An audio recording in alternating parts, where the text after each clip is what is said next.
The story begins on a battlefield, where we see the estate of a noble family in ruins.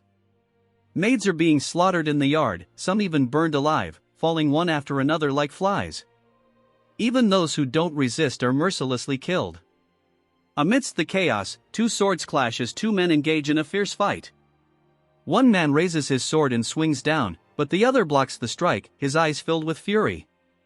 We are introduced to the Ragnar clan, a grand ducal family that guards the empire at the northernmost edge of the continent. The Ragnar clan has been able to maintain their position as the Great Northern Wall for over a millennium due to a unique trait they possess. It is said that they carry the blood of dragons. Every member of the Ragnar bloodline is born with exceptional magical abilities, physical endurance, and a natural talent for swordsmanship. Everyone, except for the man currently fighting. As the man is slashed across his chest and collapses, bleeding out, the robed figure before him says that, even in the end, the man never understood that there are things he simply cannot achieve, no matter how hard he tries. The man inquires about what he means, and the robed figure starts to remove his cloak, revealing his face. We learn that the fallen man's name is Theo, and the robed figure is called Rendon. Theo asks why Rendon is here.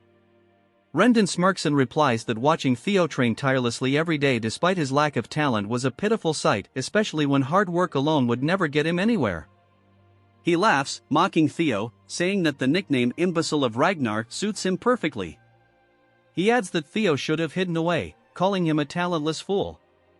Theo, gritting his teeth, accuses Rendon of approaching him under the guise of becoming his sword instructor and teaching him useless sword techniques, only to betray him and sell out the Rose Palace to their enemies. Theo barely gets the words out before Rendon slices off his arm, leaving him screaming in agony. Rendon sighs, asking why Theo is blaming him. He grabs Theo by the head and tells him that this all happened because of him. Rendon forces Theo to look at the carnage, the burning Rose Palace, the slaughter of his household members, even his mother being dragged lifeless before him. Rendon coldly informs him that all of this happened because he is the imbecile of the Ragnar clan. In the Ragnar clan, where strength is everything, it's only natural for the weakest to suffer such a fate. Theo, devastated, calls out to Rendon as he grabs his blade with his remaining hand, screaming in a desperate charge. But before he can land a blow, another sword pierces his chest, sending him to the ground. The man who threw the blade tells Rendon to finish it already. Rendon apologizes, saying he was just reminiscing and is almost done.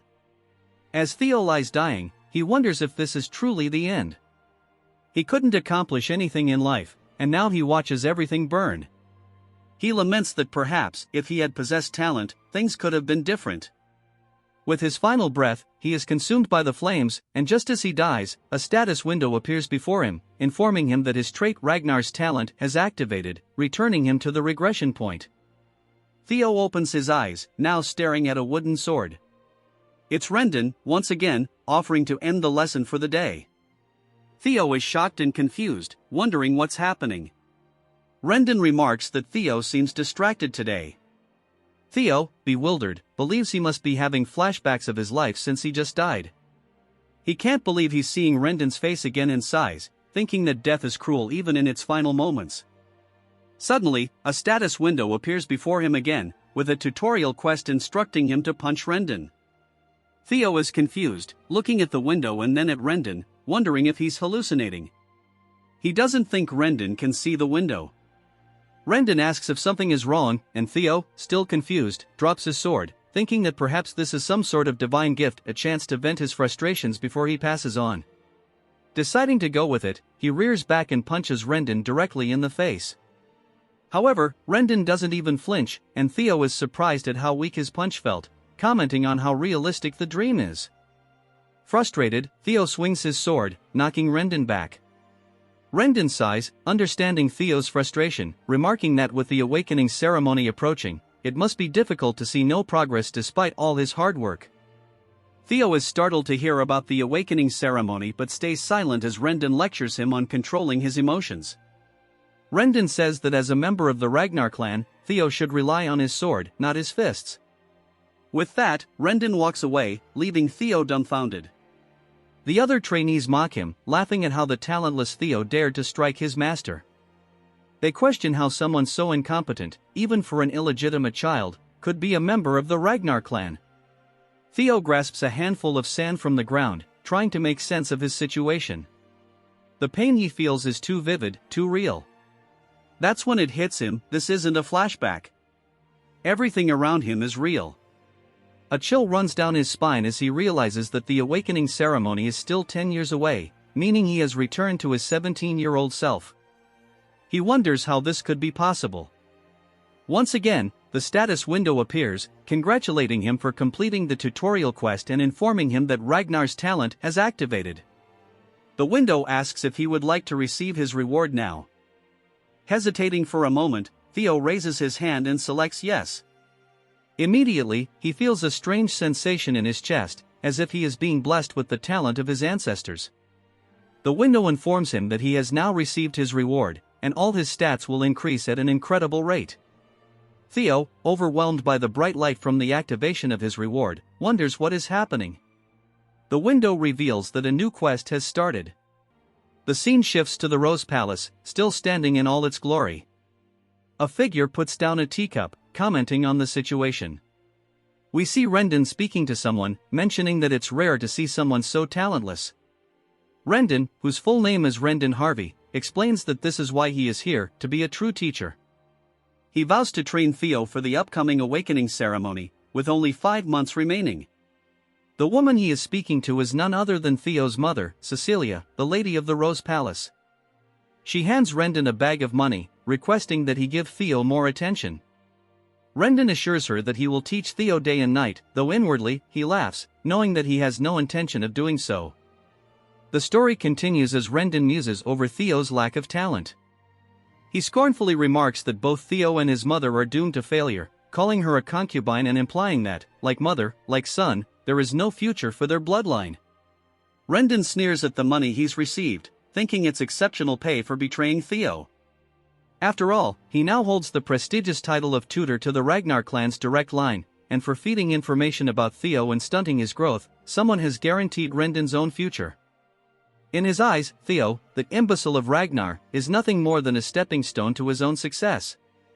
As Rendon contemplates his windfall, he suddenly notices Theo sprinting down the hallway, not even sparing him a glance. Annoyed, Rendon clicks his tongue and shouts after Theo, calling him a loser. But Theo is too focused, his heart racing with excitement as he rushes toward his mother. Bursting into her room, he throws his arms around her and calls out her name. Surprised, Cecilia asks if he's tired from his training but is taken aback by the sudden embrace. Theo, overwhelmed with emotion, begins to cry, realizing that he's truly back, 10 years in the past. Memories of his mother's lifeless body flood his mind, along with the heavy realization of his failure, being talentless in his previous life. But now, he's determined to change the future. Tears of joy stream down his face as he clings to his mother, resolved to grow stronger and change his fate.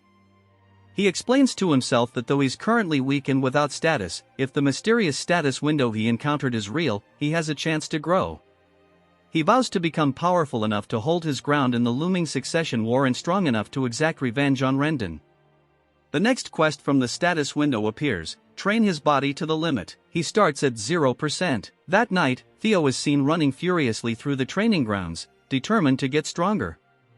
He burns with the desire to defeat Rendon, but he knows that with his current weak body, that goal is far off.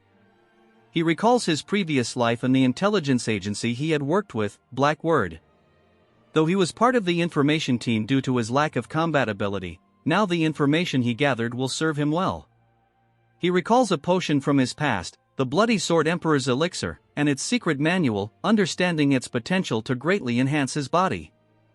All the extreme training he had given up on before is now achievable, thanks to the activation of Ragnar's talent.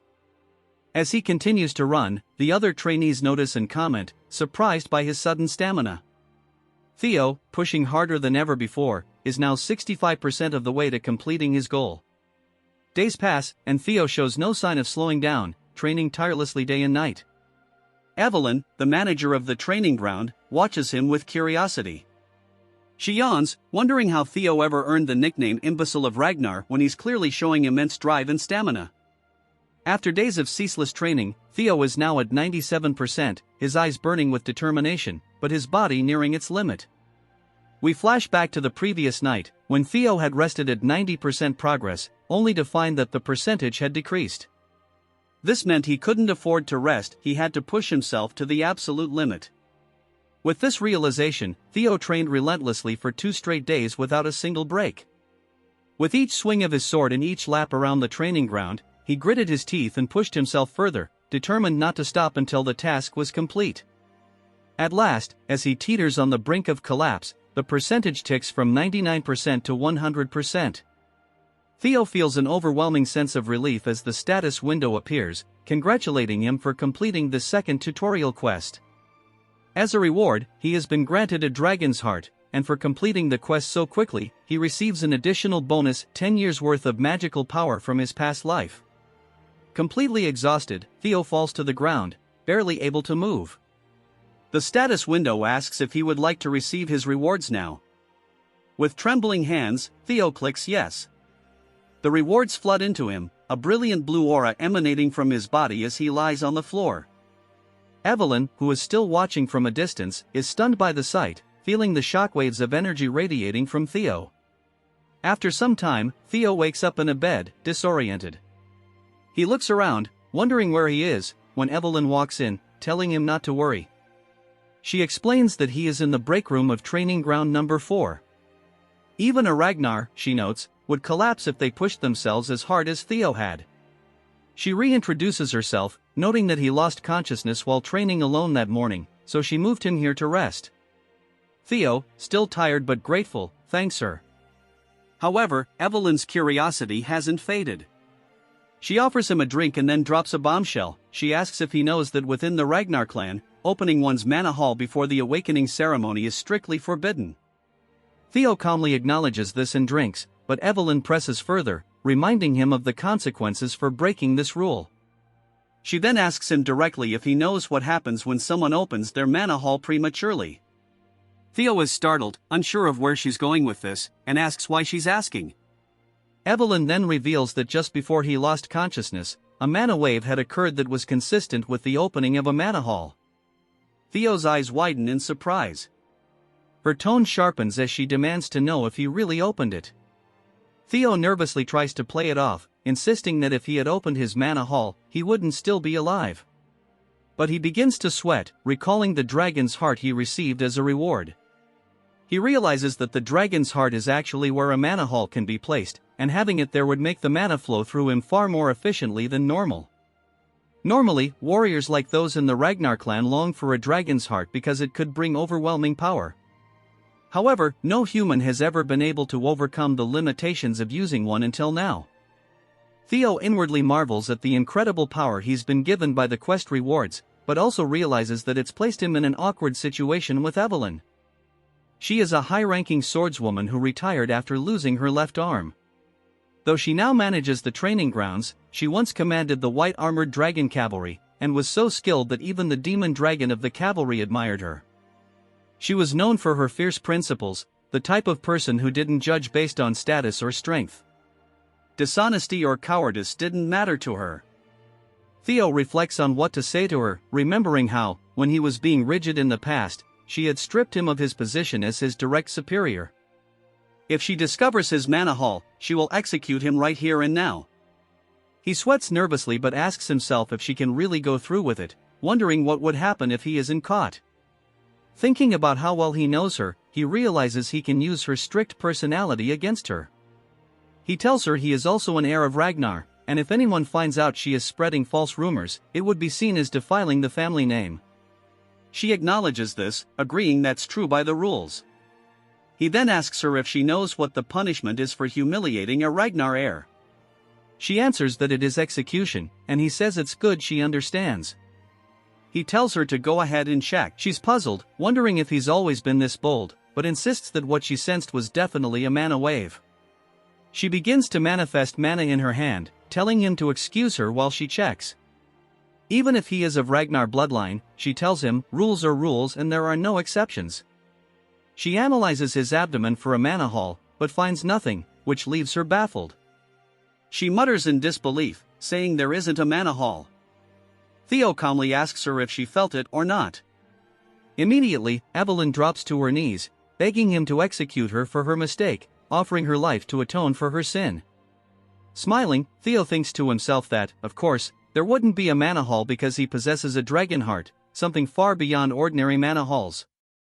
Having a mana hall means being able to control one's mana freely, so with the dragon heart, Theo can conceal his mana at will. The fact that humans could possess dragon hearts wouldn't be known for years, so Evelyn would have never suspected such a thing. Patting her on the shoulder, Theo reassures her that there's no need for her to worry. He admires how principled she is, saying that there aren't many people willing to risk their life to enforce the truth, even against an heir. He realizes that having someone as strong as Evelyn indebted to him would be advantageous. The reason the opening of mana halls is forbidden before the awakening ceremony is to prevent overflow, so for her to be concerned about even him, the bastard of Ragnar, makes him happy in a way. He thanks her for taking care of him after he passed out and leaves, leaving Evelyn stunned and wondering what just happened. Theo reflects that, with the dragon heart and the magic power from his past life, he'll become absurdly powerful very soon. A few days later, Rendon is shouting again, telling Theo to swing more to the right. He yells at Theo, frustrated, wondering how many times he has to explain such a simple thing. Theo, on the other hand, doesn't care, pretending to be weak while steadily growing stronger. But it's starting to grate on his nerves. He glares at Rendon, knowing that his instructor is deliberately teaching him poor sword techniques to make him look foolish. Theo becomes more certain that there's a mastermind behind Rendon's actions, possibly the same person responsible for his death in his previous life. He needs to figure out who that is. Suddenly, Theo comes up with a plan and calls out to Rendon. The instructor barks at him, reminding him that he can't talk during lessons. But Theo dismisses this, saying he can't listen to such trash anymore, snapping his training sword in half and demanding to know how someone with such third-rate skills could have become a mid-rank swordsman. He accuses Rendon of being commissioned to monitor him, and that he would likely struggle against even low-ranked demonic beasts. Rendon, infuriated, asks Theo to repeat himself. Theo walks forward, mocking him, saying his skills are trash and that he'll force him to resign as his instructor. Rendon, growing even angrier, realizes that if things go wrong for him, he'll have to contact the mastermind. The scene shifts to a place called the Chameleon Palace, where a man bursts into a room, calling out to someone named Axion, asking if he's heard that the bastard of Ragnar is going to duel his master next week. Axion sits, drink in hand, as the man continues talking, suggesting that Theo might be left half-crippled after the duel. Without warning, Axion throws his glass, headshotting the man with pinpoint accuracy and knocking him out. Axion, known as the Dark Tiger of the Four Hounds of the North, tells him that it doesn't matter if some bastard becomes crippled. Beside him is Remington Narrow, the Silver Lion of the same group, though he remains silent. Another man enters the room, saying it should matter because if they let their guard down, things could go wrong. This man is Ed Troyvon, one of the 9 dragons and also known as the Sky Dragon. Axion dismisses his uncle's concerns, arguing that they only need to worry about people with talent. Ed warns that even the smallest spark can ignite a blaze with Ragnar, but Axion is unfazed, confident that their instructor will handle the situation. 1 week later, back at the training grounds, the duel between Theo and Rendon is about to begin. Trainees are laughing and chatting, with some skeptical about Theo's abilities. Evelyn, on the other hand, looks worried. Theo raises his blade, thinking to himself that things have escalated far beyond his original plan. He only intended to humiliate Rendon and get him fired, but now the duel has drawn a large crowd. The cheers echo around him, but he calms himself, determined to get his revenge on Rendon. He doesn't care about any of that. If his employer says he's fired, then that's that. Given his past life, Theo feels an intense urge to beat him to death right there and then, but he knows he's not confident in his skills yet. First, he decides to distance himself from Rendon and gather more information about him. Rendon quickly realizes this is bad news. If Theo gets fired like this, his mission will end in failure. Desperate, he pleads with Theo, telling him that this goes against the rules and that he might end up facing the tribunal. Just then, the status window appears before Theo, informing him of the tutorial quest. Evelyn, thinking quickly, says she has an idea. They should resolve this the Ragnar way. She smiles knowingly. Theo asks if she means by the rule of the strong, and she nods, saying exactly that. They should settle this with a sword match, and there would be no need for Rendon to go to the tribunal. The victors shall be final. Rendon laughs, thinking it's a fantastic idea, fully believing this is going to work in his favor. Evelyn suggests that the match take place a week from now. Theo, taken aback, hesitates, but Evelyn laughs and asks if that timeline is alright with him. Theo responds confidently, though internally he knows it's far from ideal. He cannot beat Rendon yet. The scene shifts to 1 week later. The trainees, buzzing with gossip, mention that from what they've heard, Theo can barely swing his sword properly. One trainee scoffs, saying that's hard to believe. After all, Theo is still a Ragnar. His friend jokes, saying that if Theo were a regular Ragnar, he wouldn't even comment, but since he's the heir to Ragnar's bloodline, there's no way he'll lose to a mid-rank swordsman like Rendon. As the two prepare for the duel, Rendon offers Theo one last chance. If you apologize now, I'll act like none of this ever happened. There's no need to risk your life over something as trivial as pride, he says. Theo smirks and replies, that's exactly what you should be saying. If you don't want to end up a one-armed swordsman, it'd be best for you to accept that you've been fired. Rendon's expression darkens. Furious, he snarls, you're really going to keep this act up to the very end? I was going to let this slide because you're so pitiful, but now I see that won't do. I'll kill you and just call it an accident. The outcome of this match is already decided, so there's no issue here. The duel begins with Rendon offering Theo the first strike, confident that the result is already decided. Theo charges in, their swords clashing. The trainees are instantly captivated, though it's clear Rendon is pushing Theo back. It looks like Theo barely knows how to use his sword, and at this rate, he might die. All he can do for now is block Rendon's relentless attacks. Rendon chuckled mockingly, asking Theo what had happened to all his confidence. He sneered, saying that Theo couldn't do anything against him, yet had dared to look down on him. This outcome was obvious, he added. Theo wasn't even a low-ranked swordsman, merely an apprentice. While his skills had recently shown some strange improvement, it wasn't nearly enough. If Theo were at least at the level of one of the 4 Hounds of the North, that would be a different story, but there was no way that imbecile of Ragnar could defeat him. We flash back to Theo confronting Evelyn about her suggestion of the duel. What were you thinking? Theo had asked, but Evelyn simply responded that it was an act of goodwill. If Theo wanted to cut Rendon off completely, he needed to be thorough, she explained, since it seemed like Rendon had someone backing him. Firing him wouldn't be enough. Surprised, Theo asked how she knew this, and Evelyn replied that once she saw Rendon teaching Theo a weird sword style, she had someone investigate him. After all, the way he was teaching looked awkward and excessive, so she wondered where such a lousy instructor had come from. Theo reflected on how Evelyn hadn't caught on to this in his past life, but now, due to the incident with his mana haul, he must have piqued her interest. Evelyn set her tea down, revealing that every trace of Rendon led back to a single place, the Camellia Palace. Theo, shocked, asked if this was all because of their miserable war for the throne, anger swelling inside him. He quickly calmed down, surprised by how much Evelyn had discovered. Still, he pointed out that with his current skill level, he couldn't defeat Rendon. What's your plan now? He asked. Evelyn smiled, assuring him that he was underestimating his potential. Back in the present, Rendon, now desperate, charged forward, swinging his sword recklessly at Theo. If you kneel now, I might just forgive you, he taunted, swinging his sword down heavily. Theo blocked it effortlessly, not even straining. Rendon, puzzled, started to realize something was wrong. How was Theo blocking all his attacks so easily? This wasn't the Theo he knew. Growing more frantic, Rendon continued his assault, but to no avail. From the sidelines, Remington watched with the other trainees, shocked. He's not being pushed back, he's actually holding his ground, one whispered in disbelief. Evelyn, as expected, stood smiling. She had told Theo that 1 week of her personal training would be more than enough to surpass someone like Rendon.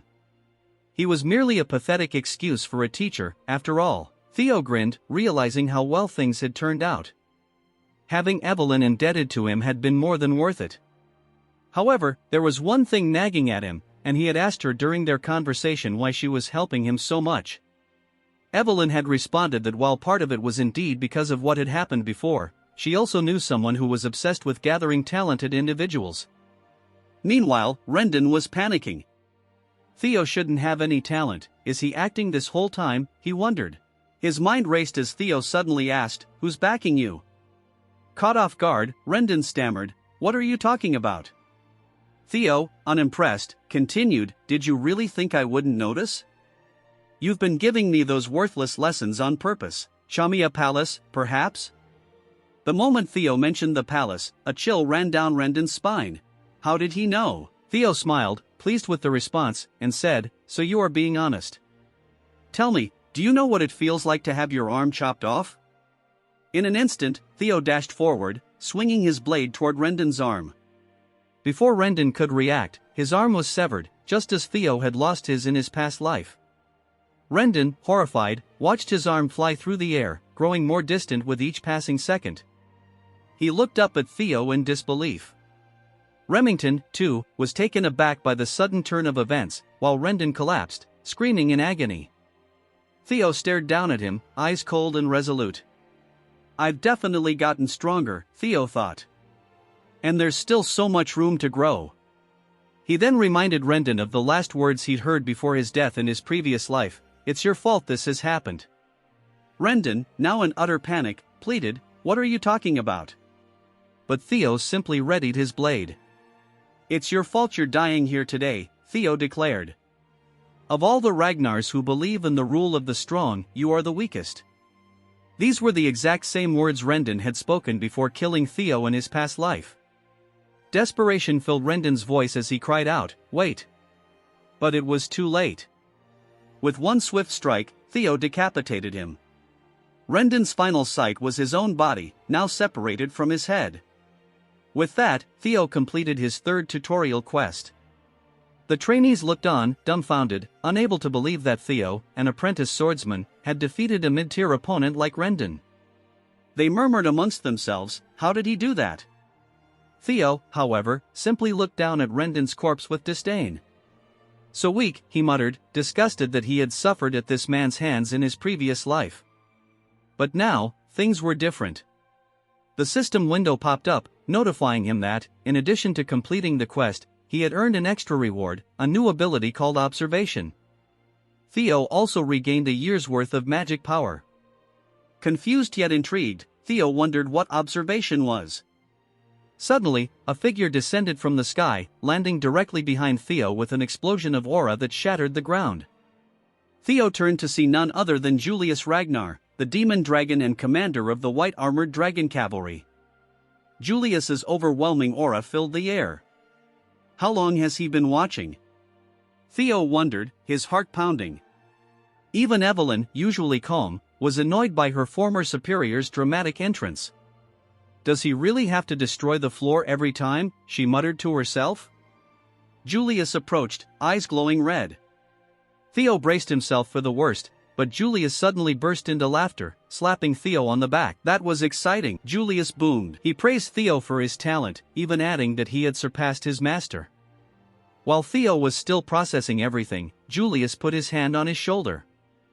Join the white-armored dragon cavalry, he said, leaving Theo completely stunned. Evelyn, on the other hand, had seen this coming. The trainees couldn't believe it either. There's no way, the imbecile of Ragnar got scouted by the white-armored dragon cavalry, they whispered in disbelief. No matter how well he fought, that's just not possible. Remington then speaks up, addressing one of the trainees. He asks if there's ever been a case where an apprentice swordsman, who hasn't even gone through the awakening ceremony, has been scouted. The trainee responds that he hasn't heard of such a case. Remington confirms, saying it's because it's impossible to accurately measure someone's potential while their mana hall is still sealed. Even if their swordsmanship is exceptional, their magical ability might be lacking. He admits that no matter how incredible Julius's intuition is, even he can't be completely certain. But for some reason, it seems Julius sees something in Theo that they don't. Remington wonders what kind of potential Julius saw in Theo and even muses if the commander might take an interest in him as well. Theo, however, firmly declines the offer, his expression stern. Julius is stunned, speechless, as is Remington. Evelyn drops her cigarette in disbelief. The entire arena is met with dead silence. Later on, rumors begin circulating among the trainees. Some speculate that Theo refused Julius's offer because he thought his own skills weren't yet worthy. After all, it's not every day one sees a humble Ragnar. The gossip spreads quickly. At Chamia Palace, a woman remarks on how complicated things have gotten, expressing disbelief that Rendon was killed. This woman is revealed to be Emil Ragnar, the lady of Chamia Palace. Ed, her brother, reassures her, reminding her that they didn't assign Rendon because of his exceptional skills. Emil brushes off Rendon's death, stating it's of little concern to them. She explains that Julius, the demon dragon, personally reached out to Theo, and what's more, it seems Evelyn was behind it. This means they can't interfere by assigning Theo a new master. If Theo starts gaining too much attention, it will only become harder for them to gain control over the Rose Palace. Asks Emil why she's so concerned about Theo standing out, suggesting that the clan head won't take much interest in him anyway, so their plans should proceed as normal. Emil reminds him that their best shot at taking control of the Rose Palace without offending the clan leader is to keep Theo weak and powerless. Axion agrees, saying that Theo is still powerless. He questions how much someone like Theo could have changed. Evelyn and Julius, after all, have always had a soft spot for underdogs. Ed, however, isn't convinced, warning Axion that they should have told Rendon to be more careful. Axion dismisses his concerns, saying their mother and uncle worry too much, and confidently announces he'll pay Theo a visit himself to remind him of his place. Back at the training grounds, Evelyn compliments Theo on his performance. He thanks her, acknowledging that training under a true master has made all the difference. She teases him, saying it would have been even better if he had joined the white-armored dragon cavalry, and asks why he turned it down. Theo admits that a small part of him regrets it since joining Julius's cavalry had been a dream of his in his previous life. But he believes that joining now would be premature and that there's no need to limit himself so early. He points out that the privileges awarded to the top performer at the awakening ceremony are far greater than simply joining the cavalry. He confides that he doesn't want any special treatment and is content training under her until the ceremony. Evelyn, satisfied with his response, tells him Julius won't be disappointed either. Theo then activates his newly acquired skill, observation, to analyze Evelyn. He discovers her age, title, rank, and even her admiration for his humility and character. Theo muses that this skill will be incredibly useful, and he's confident he'll be able to leverage it to his advantage. While scanning her status, he notices something unusual. Her profile mentions that she misses the white-armored dragon cavalry. He's intrigued by this revelation. Suddenly, a man approaches and introduces himself as Sybil from the Southern Inspection Post.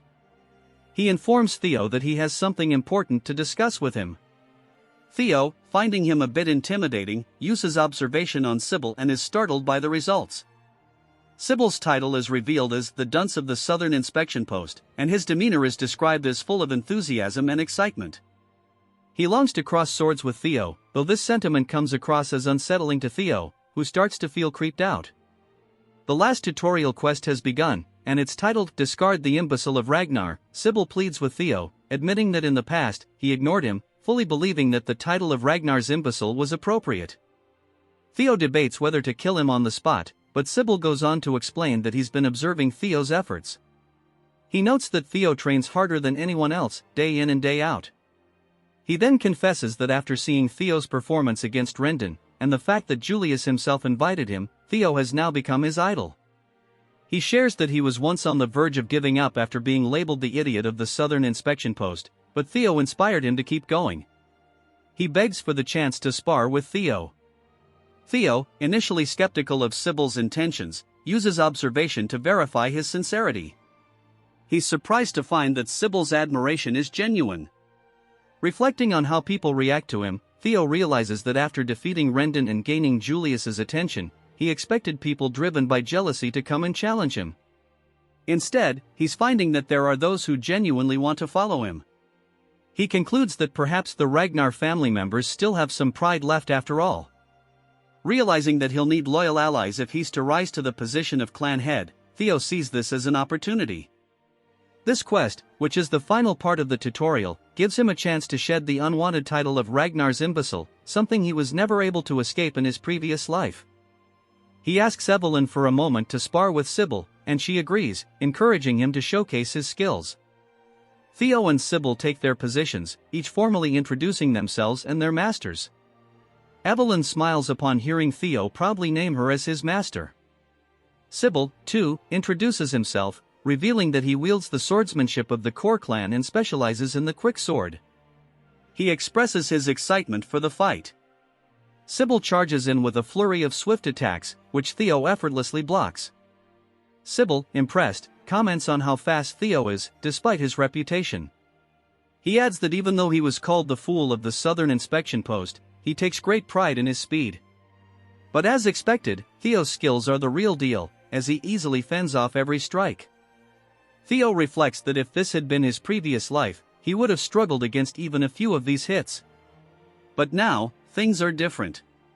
With a single, decisive swing, Theo sends Sybil flying across the training grounds, crashing into the wall with such force that Sybil vomits a little. Sybil, still in awe, thanks Theo for the fight, saying he learned a lot.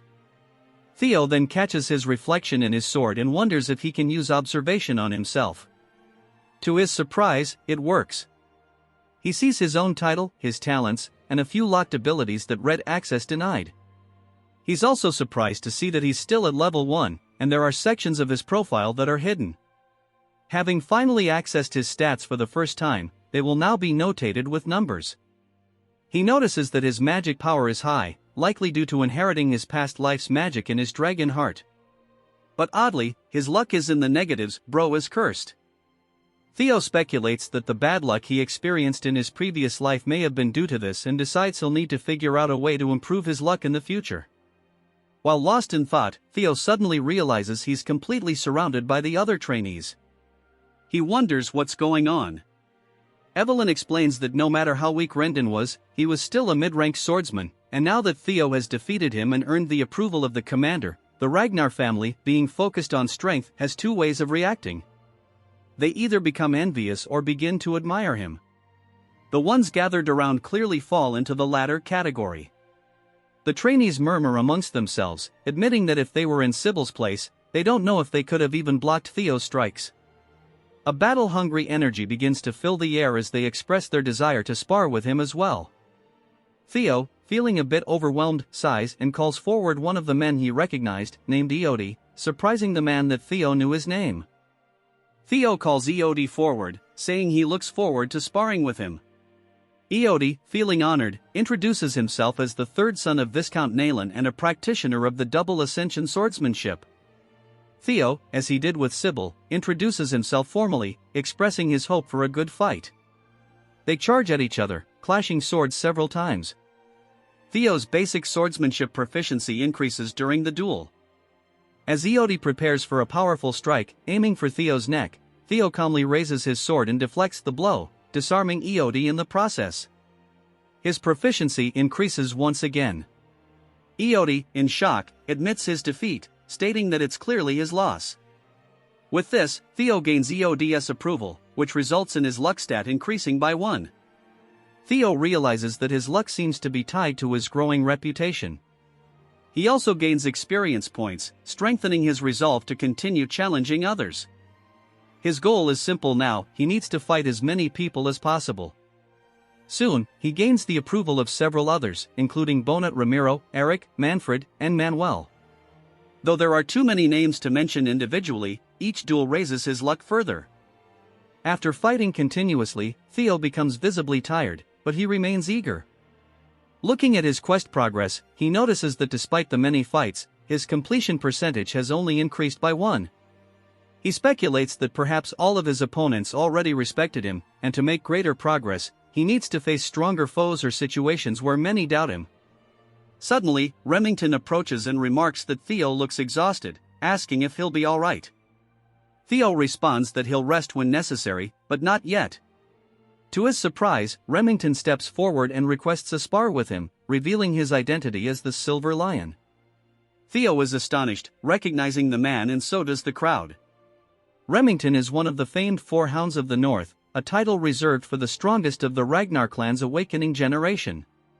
Remington formally introduces himself, saying he's come to test the swordsmanship of his fellow Ragnar before the awakening ceremony. He expresses gratitude for this opportunity and reveals his talents: sword genius, keen senses, and extreme hard worker. His status shows that he sees Theo as an unexpected rival. Theo, awestruck, introduces himself once more, this time mentioning that he is the 31st son of the great guardian of the North, Ragnar. He humbly states it's an honor to duel someone as respected as Remington. They begin their duel, their swords colliding and sending sparks flying. Theo's quest progress increases by one as the battle intensifies. Their swords grind against each other, and then suddenly, pieces of Theo's sword shatter, flying through the air. Remington stands confidently, having broken Theo's blade. The crowd is stunned, while Evelyn watches with a knowing expression. The trainees are in disbelief, and Sybil struggles to accept the result. Despite breaking Theo's sword, Remington unexpectedly admits defeat, saying it's his loss. The trainees are confused, but Remington explains that Theo's sword was already worn out, and on top of that, he was clearly exhausted from previous fights. Theo, however, responds that in a real battle, no one would offer such considerations. As soon as his blade broke, he had already lost. Remington smiles, and they shake hands, acknowledging each other's strength. This moment earns Theo a 5% increase in his quest completion, and even Evelyn seems pleased with the outcome. Theo reflects on the duel, realizing just how strong Remington is. While he's grown stronger through acquiring talents and secret techniques, he still has a long way to go compared to the other elites of his generation. Despite the duel being cut short, he gains a lot from it, including a significant increase in his luck and reputation. Remington then reveals that he didn't come just for a duel. He formally invites Theo to join the Scaled Dragon Society, an exclusive group that only those selected can join. Sybil, overhearing, is astonished and explains that the society is prestigious. Theo is curious about Remington's true motives but sees this as an opportunity. The society, led by Action, is filled with individuals who look down on him. It's the perfect environment for Theo to progress his quest and gather intelligence on Action. Without hesitation, Theo accepts the invitation, thinking it will also provide useful reconnaissance at the Camellia Palace. Later, at the Rose Palace, Cecilia bursts into Theo's room, overjoyed by the news of his invitation to the Scaled Dragon Society. She informs him that, since Action and other influential figures will be present, everything about him, from his attire to his behavior, will be scrutinized. She takes his measurements, preparing him for the event, reminding him that as a former actress, she can help him make a strong impression. Theo reflects on his past life, remembering how his mother had always carried guilt for him being labeled as the child of a concubine. The cold and harsh Ragnar clan had been unforgiving to them both. He realizes how difficult it must have been for her, having a son who never quite met expectations. His mother, resting her head on his chest, assures him she believes in him. She knows he can succeed, and he smiles, comforted by her unwavering faith. Hugging her tightly, Theo vows that every step he takes forward will be for both of them. He's determined now more than ever he's going to crush the Scaled Dragon Society. The scene jumps to the night of the banquet for the Scaled Dragon Society. Remington is standing outside a carriage, waiting, when he's surprised by the sight of Theo slowly approaching. Theo is decked out in sharp attire, and he gives Remington a confident smile. Remington, astonished, asks if it's really Theo, remarking that he looks like an entirely different person. They both chuckle, and Remington gestures for Theo to head inside. Theo admits that Remington has a point. Not only has he grown taller, but his body is also more developed after 2 weeks of intense training. During that time, Remington visited him daily, and they've grown close. Theo has also amassed quite a few followers, though he notes that most of them look like the same guy with slightly different haircuts. Evelyn, observing the situation, sighs and mutters that she only intended to train Theo for a short while, but it has turned into a much bigger ordeal than she expected. Theo reflects on the past 2 weeks and sighs, admitting it was exhausting. As they approach the venue, Remington comments that he heard this is Theo's first formal banquet, and Theo confirms it. Remington reassures him, telling him not to be nervous, he'll do well. But there's one thing Theo should know. Curious, Theo asks what it is. Remington explains that his friend, Action, can be quite mischievous, and it was actually Action who extended the invitation, wanting to meet Theo personally. Remington hopes Theo won't judge him too harshly, as Action is the one who organized the banquet. Theo realizes that it wasn't Remington who invited him but Action instead. He muses that things are going almost too smoothly and tells Remington that he's looking forward to it. At least now he knows that when he arrives, he'll likely face some hostility, which works to his advantage. Meanwhile, Action, who is already at the banquet, thinks about the imbecile of Ragnar coming to meet him, excited to have a new toy to play with. As the carriage pulls into town and comes to a stop, Remington informs Theo that they've arrived. Stepping out of the carriage, Theo immediately spots the Camellia Palace, a place deeply tied to the trauma of his past life, as they were the ones who interfered with his growth and ultimately consumed him, his mother, and the entirety of the Rose Palace. Remington asks if Theo is ready to enter, and Theo replies that he is. Remington then shares the news that Action will personally come out to greet him, and they should find him near the entrance. As they approach, Theo begins tuning out Remington's words, realizing that Action is likely trying to put him in his place. But he didn't come here without a plan. Action will soon realize that Theo is no longer the same as before. Theo's attention shifts when he notices a blue light shining from one of the windows, the same light that signals a quest, making him wonder if a new quest awaits inside the palace. While Theo is distracted, something suddenly explodes near him, releasing a white powder into the air. Remington shouts Theo's name and rushes to him, but Theo reassures him that he's fine. Remington yells at the culprits, demanding to know what they were thinking. Theo, on the other hand, muses that in his past life, he wouldn't have been able to dodge that. He initially suspected that Remington was in on the prank, but now he realizes that Remington is genuinely confused. The ones who threw the powder laugh from a window, saying it was just a friendly greeting and a basic courtesy. Remington, furious, asks them what they mean by greeting. Action steps in, telling Remington not to be angry, it was just a greeting between brothers. Action's behavior reveals that he has a talent for manipulation, and Theo mentally prepares himself for the challenges ahead. Looking at Action, Theo pauses for a moment, then smiles, thanking him. His response catches Action off guard. Theo adds that with such a warm welcome, he can only be grateful, and he's looking forward to the party. This subtle shift annoys Action, though he quickly masks it with laughter, remarking that Theo has become quite entertaining since he last saw him. Inside the palace, people are already socializing, though most are murmuring about why Action would even invite Theo in the first place. Although Theo is from a direct line, his reputation as the imbecile of Ragnar leaves many questioning the decision. Remington apologizes to Theo, saying the group usually doesn't behave this way. Theo brushes it off, saying he's actually more than grateful. Remington, puzzled, wonders why Theo is so nonchalant about the situation. In reality, Theo is pleased. The more they underestimate him, the easier it will be to crush them later. His attention drifts back to the blue light upstairs, confirming that it must be related to his quest, but he doesn't yet have a natural way to approach it. As Theo sips his drink, deep in thought, Action begins descending the stairs, asking how Theo is enjoying the party. Theo briefly feels a surge of anxiety but quickly calms himself, smiling and thanking Action for the invitation. Action, with a sly smile, apologizes for the earlier incident, admitting it might have been too much. He steps in close, his tone turning menacing, and asks Theo if he agrees.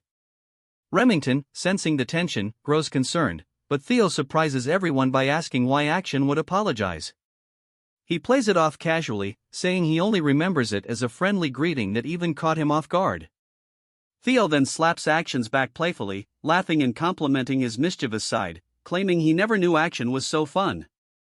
Theo continues, saying he's changed a lot and that he likes this new side of him. The others, watching from a distance, laugh quietly, assuming Theo is only playing along because he knows he's inferior to Action. They comment that as an illegitimate child, Theo has no real standing and cannot possibly challenge the noble bloodline of thron. Even though both he and Action are Ragnar's sons, they are on entirely different levels. As the banquet continues, someone remarks that there's no way to compare thron, the prestigious swordsmanship clan from the east, with some random woman from who knows where. Tries his best to stay calm, especially after hearing the insult aimed at his mother. Soon after, they start taking jabs at Remington, asking why he's wasting his time with that imbecile, but then they add that it makes sense. Remington, after all, is also an illegitimate child. Remington begins to grow visibly irritated. The atmosphere shifts as the other party members realize they've touched on a forbidden subject. Remington is clearly struggling to hold back his anger. Theo, seeing this, decides he's done watching and calls out to Action. With a smirk, he tells Action he should greet his new friends as well. He grabs Action's hand, pulling it off his shoulder, and strides toward the ones who were insulting Remington. He picks up a wine bottle and raises it towards one of their glasses. The man, clueless, asks if he said something wrong. Without warning, Theo smashes the bottle directly into the man's face. Action and Remington are both stunned as the man collapses to the floor, screaming in agony, blood pouring from his head. The man, still in shock, looks up at Theo and curses, calling him a bastard. Theo responds without hesitation, landing a fierce kick that sends the man flying to the other side of the room. He mocks him, asking who he thinks he is to insult him, and sarcastically adds that it was just a little greeting, nothing more. His viciousness starts to change how many in the room view him, and the progress on his quest suddenly jumps from 41% to 43%. Remington, still shocked, realizes that this isn't the Theo he's used to. He wonders if Theo's aggressive actions were because of him. Theo, standing over the man, says that he believes he's given a warm enough greeting and places his foot on the man's arm. He smiles cruelly, asking if he was wrong. The man screams, begging him to stop, but Theo, showing no mercy, snaps the man's arm with a swift motion, shattering the bone completely. Panic ripples through the crowd as they realize they've greatly underestimated Theo's brutality. His quest progress jumps to 58%, and when the man loses consciousness from the pain, it ticks up another percentage point. Theo, now satisfied, releases the man's arm and glances around the room, asking if anyone else would like to say hello. His progress skyrockets to 66%. Suddenly, 4 men leap down from the upper floor, surrounding Theo in an instant. Each one unsheathes their blade in unison, pointing their weapons directly at his throat. One of them declares that Theo has committed the grave sin of harming the young master, and such a crime will be repaid with death. Theo, unfazed, laughs and remarks that this is exactly how it should be. He asks who the young master is, and the guards respond that he is the third young master of the Hanabi clan. His name is Ian. Theo smirks, realizing this is what he expected. He came here knowing the place was filled with enemies. He recognizes the Hanabi clan as one of the 6 snow clans that serve Ragnar, and he anticipated that they wouldn't sit quietly while the imbecile they've long mocked suddenly started causing trouble. Theo then shrugs, asking, "So what?" His question unsettles the guards, but Theo is done letting others walk over him. He questions whether the dogs of one of Ragnar's bannerman clans dare to demand his death and asks if they can truly take responsibility for their words. His aura grows heavy, causing all the guards to sweat nervously, unsure of what kind of pressure they're feeling. They begin to wonder if this is really the same imbecile of Ragnar they thought they knew. The guards come to a terrifying realization: while Theo has been treated like a joke for so long, he still has the right to succession. He carries Ragnar's direct bloodline. Ragnar, after all, is the Lord of the North and ruler of the 6 snow clans. Declaring death to one of Ragnar's bloodline would normally result in swift retribution, with an entire clan potentially being wiped out. They now realize the situation has changed, and they need to apologize quickly. Before the guards can act, Theo coldly orders someone to kill them all. In the blink of an eye, swords flash, and all 4 guards lose their heads, one after another. Blood spills across the floor, but Theo remains unfazed. A familiar figure taps the ground. It's none other than Evelyn. She wipes the blood off her blade, shocking everyone in the room. Even Action didn't expect to see her here. Theo's quest progress hits 70%. Evelyn calmly asks Theo when he realized she was following him. He laughs, saying it was obvious. He's not entirely sure why, but having her here will allow him to turn the tables without any worries. Standing before the 4 headless bodies and the unconscious Ian, we flash back to a scene with Julius.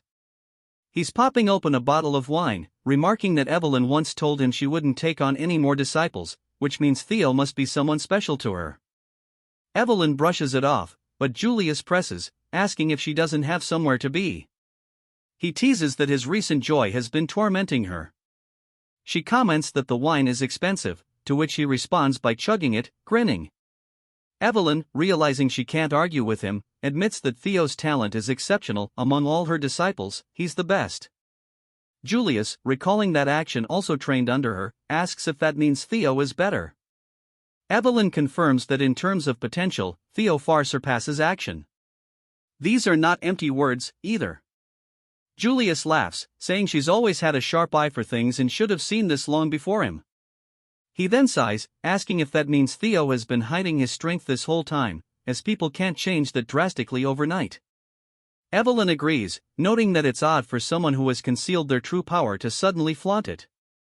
She's concerned that Theo might be rushing into things, as his sudden change seems like he's being chased by something. His attendance at this banquet also carries that same weight. Julius, sensing her worry, puts down the wine and says it's probably because of Action. He advises her to follow Theo to ease her mind. Evelyn asks what he means, and Julius hints that it might not be what she's concerned about, but something significant will definitely happen when young wolves thirsting for blood gather together. He encourages her to try and tempt Theo to join their ranks, and if she wants, she's welcome to return as well. Julius even teases her about how she still longs for her old group, placing a uniform on the table. He invites her to come back and take responsibility, especially after she gets Theo to join them. He then leaves, remarking that the wine was fantastic, while Evelyn watches in disbelief. She grumbles that it only tasted good because it was expensive. Back at Camellia Palace, Evelyn observes Theo and realizes he must have orchestrated everything from the start. She now wonders if he planned to attend the banquet aiming for this exact outcome and if he was someone she needn't have worried about all along. She contemplates when exactly he noticed her presence. But, of course, Theo had sensed her the moment he entered the carriage. As a possessor of a dragon heart, he has enhanced energy perception, akin to a sixth sense. With the stage now set, Theo addresses Evelyn, stating that most of the people here have disrespected a successor candidate and asks what the punishment is for such an offense. Evelyn responds that, according to clan law, immediate execution is an option. Theo laughs, saying since they're all just kids who haven't even undergone their awakening ceremonies, they should lose an arm each, and that will suffice. Without hesitation, Evelyn charges into the crowd, cutting off the arms of everyone who had mocked Theo. As she does, Theo calls out their names and their family status, making it clear how insignificant they are compared to the power of the Ragnar family. By the end of Evelyn's ruthless spree, Theo's quest progress hits 79%. One man, trembling, grabs onto Action's pants, begging him to intervene. Action looks down at him, asking why he should help in the first place, adding that this is merely a greeting. The man, confused, looks back, but before he can say anything else, Evelyn's sword flashes, severing his arm. The man screams in agony on the floor. Evelyn and Action exchange glances. Action remarks that he never expected to see her again like this. Evelyn, calm and collected, replies that it's been a while. The quest progress hits 82%. Action observes that Evelyn only targeted those who made comments about the bloodline. Theo had made it clear that even as a fellow successor candidate, not even he could halt Evelyn's actions. Evelyn turned her head toward Theo, reporting that she had severed the right arms of the 14 individuals he had commanded her to. He complimented her, saying, "Good job," and asked her for a status update. She informed him that if they hurried to a priest, the arms could be reattached, but their future as swordsmen would be uncertain. Theo nodded, stating that was sufficient. Remington, concerned, asked Theo if he was all right. Action, observing how close both Evelyn and Remington were to Theo, realized that Theo had truly changed. He was no longer burdened by the title of imbecile. A chuckle escaped Action, but it quickly turned into seething anger, and he expressed his desire to crush Theo even more now. Theo, unfazed, said it was time to leave, and both Evelyn and Remington followed him. As Theo walked past Action, he tapped his arm, smirking as he waved goodbye, saying he had fun. This final gesture was the last hurdle Theo had to overcome, and his escape from the title of imbecile was now complete. He told Action he'd see him later, and a notification appeared, declaring the completion of the tutorial quest. Action, enraged, screamed Theo's name as Theo relished the thought that his quest was finally over. However, he knew this was only the first step toward his true revenge. His rewards included an experience elixir, which would grant him 5 level ups as long as he remained under level 30, though there were likely more rewards yet to be revealed. As the sun set, back in the Camellia Palace, Emile was working on some papers. She was visibly shocked by something her attendant had just told her and demanded he repeat it. She isn't going to like this, he thought. The scene shifted to a lively tavern, a stark contrast to the noble banquet they had just attended. Sybil was leading the celebrations, loudly cheering for Theo and his successful debut in society. The trainees were in high spirits, enjoying themselves, and even Theo allowed himself to relax and join in with the revelry. This place felt much more comfortable than the stiff and pretentious noble party. Meanwhile, back in the Camellia Palace, a sharp sound echoed a slap. It was Emile, berating Action. She furiously demanded to know how he could let that imbecile justify his actions and even allow people's arms to be cut off. Action, looking to the side, muttered a weak acknowledgement. This only enraged her more as she shouted that she had warned him repeatedly not to take things lightly. Instead of pressuring Theo into submission, he had given him the grounds to act freely. She reminded him that she had already warned him that if Theo stood out, it would make it much more difficult to take control of the Rose Palace. The scene panned to the view of the Rose Palace from their window, something the audience had not known was so close by. Action tried to reassure her that he would handle it, but Emile wasn't having it. She snapped that she didn't want to hear any more excuses. He needed to reflect on his failure and how he had nearly ruined her meticulously crafted plan with his reckless pursuit of shallow enjoyment. Bitterly, Action promised to keep that in mind. Emile, fanning herself to cool down, wondered aloud whom Action took after to be so impulsive. A voice from the shadows responded. It was Ed, who remarked that Action resembled her when she was younger. Emile shot him a withering glare, asking if that was supposed to be a joke. Ed, unfazed, advised her not to be too angry. He believed that this incident might not be as terrible as it seemed. Curious, she asked why. Ed explained that since the Rose Palace had once been part of the clan head's harem, it had been difficult to claim ownership over it. Though it had fallen out of favor and had become a gathering place for third-rate individuals, it still held the backing of the clan head. To take it over, they needed justification, and Theo's actions at the banquet had provided just that. Ed continued, explaining that Theo was slowly becoming the representative of the Rose Palace, and using the incident where he cut off the arms of several people, they could now move forward with legal proceedings to suppress him. Emile closed her fan, her mood shifting instantly, and asked Ed how long it would take to set their plan into motion. Ed chuckled, informing her that the preparations were already complete, and by tomorrow morning, she would receive some delightful news. He even prepared an aromatic candle from the volcanic region of Akron for her to enjoy a relaxing bath before bed. Their closeness was unsettling, almost inappropriate for siblings, as Emile wrapped her arms around Ed, praising him as always and saying that this was why she adored him so much. The atmosphere was eerily intimate. Back at the tavern, Remington expressed his surprise. He was still in disbelief over how much Theo had stood up for him. Theo, confused, asked what he was talking about, wondering if Remington had had too much to drink, even though he'd only been sipping orange juice. Remington clarified that he was talking about the banquet. While Remington had been willing to endure the insults aimed at himself, the moment they insulted Theo's friend, Theo had immediately acted without hesitation.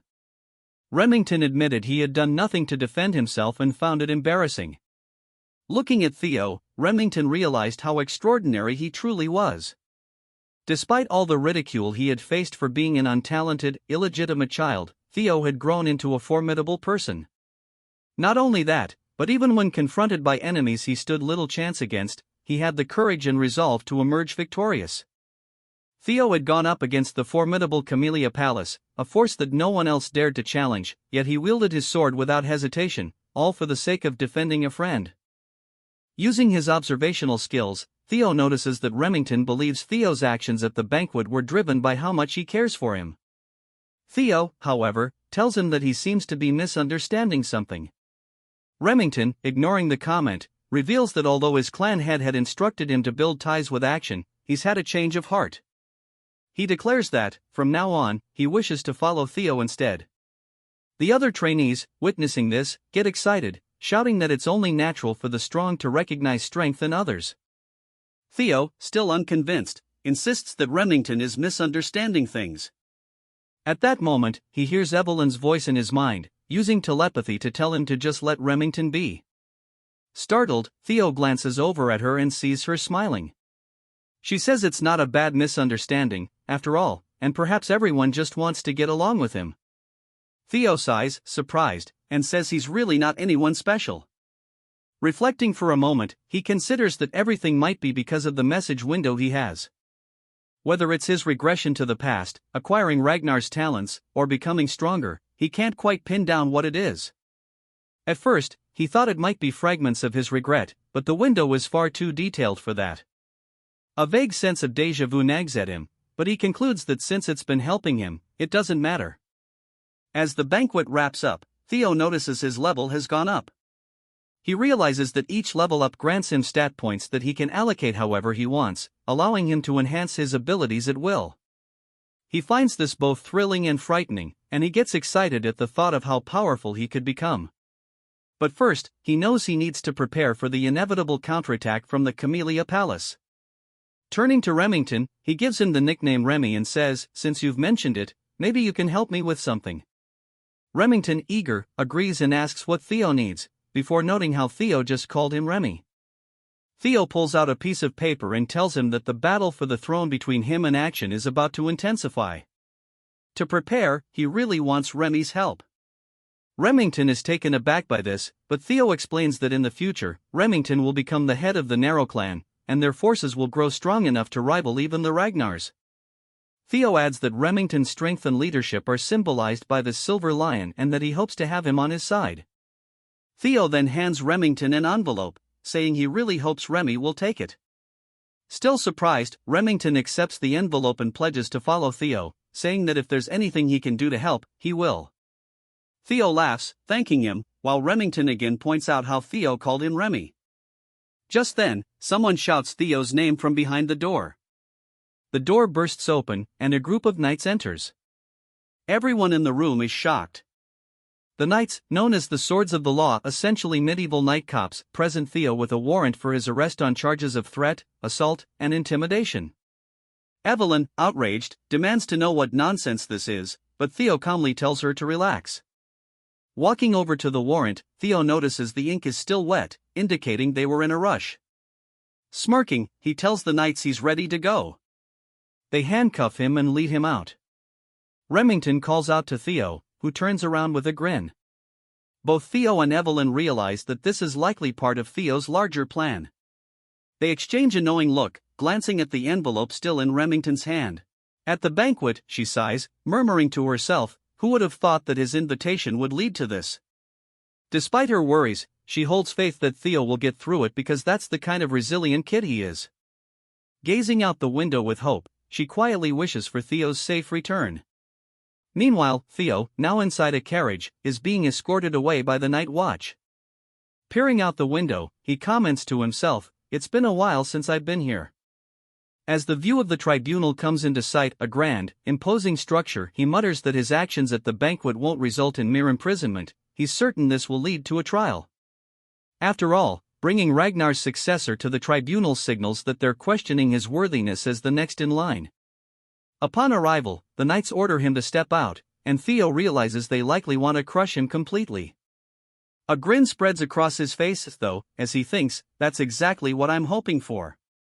As they escort him in, one knight announces, "We've brought Theo," and a commanding voice from within instructs them to bring him forward. As the doors open, Theo thinks to himself, "If I'm going to reveal what I've prepared, it should be on a stage this grand." He steps into the chamber to find 4 figures seated above him in throne-like chairs, scrutinizing him from above. Theo feels a bead of sweat trickling down, noting, quite the impressive gathering. Among them, he recognizes Julius and Ed, as 4 of the 9 dragons who protect Ragnar are present. Reflecting on his past life, Theo acknowledges that he would have been so overwhelmed in this situation that he might not have been able to breathe. The scene introduces us to the Lady of the Plum Blossom Palace, Osa Ragnar, also known as the Sword Dragon. The Elder Dragon and Head Counselor, Wolfgang Ragnar, is there as well. Wolfgang calls out Theo's name, and Theo nods in response, saying it's been a while and that he didn't expect to encounter him here. Theo notes that Wolfgang highly values bloodlines and likely considers him an illegitimate half-blood, distasteful, something the man doesn't even try to conceal. Wolfgang cuts off any pleasantries, sternly stating that Theo is here to answer for his misdeeds. He recounts all the people who suffered and lost limbs, emphasizing that due to Theo's reckless actions, many now threaten to sever ties with the family. He questions if a bastard like Theo can bear the consequences of the damage he's inflicted, adding that he will hold Theo accountable for dragging Ragnar's honor through the mud. Unfazed, Theo replies exactly as Wolfgang has described, admitting he was far too reckless. Wolfgang sighs, but then Theo, with an intense gaze, adds that he should have gone further by severing heads, not merely limbs. Everyone in the chamber reacts with surprise as the atmosphere shifts, becoming sharp and tense. Theo continues, passionately asserting that the subjects of a lord are granted land and honor, and in return, they owe loyalty in their lives. That's the essence of chivalry. He bellows, "How dare they threaten their lord? Had I known they'd be this insolent, I would have beheaded them without hesitation. They must be punished if the principles of chivalry are to be restored. How could I sit by while Ragnar's 1,000-year-old honor is being trampled?" Wolfgang nearly rises from his seat in anger, but Julius chuckles, admiring Theo's boldness and muttering that a simple punishment won't suffice for this. Wolfgang, fuming, accuses Theo of mocking him with such sophistry.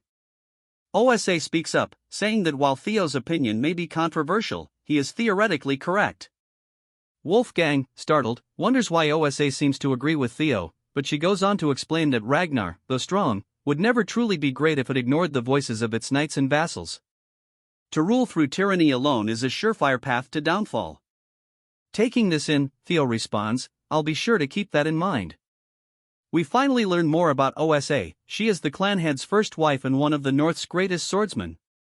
Surprisingly, she doesn't appear hostile toward Theo, though he recalls that she had something to do with the fall of the Rose Palace in his previous life. OSA tells him she hopes he understands that his punishment will be justified. Theo asks what punishment he's to receive, and Wolfgang hesitates before declaring that he'll serve 3 months of probation. Theo objects, noting that the awakening ceremony is only 2 months away. Wolfgang snaps at him for talking back, but OSA reassures Theo, saying she considered the timing and has arranged for him to participate in next year's ceremony. It's also been decided that the 15 children Theo injured will join him in next year's event. Ed, seated nearby, remarks that, due to the demon dragon's interference, Theo's punishment ended up lighter than expected. We then see Ed conversing with others, explaining that while the lighter punishment isn't ideal, it serves his plan. With the awakening ceremony delayed, Theo will bear great dishonor within Ragnar, and as the Rose Palace's representative, this dishonor will give the Camellia Palace an opportunity to overtake them. Ed contemplates that if Theo tries to fight back, they could simply kill him, though he doubts Theo would be that foolish. But his thoughts are interrupted when Theo unexpectedly announces his intention to appeal. Shock ripples through the room at Theo's brazen decision, and Ed begins to laugh, covering his face with his hand, calling Theo an idiot and saying his arrogance knows no bounds. This, he notes, will make things even easier for him. Julius turns to Theo, asking if he understands what an appeal truly entails. Theo nods, responding that he's well aware this isn't a matter that can usually be resolved with just 3 months probation, something Julius likely helped to arrange as a mere slap on the wrist. In the proud and powerful Ragnar, appealing means war, and he has no intention of accepting a simple slap on the wrist. He adds that only the victor's voice is heard, and he expects to be rewarded, not punished. At this, a blue notification in Theo's status window appears, showing he's about to enter the main scenario, and we see OSA and Julius exchange surprised looks. The status window explains that by completing the scenario, Theo can uncover many secrets hidden in this world, wishing him success as the Successor's Path quest begins. Meanwhile, we jump to the Sarah Merchant Guild's branch, now engulfed in flames. Amongst the burning chaos, mercenaries lay slain on the ground, some cut to pieces. Remington observes the destruction, muttering, "So this is where they were hiding," just as young Lord Theo said. He and Evelyn look down at a small chest, concluding that with this discovery, Camellia Palace is finished. Back at the tribunal, a heavy silence lingers before Wolfgang finally speaks, asking Theo if he truly plans to turn a matter that could be settled with 3 months of probation into a full-fledged war. He accuses Theo of being arrogant beyond belief, questioning if he really thinks he can face the might of the 15 clans alone. Theo calmly replies that he will handle it, noting that in cases like this, where there's a vast imbalance of power, appeals are usually resolved through proxy battles. Julius nods, explaining that while appeals typically mean settling matters through war, when a battle is near impossible due to power disparity, each side may send a representative for a one-on-one duel, the proxy battle Theo mentioned. In this case, Theo would represent himself as the defendant, while it's likely that Axion will represent the plaintiff, a match almost guaranteed to end in Theo's loss.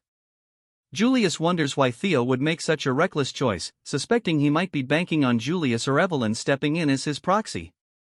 Yet, he knows they won't, meaning Theo will inevitably face Axion alone. Ed confirms this, announcing he will send Axion, who will make Theo understand his place through death. As Ed continues to outline the representatives, a cold, powerful voice suddenly cuts through, sending chills down everyone's spine. Someone remarks that he thought Theo was a quiet child, but now, seeing him involved in such clever schemes, it's clear he's changed a lot since their last encounter.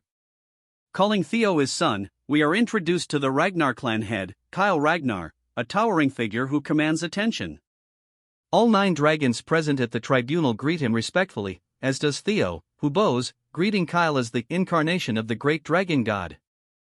Theo's status window lights up once more, revealing that his next objective is to take over the Camellia Palace and uncover its secrets, marking the beginning of his first tutorial quest.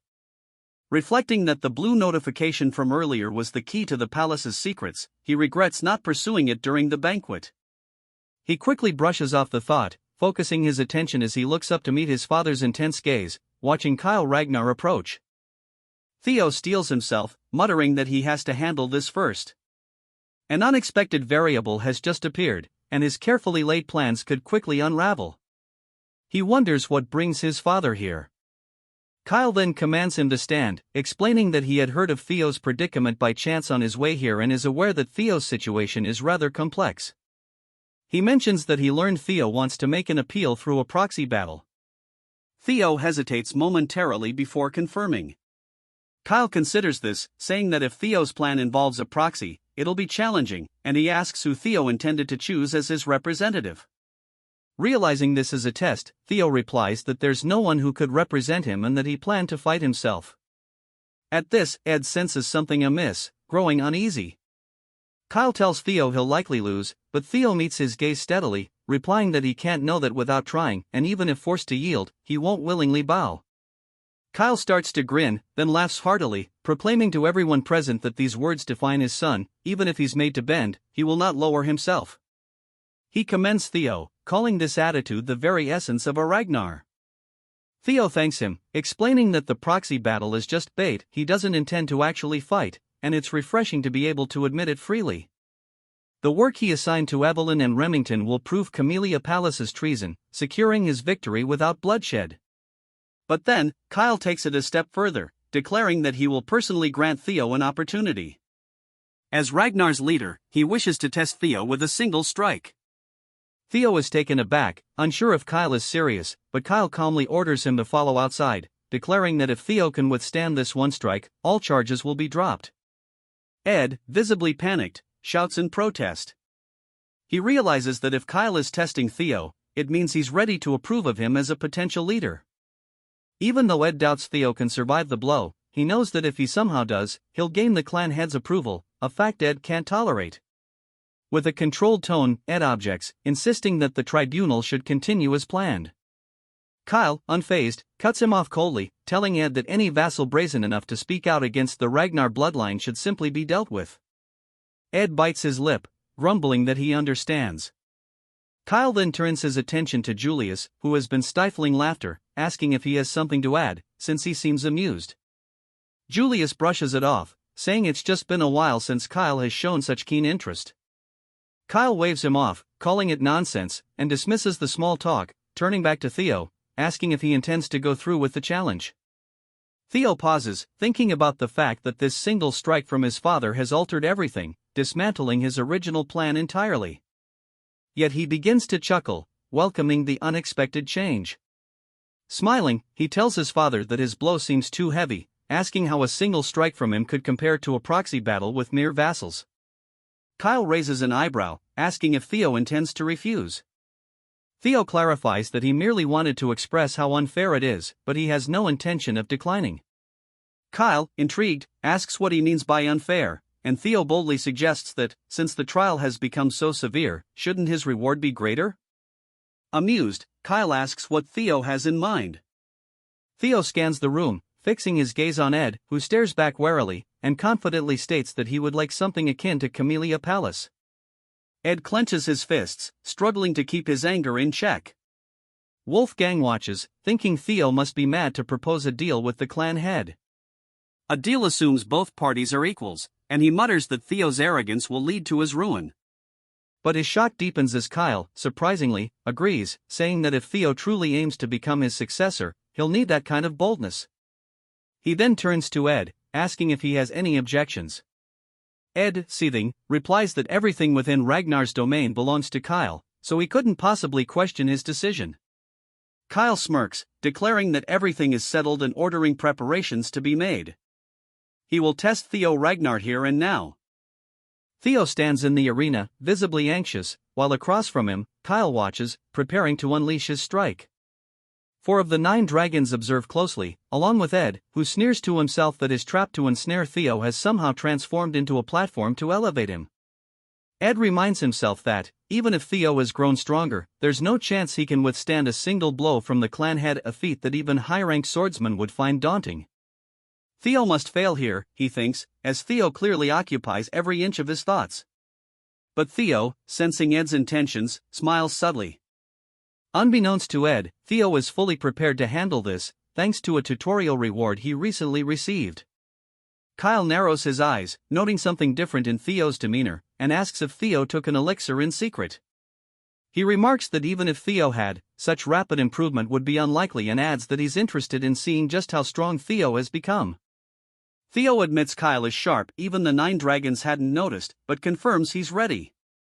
Kyle then points out that, though he usually wields a greatsword, he'll be using a rusty steel blade this time, out of fairness, since Theo doesn't yet know how to use mana. He asks if Theo has any objections. Theo, keeping his voice steady, says he has none. Kyle releases his fiery red aura in a powerful wave, the pressure forcing Theo to stagger slightly. With his blade aimed downward, Kyle tells Theo to prepare himself. Theo trembles under the sheer force of Kyle's fighting spirit but maintains eye contact, saying he can endure it. He notes that his strength has nearly tripled due to leveling up with the experience elixir, and he put all he could into building his strength. Feeling the raw power coursing through him, Theo muses that he's crossed into the extraordinary and believes he can handle a single strike from his father. However, as Kyle draws closer, Theo envisions him as an unscalable wall. The strike comes, and the tension mounts as the spectators watch in stunned silence, except for Count Brad, who secretly hopes Theo will fail. As the strike lands, the ground shudders, and a shockwave blasts out from where their swords collide. Kyle, sensing something, immediately eases up, a satisfied laugh escaping him as he steps back. Theo's sword splinters and shatters, but Kyle, clearly impressed, chuckles, saying it's been a long time since he's felt so proud of a son. He then declares that Theo has proven his innocence, and the trial has concluded. Theo has passed out while still standing, completing the quest single strike of Kyle Ragnar.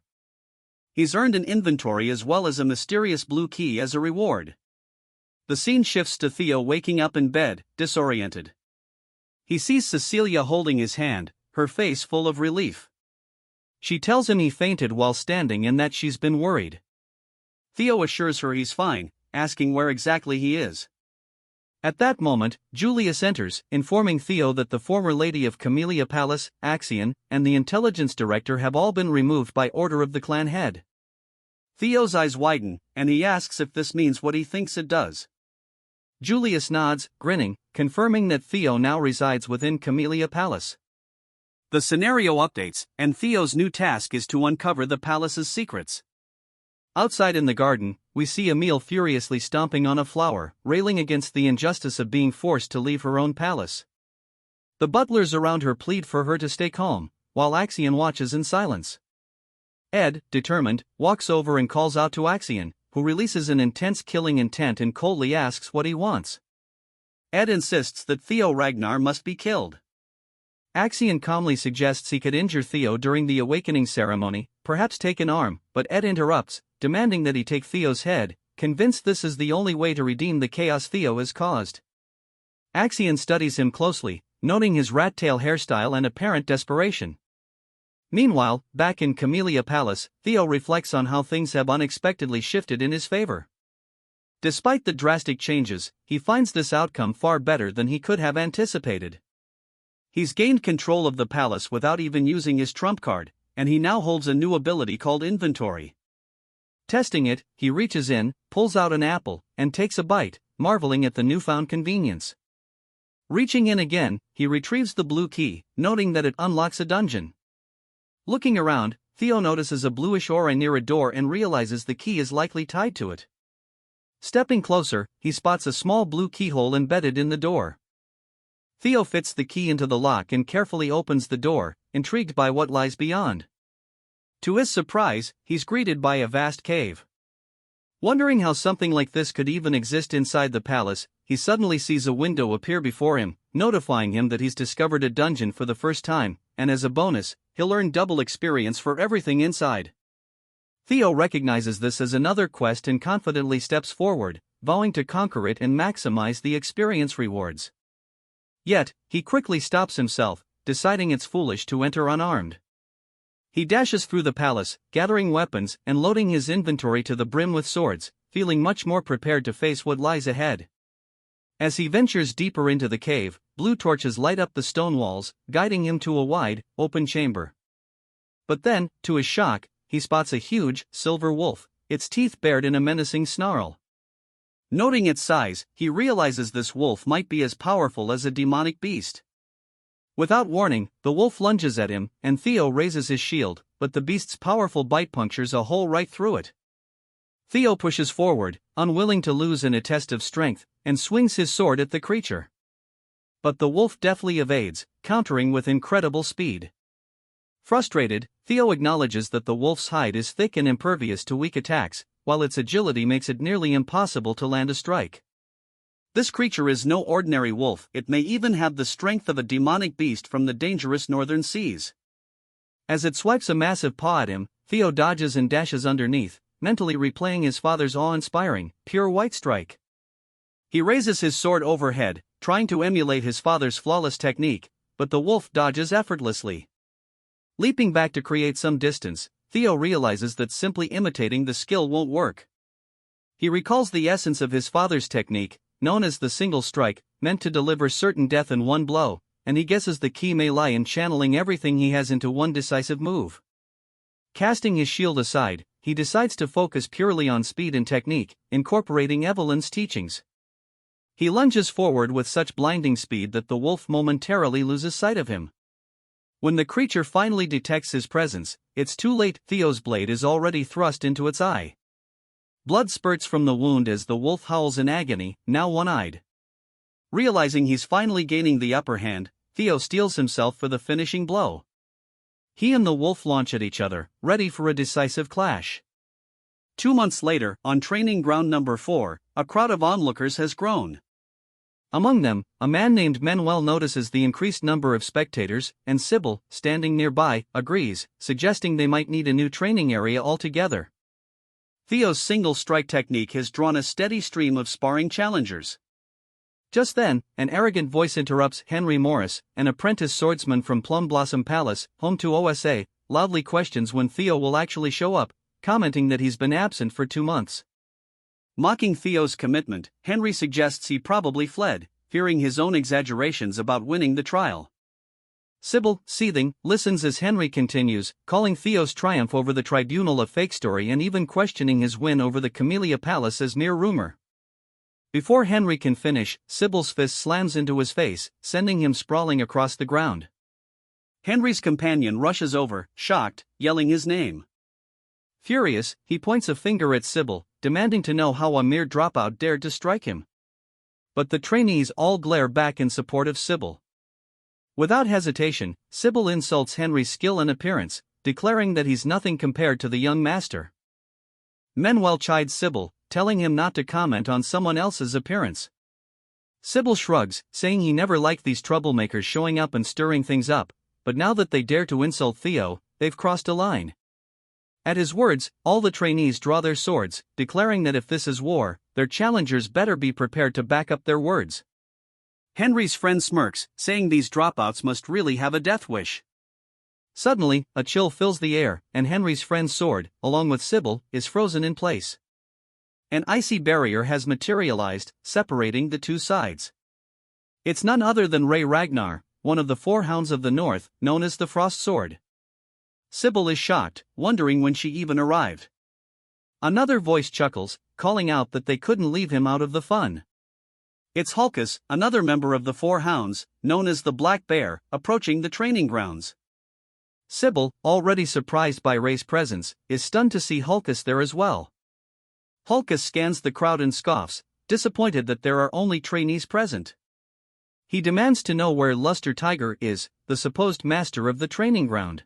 Hulkus, wielding an oversized blade reminiscent of the Dragon Slayer, shouts, asking if the guy is deaf and repeating his demand for Luster Tiger. Without a word, Ray stands by, and it's clear Hulkus is referring to Theo. It cuts back to Theo, deep in the dungeon, panting heavily, clearly exhausted, his sword shattered. A notification window pops up, telling him he's leveled up, and not just once, he's gained multiple levels. Theo, resting atop a large wolf's corpse, realizes he's taken down a total of 170 demonic beasts, leaving only one remaining. He uncorks a potion, chugging it, thinking about how close he came to death on multiple occasions, and marvels at how this potion has saved his life. What seemed impossible at first has gradually gotten easier with each level he gained. Thinking about the intense grind, Theo notes it's already been 2 months since he entered the dungeon. Looking around at the cave's dim glow, he senses a powerful presence nearby, realizing that with only one beast left, the final challenge must be close. He readies himself, knowing this encounter can only mean one thing: a boss fight is coming. Theo steps onto the 5th floor of the dungeon, heading up the stairs and examining his broken blade. He sighs, realizing it's completely unusable now. After tossing it aside, he reaches into his inventory and pulls out the last sword he has left, a ceremonial blade his mother gave him as a birthday gift. This answers his earlier question about whether he had any swords left. In his previous life, there had been a lot of tension between him and his mother leading up to the awakening ceremony, and he'd left this blade to rust in his room. Now, as he inspects it, he realizes it's actually a quality sword, forged from rare white snow steel. Regret fills him as he recalls that he never treasured it. We get a flashback of his mother opening his door, her face lighting up with joy as she wishes him a happy birthday, eager to shower him with gifts. Instead of appreciating her gesture, he had yelled, saying he had no time for birthday presents with the awakening ceremony approaching. He told her that no equipment could change his bloodline, and demanded she leave. The look of pain on her face had been clear, and it stings him even now. Reflecting on his past, he vows not to repeat his mistakes in this life. As he approaches the boss room, a warning screen appears, notifying him that a powerful demonic beast is about to emerge and to proceed with caution. Theo tenses up as the creature comes into view: scales, a dragon-like snout, and a hulking blue form. It's a lesser drake, peacefully sleeping. Theo is thankful it's not a full dragon, but still notes the resemblance, recalling that Ragnars are said to be descendants of dragons. He wonders if it's a mere coincidence that the final boss of this quest is draconic. Regardless, he knows one thing: defeating this beast is the only way to complete his quest and perhaps uncover the dungeon's secrets. Although unsure if he can actually win, Theo steels himself, acknowledging that, dragon or not, he must face it. He decides his best option is to use the single flash technique he's practiced. He's perfected it against the wolves, and although it's nowhere near as powerful as his father's skill, Dragon Strike Flash, it should be enough. Blue aura flares around him as he charges forward, his entire focus on the creature. The lesser drake opens its eyes just as Theo brings his blade down with all the strength he can muster, aiming to harness his dragon heart to its fullest. Blood sprays through the air as Theo's strike lands, wounding the lesser drake, which begins to react to the assault. The drake roars in pain, and Theo is relieved his attack landed. But before he can fully react, the drake retaliates with a swift tail swipe. Theo dodges to the side, muttering that he'd hoped to pierce its brain, though his attack didn't quite go deep enough. Still, with the creature now partially blinded, he feels he has the upper hand. Ready to press his advantage, he grips his blade and uses a technique called Jester's footwork, dancing around the drake and slicing it repeatedly. He begins to think he might actually win. Positioning himself behind its leg, Theo plans to distract it with a normal attack before going for a weak point. However, the lesser drake unleashes its fear ability, releasing a bone-chilling yell that shakes Theo to his core. The fear status effect slows his movements by 10%, and Theo finds his body less responsive. The drake doesn't waste time, slamming a paw down on him. Though he manages to raise his sword in defense, the force of the impact sends him crashing into the wall with a loud bang. As the dust settles, blood drips from Theo's head, and he mutters, "This really is a boss battle, and I can't afford to let it drag on."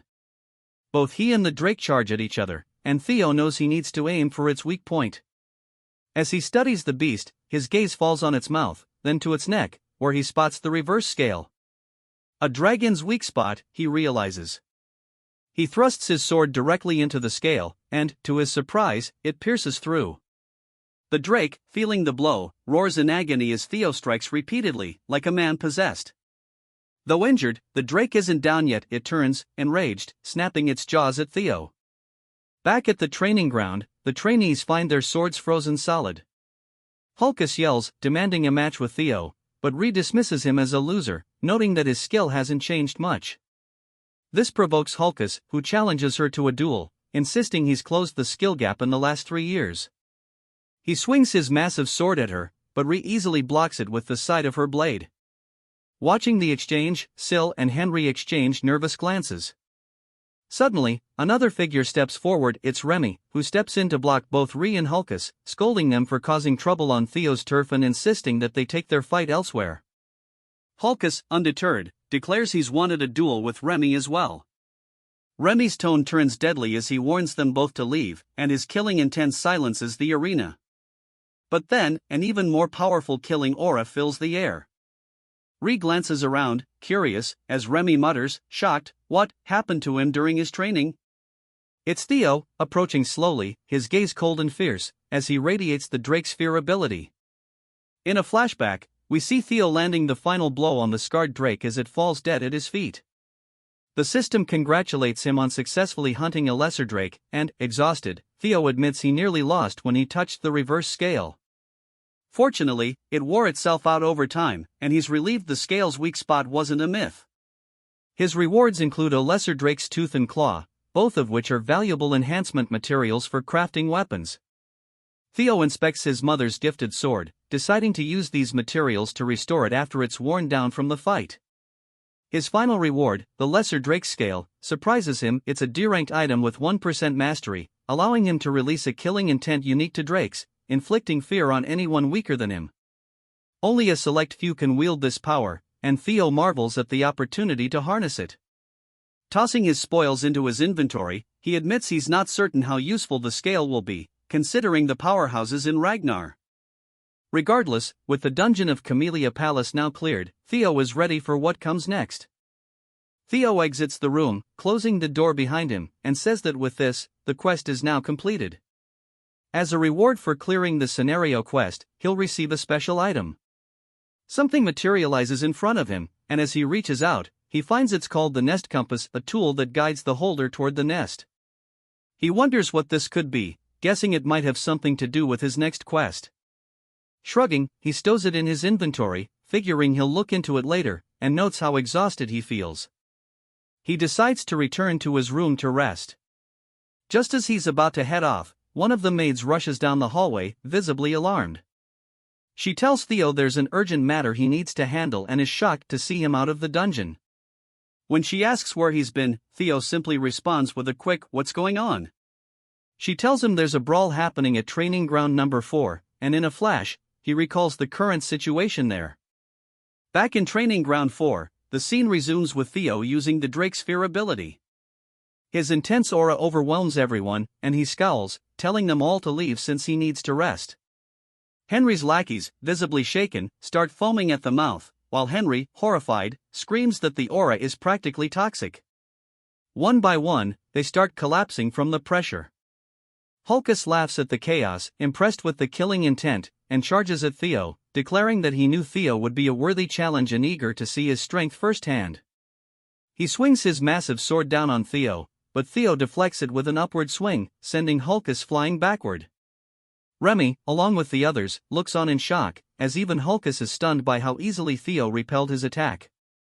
Internally, Theo is a bit surprised that he actually managed to deflect Hulkus's strike. Hulkus, regaining his balance, smirks and charges in again, telling Theo he won't back down so easily. Theo recalls that Hulkus, while considered the weakest of the four hounds, was still powerful in terms of brute strength. As Hulkus comes in for another heavy strike, Theo uses the single slash technique, smoothly deflecting Hulkus's blade down the side of his own and countering in a seamless, precise motion. To his own amazement, Theo's blow lands cleanly on Hulkus, causing him to cough up blood as a deep wound opens across his abdomen. Hulkus stumbles, bleeding heavily, and falls to the ground, defeated. Theo notes, a bit shocked, that he used his full strength without realizing it, and thinks it's lucky Hulkus is only unconscious since anyone else might not have survived. Sybil and the other trainees are stunned for a moment before erupting in cheers, shouting that Theo has just taken down the Black Bear, one of the four hounds, in a single strike. Theo waves them down, reminding them that Hulkus is still alive. But as he's saying this, his sword suddenly snaps and falls to the floor in pieces. Staring down at it in dismay, Theo realizes with dread that it was the sword his mother had gifted him. The trainees only seem to get more excited, declaring in awe that Theo even broke his own sword with a single, powerful strike. Theo looks at the group around him and asks why they're so happy about his broken sword. Nearby, Remy and Ree are observing, with Ray glaring at Theo. It seems she's deep in thought, remembering a memory from years ago. In a flashback, we see a little boy asking someone who they are, and it's revealed to be a young Ray. The boy quickly wraps his scarf around her, noticing she still looks cold, and insists that she come to his house until the snow lets up. The boy is none other than a young Theo, who assures her he'll take her home once the storm passes. Ray smiles as she remembers this moment and quickly turns away, leaving Remy wondering if he just saw her smile. Later, back at the Camellia Palace, Theo is wearing a new hat, and the maids are congratulating him on his recent title, Luster Tiger. They tell him he's worked so hard, and now he just has to keep up the momentum until the awakening ceremony. His mother then brings out a table full of food, showing her excitement, though she can't help but rant a bit while stuffing his mouth with food. Theo wishes she would stop talking, but seeing her happy, he reflects on her sad fate in his past life and how he once treated her. This time, he chooses to embrace the moment and tells her that the food is delicious. After a while, he shows her the broken sword. She screams, asking what happened, and he tells her it broke during training. He apologizes, feeling bad that her precious gift was damaged. Furious, she blames the damn old man, and Theo is taken aback as she explains that the man swore it was crafted with white snow steel and ebony steelwood, claiming it would never break. Theo, puzzled, asks if she means ebony steelwood from the southern Gaia jungle, and she confirms, saying the old man assured her it was made of rare and precious materials, yet here they are with a broken sword. Theo is impressed, explaining that ebony steelwood is rare because it's a plant that grows by feeding on iron, giving it the flexibility of wood but the strength of steel. He knew it was a fine weapon, but he didn't realize it was that valuable and wonders where she managed to get such a sword. But Cecilia dismisses his apologies, saying this won't do. She decides to get a new sword from the best workshop in Winra and refuses to let him attend the awakening ceremony with its shabby old sword. Though Theo offers to use another one, she insists, stating that people are finally seeing his true worth and he needs to uphold that image. She then heads off, saying they'll go immediately, and he follows, asking where they're going. She declares it's time for a custom weapon at the Basque workshop. At the Basque workshop, one of the three great weapon manufacturers of Winra, Theo is amazed. Known for its sheer size, which rivals a factory, it's most famous for its master craftsman and elite blacksmith of special rank. Suddenly, a woman appears, and Cecilia, calling her mother, yells at her to stop smoking. Theo is shocked, he never knew his mother had family, thinking she was an orphan. The woman, Chiron, a high elf known as the Elf of Capitalism incarnate and demon craftsman, responds coolly, saying their relationship as mother and daughter ended when Cecilia chose to leave home. Stunned, Theo realizes that this revelation makes him a quarter elf, musing to himself that this must be why he's so strikingly handsome. Chiron then asks why Cecilia has suddenly come to visit, and Cecilia tosses her the broken sword, saying she's here to return it defective product. Chiron catches the sword, surprised at her accusation, and when she draws the sword from its scabbard, she's visibly shocked to see it broken. Cecilia tells her that if this isn't a defective product, she doesn't know what is. Chiron, intrigued, asks who wielded it, and Cecilia says, "Who else but my son?" Chiron looks Theo over and asks if he's really the kid standing behind Cecilia. Cecilia bristles, telling Chiron to watch her mouth, saying Theo is a genius destined to rule over Ragnar. Theo then formally introduces himself, expressing how honored he is to meet the famed master of the Basque workshop. Chiron acknowledges she's heard of him, but quickly shifts back to the topic, questioning if he was truly the one who wielded the blade. Theo confirms, and Cecilia insists again that the sword was defective. Chiron, looking like she has a lot to say, tells them this conversation is going to be long and motions for them to follow her inside. As they walk, Theo asks Cecilia how she's related to the master craftsman. Cecilia replies that it's exactly as he's heard. Theo clarifies, asking if Chiron is really her mother. Cecilia, in a thoughtful tone, explains that for a short period of 6 months, Chiron acted as her foster mother. His headcanon of her as a pure elf dissipates. Cecilia goes on to say that Chiron has a deep love for anything she finds beautiful, be it jewels, music, theater, or even people. That's why she was taken in as Chiron's foster daughter. She must have liked her a great deal.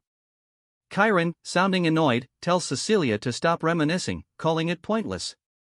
Cecilia laughs, saying that Chiron doesn't truly believe that. Theo asks how Cecilia ended up leaving the workshop.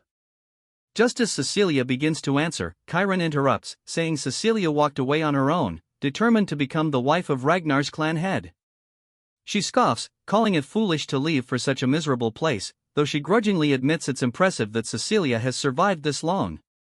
Cecilia grins, saying she left because the clan head was just too handsome, dashing, manly, and utterly devoted to her. Chiron, exasperated, fires back that for all Cecilia's bravado, she came crawling back last year, asking her to craft a sword as a gift for her son. She shakes her head, saying she's never seen anyone as shameless. As they bicker, Theo observes with amusement, marveling at how he's never seen his mother act like this before. He realizes he never truly got to know her in his past life and reflects on how blind and ungrateful he was, too absorbed in the clan to notice the people around him. He glances at Chiron, sensing she also cares for his mother, and wonders why she didn't help in his previous life. They reach a door, and Chiron announces they've arrived at her master office. Cecilia asks why they've come so far inside and insists that Chiron better give Theo the finest sword as compensation. Chiron tells Cecilia to wait outside, grabs Theo's hand, and shuts the door, leaving her behind. Inside, Chiron's gaze sharpens on Theo, who is a bit startled. She bluntly asks him if he possesses a relic of the primordial dragon. Confused, Theo asks if she means an artifact related to the guardian dragon that protects their clan. He explains he's heard the legend of their progenitor distributing the primordial dragon's treasures across Winra for the Ragnar descendants. Growing impatient, Chiron unsheathes a blade and demands to know if he's going to keep pretending ignorance, questioning how her sword ended up in such a state if not for clashing with a relic. She emphasizes that she poured her heart and soul into forging it, and it would never break against anything but a relic.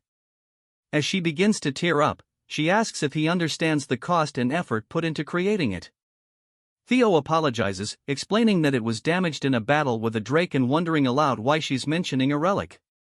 Chiron sighs, saying it's easier to just show him, and pulls on a set of chains. She asks Theo what he sees behind her. He notices a coffin glowing with a blue light, the same glow he saw from the door to the dungeon in Camellia Palace.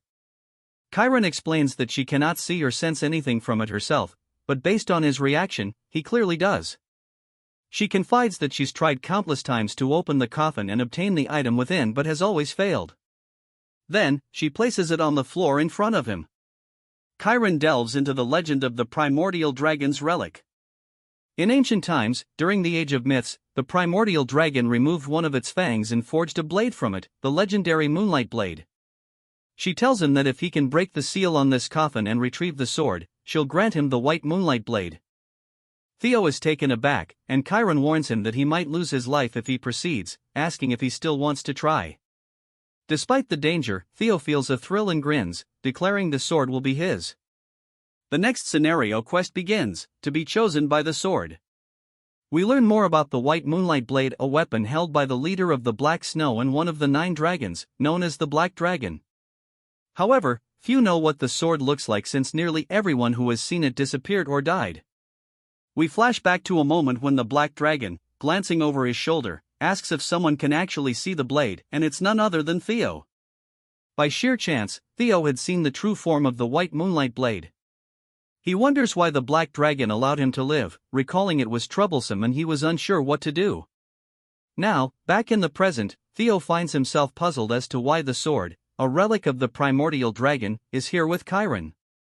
He realizes he met the Black Dragon 4 years later, which means the sword was with Chiron during that time. Chiron asks again if he's willing to give it a try, and Theo observes that the place resembles the Camellia Palace, noticing a keyhole on the coffin. He wonders if the blue key might work, and Chiron is surprised when he pulls it out. As Theo inserts the key and turns it, the lock begins to glow, causing the chains around the casket to snap, releasing an intense aura that even Chiron can feel. Suddenly, the energy flows from the casket and engulfs Theo. He is overwhelmed by darkness and finds his vision blurry.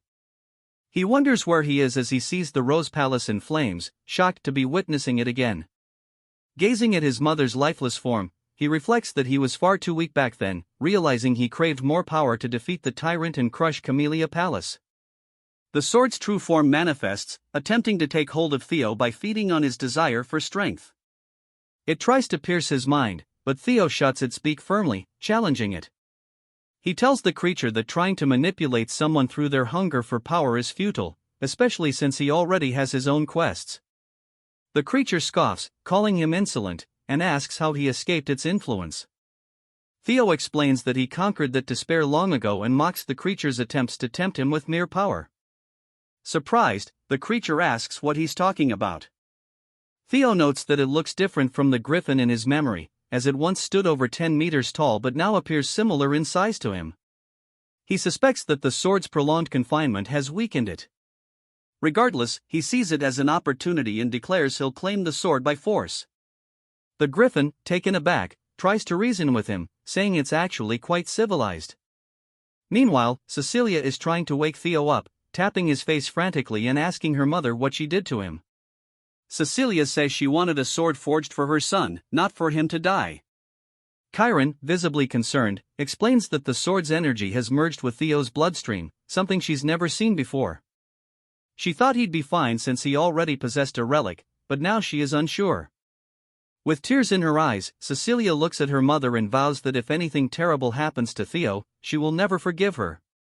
As tension fills the room, Theo's grip tightens on the blade, and a dark aura swirls around him, forming a black orb that descends into his chest. Cecilia calls out to him, confused, and he finally opens his eyes. She embraces him, relieved that he's awake, and cries with joy. Theo reassures her that he's alright and that she doesn't need to worry. With the completion of his second quest, Theo now holds the White Moonlight Blade. Chiron sighs with relief, acknowledging his success in claiming the legendary sword as his own. Theo notes that he was fortunate the griffin was easy to overpower, thanks to its recent unsealing, and, of course, its attempts at psychological manipulation didn't work on him. By absorbing the sword's monstrous energy, Theo's magic power has increased significantly, giving him an additional boost of 30. With his power now surpassing 200, a faint white aura begins to emanate from him, indicating that his magic has started to gain a hint of divinity. He realizes that his magic is now on par with that of a high-ranking swordsman, though he regrets not being able to fully wield this newfound power until after the awakening ceremony. His stats are phenomenal. Chiron, visibly impressed, congratulates him on his success. Theo asks if she'll honor her promise, and Chiron reassures him that elves don't lie. Just then, he feels the sword vibrating and is puzzled. Chiron explains that it's merely resisting, not because it hasn't accepted him as its master, but rather because it feels stifled after being trapped for hundreds of years. Now, finally freed, it wants to unleash its pent-up energy. She points to a wall with sword marks on it and tells him to give it his all against it. Theo asks if it's truly safe, but Chiron laughs confidently, saying his concern is unnecessary. Even the White Moonlight Blade, she boasts, couldn't possibly harm the Basque workshop from a swing by a brat who hasn't even undergone his awakening. Theo finds her words slightly annoying and asks if she's sure, thinking this is a perfect chance to test his sword. Walking toward the wall, he wonders whether he should channel his magic, politely asking for her forgiveness. The bandages on the sword begin to unfurl, revealing its true form, and Theo's eyes darken as he imbues it with his magic, widening his stance in preparation for a powerful swing. Realizing too late what's about to happen, Chiron frantically tells him to stop, but Theo unleashes a single flash, mimicking his father's technique and completely obliterating the wall. In fact, it's not only the wall, the entire side of the Basque workshop has been sliced cleanly down the middle. Cecilia stares in shock while Chiron, now wearing a mystical mask, screams in horror about the damage to her workshop and the money she's lost. Theo, sheepishly, admits that may have been a bit too intense, as the sword drained all his magic power in one go. Suddenly, Chiron is in front of him, pressing her hand against his stomach. Theo, taken aback by her speed, realizes she's assessing him. She remarks on his lack of proficiency with magic, noting she can't detect a mana core, and asks if he achieved that cut through the blade's sheer sharpness alone. She gazes into his eyes, confirming he is indeed a genius, and realizes that this genius is her grandson. Calculating how much wealth she could earn from this prodigy, she places a hand on his shoulder and declares she will be his patron. All he has to do is show the world his skills, he'll become her workshop's greatest advertisement. Theo is surprised by her sudden interest, and even Cecilia is a bit taken aback, pointing out that she can practically see dollar signs in Chiron's eyes. That night, as Theo and his mother prepare to leave, Chiron watches them go, holding the treasures he retrieved from the dungeon to help her repair the workshop's wall. She's pleased, marveling at how her daughter has raised such an incredible son and guessing he must have acquired this loot while retrieving the relic. Laughing, she admits her pride. As they leave, a voice calls out to Chiron from above, greeting her with a long time no see. She scowls, looking up at a tree and demanding to know why this person has shown up, addressing the stranger through a bird perched there. 5 days later, it's the day of the awakening ceremony, and Theo is training with Evelyn. He's nearly pushing her back, though she manages to deflect his strikes and eventually starts pushing him back. She comments that his swordplay has become sharper and faster overall, and he notes with relief that she's complimenting him. Observing from the sidelines, the trainees are stunned. Evelyn reflects that it's been 6 months since Theo began changing, and he's already strong enough to challenge her. With his magic power awakening today, she's certain he'll soar to incredible heights and knows for sure it'll mark the birth of a true powerhouse. She smiles and praises his progress, telling him he could even aim for valedictorian at the ceremony and wishing him success. Theo laughs, crediting her training, and says that if he does win, he'll mention her in his speech. She cringes, embarrassed by the thought, and the other trainees chime in, asking him to mention them too.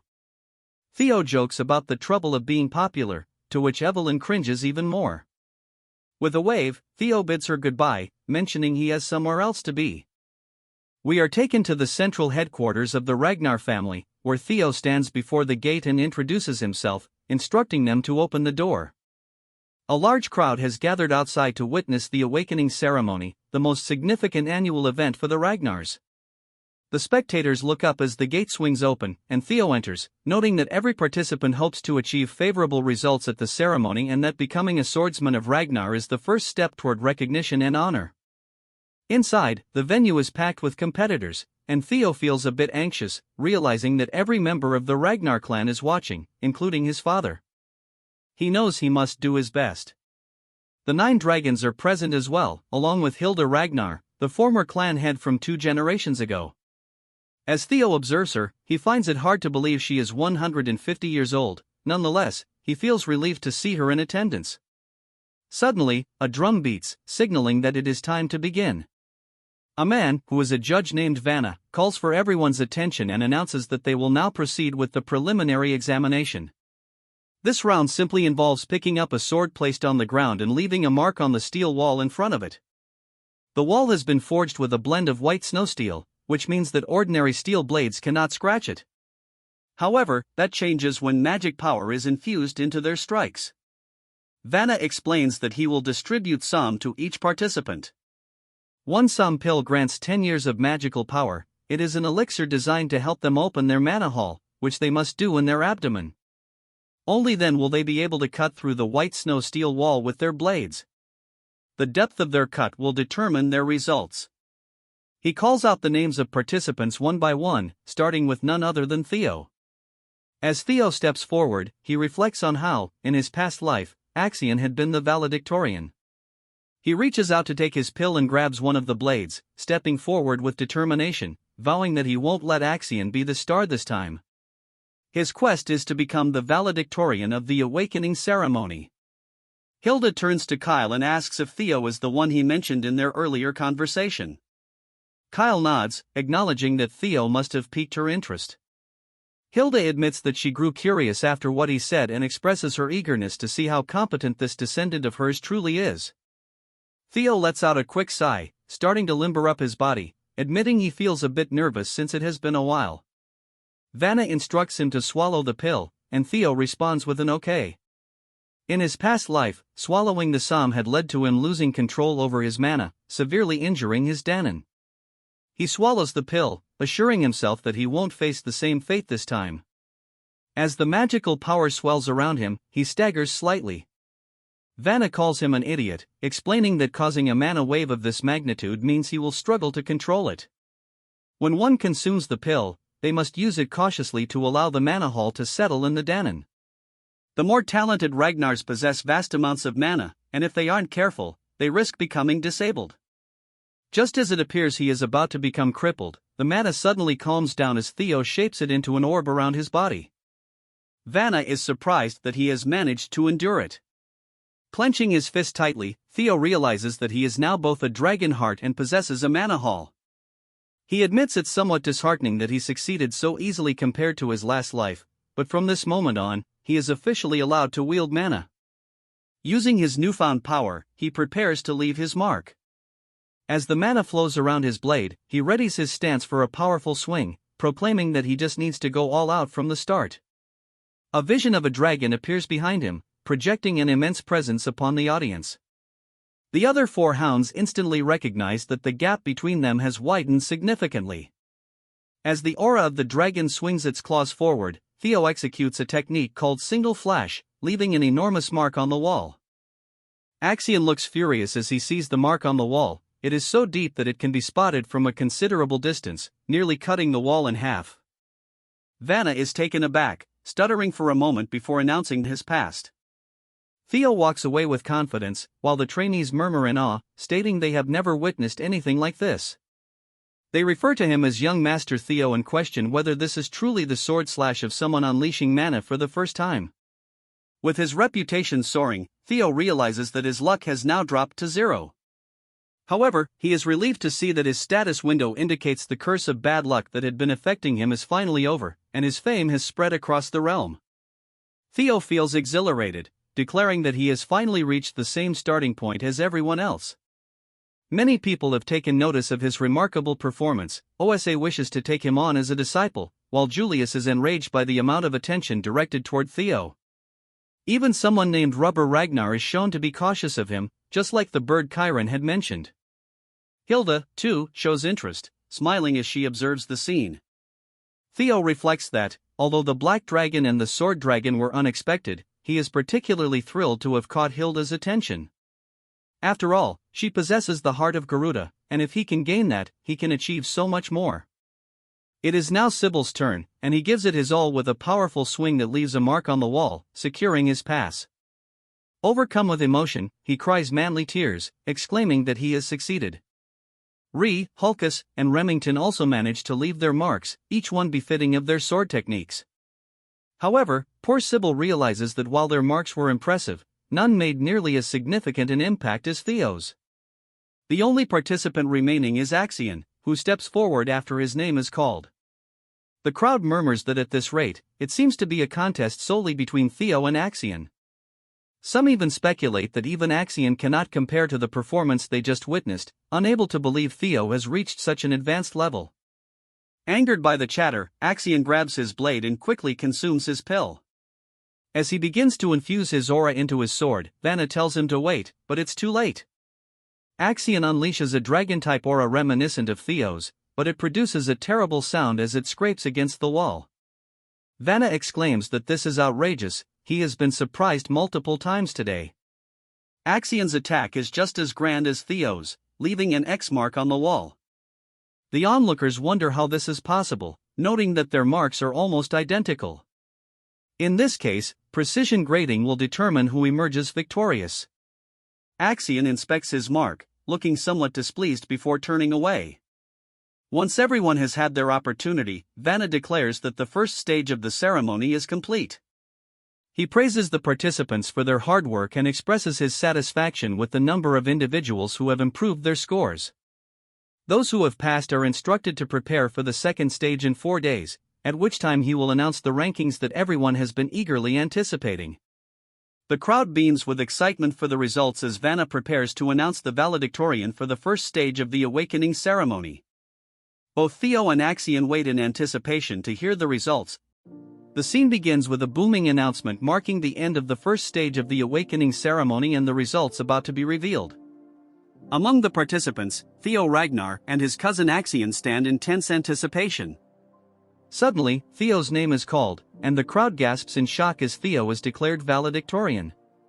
He has achieved a perfect 10 out of 10 in every category, earning the nickname Flash Tiger. Whispers spread through the crowd, marveling that Theo outperformed Axion, who was deemed unbeatable. The announcer notes that Theo's sword mark is nearly identical to the legendary Thor Ragnar's, leaving everyone in awe. Meanwhile, in the snow-covered mountains, Thor Ragnar, a major figure in the clan's succession, is seen walking alone, his presence hinting at his importance. Back at the ceremony, Axion is announced as second place, his perfect score edged out by Theo's slightly longer sword mark. Axion's blazing eyes reveal his fury as the crowd falls silent, tension thick in the air. The announcer concludes by congratulating the participants and announcing that the second stage will take place in 3 days in the Winter Mountains, leaving the 87 examinees preparing for what lies ahead. Later, Theo celebrates with Remington and friends in a cozy cabin, humbly thanking them and emphasizing that the journey is far from over. Reassuring Remington, who feels ashamed of his performance, Theo brushes it off and reminds him of their friendship, reigniting his determination as they toast to the next stage. Alone in the snowy mountains, Theo reflects on his victory, knowing it isn't the end and recalling his true enemies, Axion and Skydragon.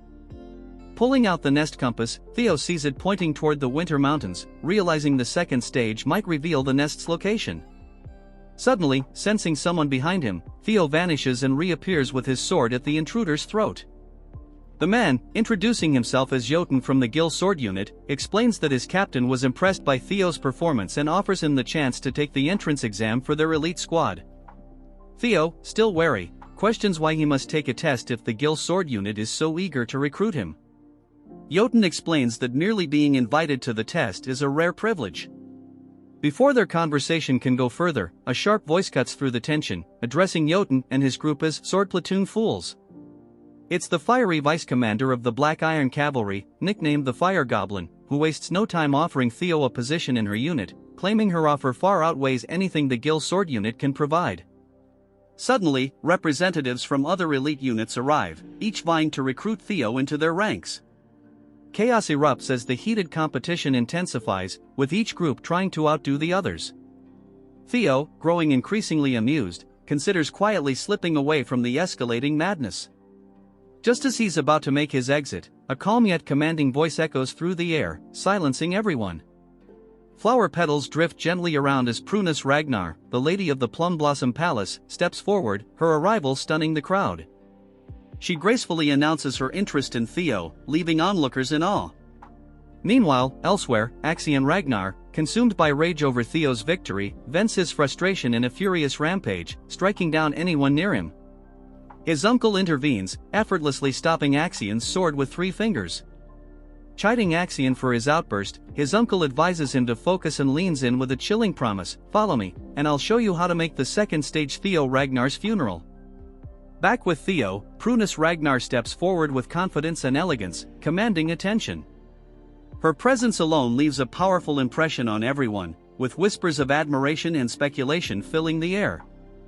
As some try to impede her, Prunus unleashes a surge of energy, silencing any opposition and creating a separate space for herself and Theo. Within this mystical energy, she demonstrates her sword technique, celestial flower rain, a style emphasizing grace, precision, and control, in contrast to the destructive power of Lord Kyle Ragnar. A breathtaking flurry of flower petals accompanies her moves, leaving Theo awestruck as he absorbs every detail. Prunus reassures Theo that mastering the technique immediately isn't necessary, encouraging him to reflect on its essence. With a final burst of energy, she invites Theo to seek her out after the ceremony for further lessons, leaving him both inspired and humbled by her gift. 3 days later, the scene shifts to the vast winter mountains near the northern Great Wall, an expansive, imposing range that has served as a bastion of protection for humanity against horrors beyond for over a millennium. Here, amidst this historic and treacherous landscape, the second stage of the awakening ceremony is about to begin. Jackie Ragnar, the ceremony supervisor, steps forward to address the participants, emphasizing the sacred duty of the Ragnar clan as humanity's shield against the Demon Sea, a cursed land teeming with monstrous creatures. He reminds the apprentices that they will one day shoulder this responsibility. For this test, they must remain within the Great Wall, as venturing beyond is too perilous. The objective is simple: hunt beasts, collect the bells around their necks, and survive in the harsh winter mountains for 15 days. The bells vary in color, with higher value ones indicating tougher challenges. Jackie warns of a beast so powerful it requires teamwork to defeat, hinting at significant rewards for those who succeed. Participants are allowed to use any means necessary, including stealing bells from others, in this survival of the fittest trial and embodiment of the Ragnar way. Jackie also points out totems marking safe zones where they can rest and resupply. As soon as the test begins, the participants scatter, diving into the snowy terrain. Theo's allies head into the forest to gather supplies and support him, while the red-haired siblings Hulkus and his sister charge in eagerly. Axion Ragnar, however, races through the mountains with grim determination, his uncle's chilling words echoing in his mind, "Make this Theo's grave." Watching from the shadows is Ragnar, one of the clan's 4 hounds, keeping a close eye on Axion. Meanwhile, Theo prepares to enter the forest but is stopped by Remington, who confesses that after days of reflection, he now sees Theo not only as a friend but a rival. Theo warmly accepts the challenge, admitting he feels the same, and the two part ways with newfound resolve. Alone again, Theo steadies himself, pulling out his compass to guide him to the dragon's nest. The compass lights up, pointing him through the snow-covered wilderness, and Theo's excitement builds as he sets off. Elsewhere, deep in the mountains, a mysterious blue light glimmers on a steep, snow-covered cliff, hinting at secrets waiting to be uncovered. Trudging through the snowy outskirts, Theo mutters to himself about the difficulty of following his compass in such conditions, joking that a shovel might have been more useful than his prized moon-white sword, Griffin. Gripping the hilt, the blade trembles as if alive, and Theo swings it with all his strength, releasing a surge of blue energy that clears a path and reveals a hidden trail beneath the snow. Suddenly, he senses someone watching him and calls out, daring them to reveal themselves. From behind a tree, 3 men emerge, one of them chuckling as he asks when Theo noticed them. Theo instantly recognizes the trio, Hai, Cho, and Lon, notorious as the roughnecks of the mountain. These aren't just petty thugs. In his past life, they'd left behind a massacre of over 700 innocents during their missions, a horrifying scene that Theo had once been forced to clean up. Confronting them now, Theo suspects Axion might have sent them, but they dismiss the idea, sneering that they don't take orders from someone their age. Theo presses them, and their taunts reveal the truth: they were sent by the Senate. Realizing the stakes, Theo calmly draws his sword. The leader mocks him, but in a flash, Theo's blade erupts with a blue dragon's energy, tearing through them with 3 swift, precise strikes. Blood stains the snow as their bodies collapse in a heap, their severed heads left intact as a warning. Gazing at the carnage, Theo mutters, "I don't want to be like you," before tossing their heads off the cliff. As he reflects on Lady Prunus's technique, Celestial Flower Rain, Theo acknowledges he has a long way to go before mastering it. Just then, he notices something hidden near the cliff's edge, a staircase carved into the rock, partially concealed. The system pings with a hidden quest: find the invisible staircase and explore the blue cave. Without hesitation, Theo leaps down the spiraling stairs into the mountain's depths. Meanwhile, in the monitoring room, tension rises as an announcer updates the rankings, declaring Axion Ragnar in first place, closely followed by Ragnar, as the second stage unfolds in the unforgiving winter mountains. Julius, seated at a large round table, quickly inquires about Theo's progress. The announcer hesitates before revealing that Theo has yet to score any kills or ally with anyone. Julius raises an eyebrow in surprise while the announcer speculates that Theo might be hiding or preparing an ambush. Before the conversation can continue, Prunus begins to speak, but Wolfgang interrupts with a menacing laugh, dismissing Theo's chances in the current round. He sneers, claiming that just because Theo excelled in the first round doesn't mean he'll shine here. Wolfgang goes further, mocking Theo as a coward with no real-world battle experience and even ridiculing him as an illegitimate child. Grinning maliciously, Wolfgang smugly thinks about the roughnecks he sent after Theo, confident they've already eliminated him. Sitting across from Wolfgang, Ed narrows his eyes in suspicion and telepathically asks if Wolfgang had any involvement in Theo's predicament. Wolfgang chuckles, admitting he didn't bother to inform Ed of his plans. Frustrated, Ed clenches his jaw, inwardly fuming at Wolfgang's recklessness. Ever since Theo took control of the Camellia Palace, Ed and his allies were forced to relocate to the Rose Palace, which gave Ed the opportunity to search for the ancient dragon artifact. Despite his efforts, he hasn't found it and now suspects Theo holds the key. Determined, Ed gives a silent telepathic order to his subordinate to find Axion and urge him to accelerate the plan to eliminate Theo. Meanwhile, Prunus warns Julius that the Senate must be plotting something and suggests implementing a backup plan. Julius dismisses her concerns, confident in Theo's resilience. He believes Theo is likely biding his time and adds, with a smirk, that he hasn't forgotten Prunus met Theo behind his back. Prunus brushes off the remark with a laugh, stating that what truly matters is Theo's perspective. Meanwhile, Theo has entered a dark cave filled with skeletal remains, bones and skulls scattered across the ground. As he ventures deeper, the skeletons seem to come alive, letting out eerie roars meant to unsettle him, but Theo's mental fortitude renders him unfazed. Placing a hand on the cold wall, he activates his sensory perception skill, sending a surge of awareness through the cave and mapping out the paths ahead. His lips curl into a smirk as he detects a glowing path. This must be the hatchling's nest. A memory from his past life surfaces, he recalls Huel discovering a legendary item in this cave years later. Determined to claim the prize first, Theo follows the path to a massive, ancient door. Standing before it, he feels a slight pang of pity for Huel, knowing he's about to claim the treasure long before Huel ever has the chance. As he steps closer, the door seems to awaken, and Theo senses a presence behind it. Then he sees it, a massive eye, wide open, staring at him from the darkness. Dumbfounded, Theo pushes the door open, stepping into a vast, fantastical chamber.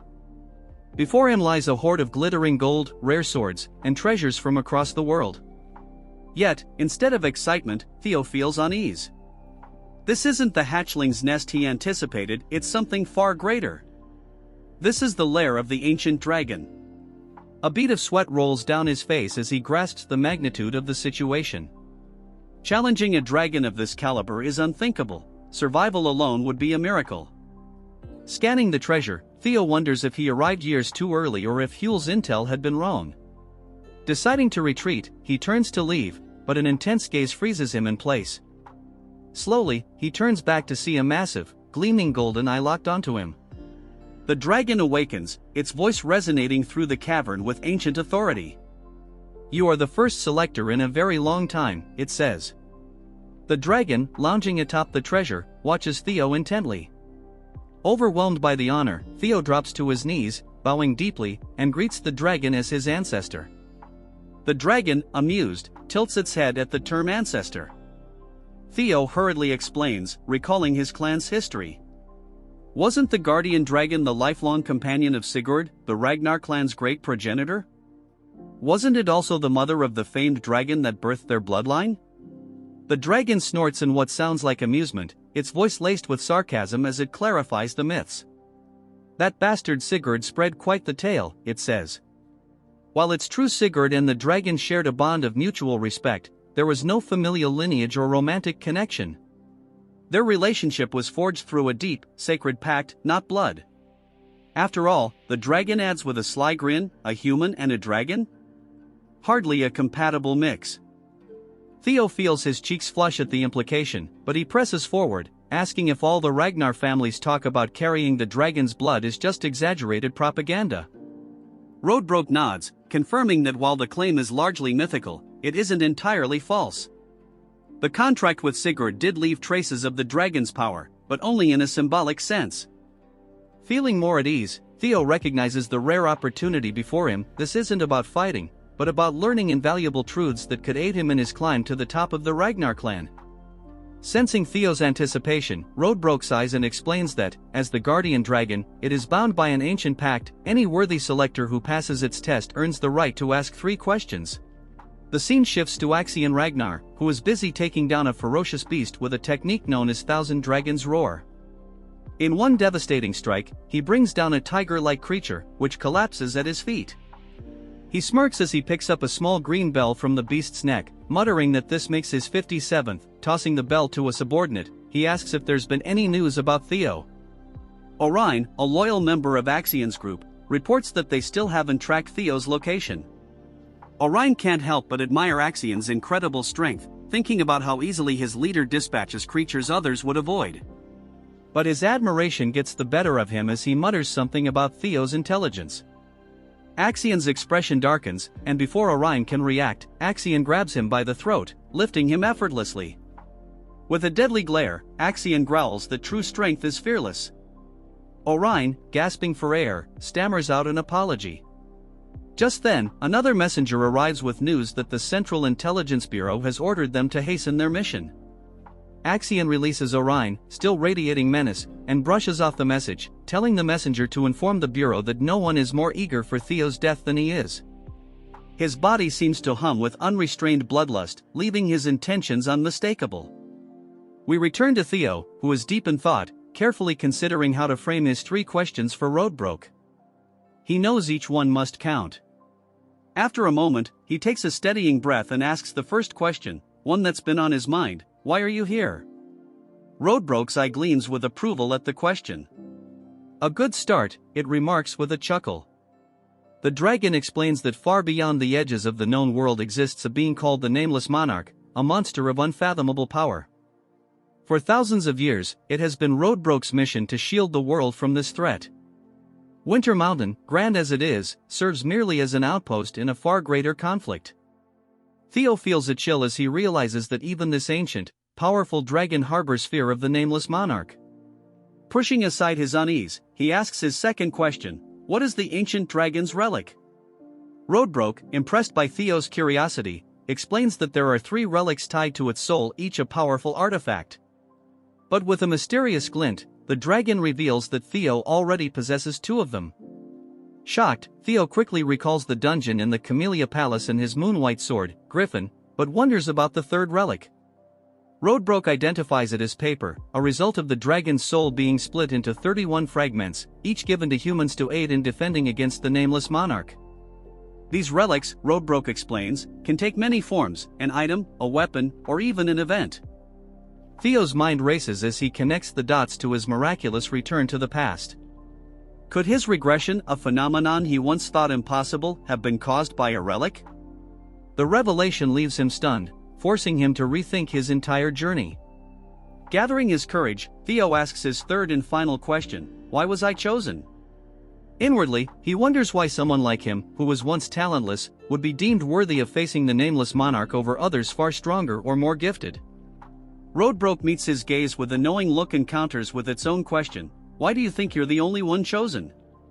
Theo's eyes widen in shock as the implication sinks in. Others must have been selected by relics as well. His mind races to figures like Ed and even the Black Dragon. Did they know about the relics? Could they have experienced regression, too? The weight of the dragon's answer leaves Theo reeling, filling him with both clarity and more questions. A terrifying Nameless Monarch, an ancient dragon bound by duty, and the possibility of other regressors, the enormity of it all settles on his shoulders. Breaking the silence, Rodbrok declares that Theo's 3 questions have been answered and that the hidden quest is now complete. As per their covenant, Theo is entitled to a reward. A system notification appears, congratulating him on completing the quest and offering him a treasure. Rodbrok gestures to the vast trove surrounding them, inviting Theo to choose whatever he desires: gems, relics, elixirs, skill books, or armaments, each beyond ordinary imagination. Scanning the treasures, Theo feels a spark of boldness and surprises even himself as he smiles and declares, "I want you." Roadbroke freezes, visibly stunned, utterly bewildered by Theo's unexpected request. Roadbroke lets out a booming laugh, remarking, "It seems my popularity is truly eternal," and calling Theo's claim an amusing jest. However, her tone sharpens as she asks what he genuinely desires. Theo remains silent for a moment, then cryptically hints at something about her standing atop the treasure. Confused and increasingly irritated, Roadbroke narrows her eyes and demands, "That wasn't a joke, was it?" With unshaken confidence, Theo confirms her suspicion. Spreading her massive wings, Roadbroke generates a powerful gust, the sheer force nearly toppling Theo as it drives him back. Radiating an overwhelming aura of dragon fear, she demands, "Are you seriously trying to claim all my treasure and my knowledge with clever wordplay?" Theo braces himself against the oppressive force, his thoughts racing as he realizes the full weight of the guardian dragon's aura pressing down on him. Determined to withstand it, he grits his teeth, blood trickling from his eyes and mouth as he fights to stay upright. Summoning Lesser Drake's fear, a blue, smoke-like energy begins to emanate from him. Roadbroke sneers at his attempt. "How foolish," she mocks. "Do you think you can stand against me with such a minor fear?" Yet Theo remains resolute, defiantly declaring that the guardian dragon had promised he could claim any treasure within her nest, without any limitations. He boldly suggests that she herself, as the heart of this hoard, could be considered a treasure. Knowing he's gambling with his life, Theo clenches his jaw and resolves to press forward. He understands that Roadbroke, the legendary guardian dragon who had once forged a pact with Sigurd, the Ragnar clan's progenitor, represents an unparalleled claim to legitimacy. Summoning every ounce of his will, he declares that he will not let this opportunity slip through his fingers. Blood continues to drip as he demands that she honor her promise, choosing her as his prize and asking her to stand by his side. Roadbroke, watching Theo endure her overwhelming aura with unflinching resolve, feels a strange familiarity, a reminder of Sigurd's unwavering determination centuries ago. Slowly, she exhales, her fiery gaze softening. "Very well," she says, her voice carrying both amusement and nostalgia. "I accept your request." Theo, stunned by her words, takes a moment to process them. As her enormous form begins to transform, her dragon body is enveloped in a thick fog, and her golden eyes glow with an ancient, otherworldly light. When the fog fades, a humanoid figure emerges from the treasure, stepping into view. The mist clears entirely to reveal a breathtakingly beautiful woman.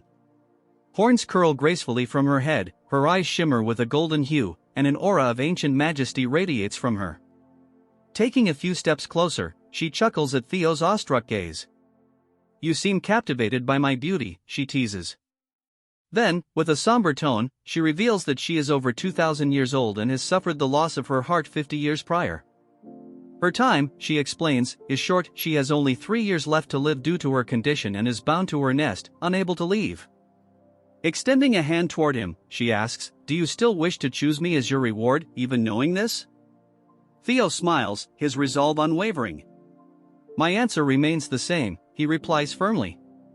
"I choose you, Roadbroke." A system notification appears, confirming that Theo has selected Ragnar's guardian dragon, Roadbroke, as his reward. Roadbroke shakes her head, half amused, half resigned. "You're a fool," she says, though her tone carries a hint of approval. "But such stubbornness is fitting for a chosen one." The system window updates, granting Theo 2 new titles, Guardian Dragon's Significant Other and Descendant of the Progenitor. Theo, bloodied yet triumphant, stands with fierce determination as Roadbroke gazes at him, her expression unreadable. Theo vows to grow stronger in search for more relics of the primordial dragon, determined to find something that can substitute for Roadbroke's lost heart. A system notification appears, indicating that a soul link has been established between him and the guardian dragon. Eyes filled with resolve, Theo assures Roadbroke that he will uncover a relic capable of fulfilling the role of her heart. Another system message informs him that he has gained a significant amount of experience points, resulting in a level up. With newfound determination, Theo declares, "I must at least accomplish this to be worthy of the title Guardian Dragon's Significant Other." Roadbroke smirks and instructs him to care for her in his new role as her chosen partner. However, she warns that since she cannot leave her nest until a solution is found, she will soon enter hibernation. Before doing so, she produces a glowing blue book and, in an instant, appears directly before him. Pressing the book against his chest, she explains that reading it will awaken his mind gate, enabling him to form a true soul link with her. She gestures around the cave, informing him that food is available near the nest and encouraging him to take his time studying. A system notification appears, announcing that Theo has acquired the Grimoire of Aman. Stunned, Theo stares at the book in his hands as the system elaborates. The Grimoire of Aman is a mystical tome containing principles tied to the sound that resonated at the dawn of creation, a holy resonance embodying the universal truths of existence. Marveling at his fortune, Theo asks Roadbrook about the timeline for awakening his mind gate. She clarifies that the initial awakening process takes roughly a month. Theo's expression shifts as the weight of her words sinks in. He recalls the urgency of his current situation. The second stage of the awakening ceremony is underway, and he has only 15 days left to complete the exam. Anxiously, he asks if he can return to her nest after finishing the trial. With a teasing yet authoritative tone, Roadbrook perches on one of the treasure chests, her golden eyes gleaming. "I won't permit you to leave until you open your mind gate," she declares. Theo freezes, realizing she's serious. The pressure mounts as he calculates the time he has left, just 13 days to accomplish what others would need a month for, all while his competitors are out gathering bells and battling to secure their positions. 3 days prior to the commencement of the second stage, snow carpeted the grounds of the Central Intelligence Bureau. The chill in the atmosphere wasn't solely from the freezing weather but from Axion's uncle, whose malicious grin hinted at something far more sinister than frost. Axion stood stiffly as his uncle rifled through a container, eventually pulling out what appeared to be an innocent marble. But in this world, nothing was truly innocent. With the theatrical flair of a villain delivering a dramatic soliloquy, his uncle elaborated on the marble's purpose. It enhanced the energy of fiends trapped within, creating an anti-field safety zone to repel other fiends. Then, to demonstrate its power, he shattered the marble, releasing a swirling haze of purple and black motes. The disturbance condensed into a hideous, four-eyed creature with a maw wide enough to swallow Axion whole. Before Axion could fully process the situation, shadows surged from his uncle's feet, taking the form of a dragon that obliterated the fiend in a single devastating strike. The spectacle left Axion torn between admiration and disbelief at the monstrous legacy he seemed to have inherited. Unfazed by Axion's inner turmoil, his uncle continued detailing the next step of their scheme.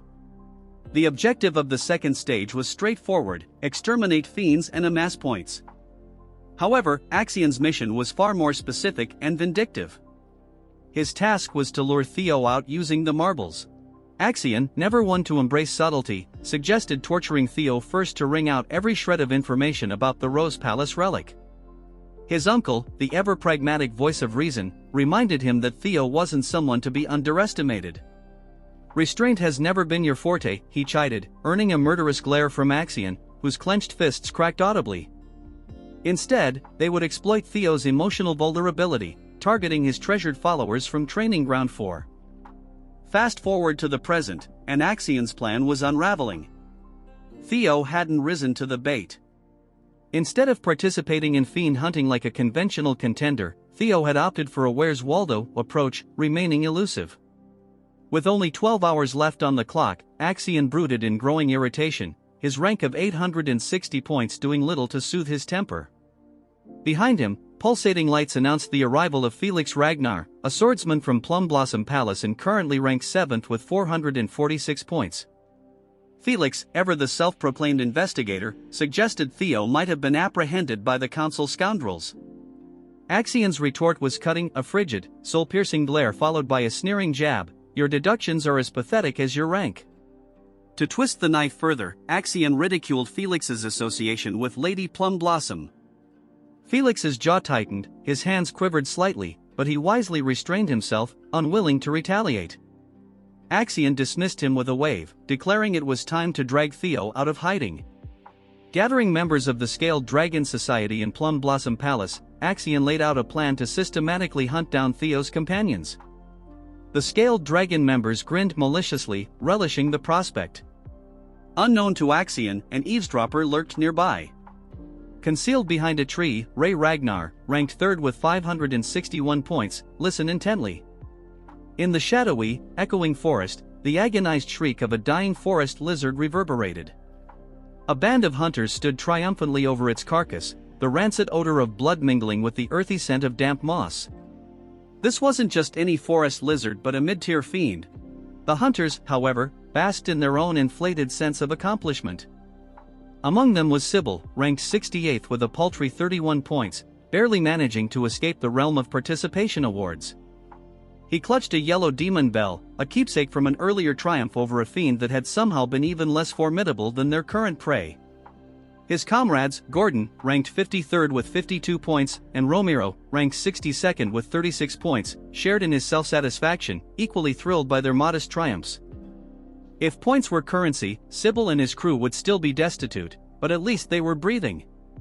Sybil held up the yellow demon bell, a lackluster emblem of mediocrity, and grumbled, 12 hours left, where's Theo? His tone carried less worry for Theo's well-being and more irritation over their meticulously saved supplies now feeling like wasted effort. The group's self-proclaimed strategists speculated with a blend of respect and cynicism, Theo's probably orchestrating something big. He's not like us, scrounging for points just to scrape by. The resident optimist added with a spark of excitement, what if he takes the top spot again? His glee earned a round of annoyed glances. Without warning, Ragnar, ranked 14th with a formidable 173 points, drove his blade through Sybil's back. The gruesome crunch of steel-piercing flesh echoed sharply, and Sybil's victorious grin contorted into a mask of shock as blood darkened his clothes. Orion yanked his sword free with a flourish. You're nothing more than fodder, he said icily, his disdain as cutting as his blade. His frosty stare locked onto the others, daring them to act. As he raised his sword again, chaos erupted. Meanwhile, as if destiny couldn't resist checking in on its chosen protagonist, the scene shifted to Theo. Deep within Lord Brock's nest, Theo stood in the ominous presence of the ancient dragon herself. The beast's glowing amber eyes studied him with an unnerving blend of curiosity and appraisal. Her voice, a resonant rumble akin to rolling thunder, filled the cavern as she scrutinized his progress with the mind gate, a feat he had achieved in under a month, a timeline so extraordinary it could crush the spirits of even the most gifted. A system notification flashed before Theo, proclaiming his partial mastery of the Grimoire of Amon, magical principles partially understood. Theo smirked, muttering with wry amusement, that's my life, always the overachieving B+ in a world that demands an A++. The Grimoire, a notorious relic veiled in mystery, demanded not only immense mana but also the heart of a dragon to unravel its profound secrets. Luckily, Theo had both the mana and the dragon's heart, enabling him to advance at twice the pace of the average overburdened sorcerer. Yet, as always, the system, ever ready to crush his momentary sense of accomplishment, informed him that his stats were still subpar, granting him a skill called hatching. The ability wasn't entirely worthless, it allowed him to manipulate lingering thoughts through psychokinesis. Sure, it sounded impressive on paper, but Theo had been hoping for something far more dramatic, like conjuring infernos or bending reality itself. Lord Brock, unimpressed by his grumbling, closed her enormous eyes and remarked bluntly, "You've barely qualified to call yourself my consort." Theo blinked, dumbfounded. Consort? What kind of twisted partnership terms was this dragon operating under? Before he could respond, she continued, "You'll need rigorous training to master advanced skills. And don't forget, I've only got 2 years left. Prioritize my restoration, or we're both doomed." Her matter-of-fact tone only bolstered Theo's resolve. Flashing a determined grin, he replied, "Don't worry. I'll fix this. You're stuck with me now." Satisfied with his conviction, Lord Brock began the primordial covenant. Wisps of smoke coiled around Theo as her molten gold eyes burned brighter than ever. "You're my consort, the first in a millennium," she intoned, her voice laden with ancient authority. In a blink, she disappeared, teleporting Theo to a snow-covered mountain cliff. Standing amidst the expansive, frost-bitten wilderness, Theo exhaled a frosty sigh, his breath mingling with the biting cold. His gaze swept over the barren landscape as if willing it to offer him a lifeline. 12 hours, just 12 scant hours remained, and what did he have to show for it? A towering pile of regrets and an awakening ceremony that seemed about as useful as trying to teach a fish to climb a ladder. "This is going nowhere," he grumbled, kicking at the snow with the irritation of someone realizing they'd been playing in the wrong league all along. Hunting fiends? What a joke! It was nothing more than a glorified scavenger hunt compared to the level of skill he needed. First place wasn't just slipping through his grasp, it was sprinting away at lightning speed. Then, inspiration struck, a dim, flickering idea, but an idea nonetheless. In his prior life, Axion had claimed the top rank during the awakening ceremony. If he wanted to take that title, he needed to abandon the Boy Scout routine of scavenging fiend tokens. No, it was time to target the real prizes, other participants' bells. But just as his determination solidified into a plan, a darker thought loomed in the back of his mind like an ominous thundercloud. The name itself left a sour taste on his tongue. That guy wasn't merely tough, defeating him wasn't just challenging, it bordered on outright lunacy. The thought lingered, heavy and suffocating, casting a shadow over his freshly devised plan. Before his spiraling doubt could take hold, a faint rustling broke the oppressive silence. Theo's head snapped toward the noise, his heartbeat quickening. A figure stumbled into view, their steps uneven, leaving a grisly trail of blood across the pristine snow. Then it came, a voice, soft yet chilling, slicing through the frigid air like a dagger. Theo froze, his muscles locking as if his blood had turned to ice. His gaze darted between the stumbling figure and the dark presence that accompanied it. Yet, it wasn't the staggering person ahead that unsettled him, it was the other entity lurking just beyond sight. A thick blanket of snow muffled all sound, cloaking the forest in an uncanny silence.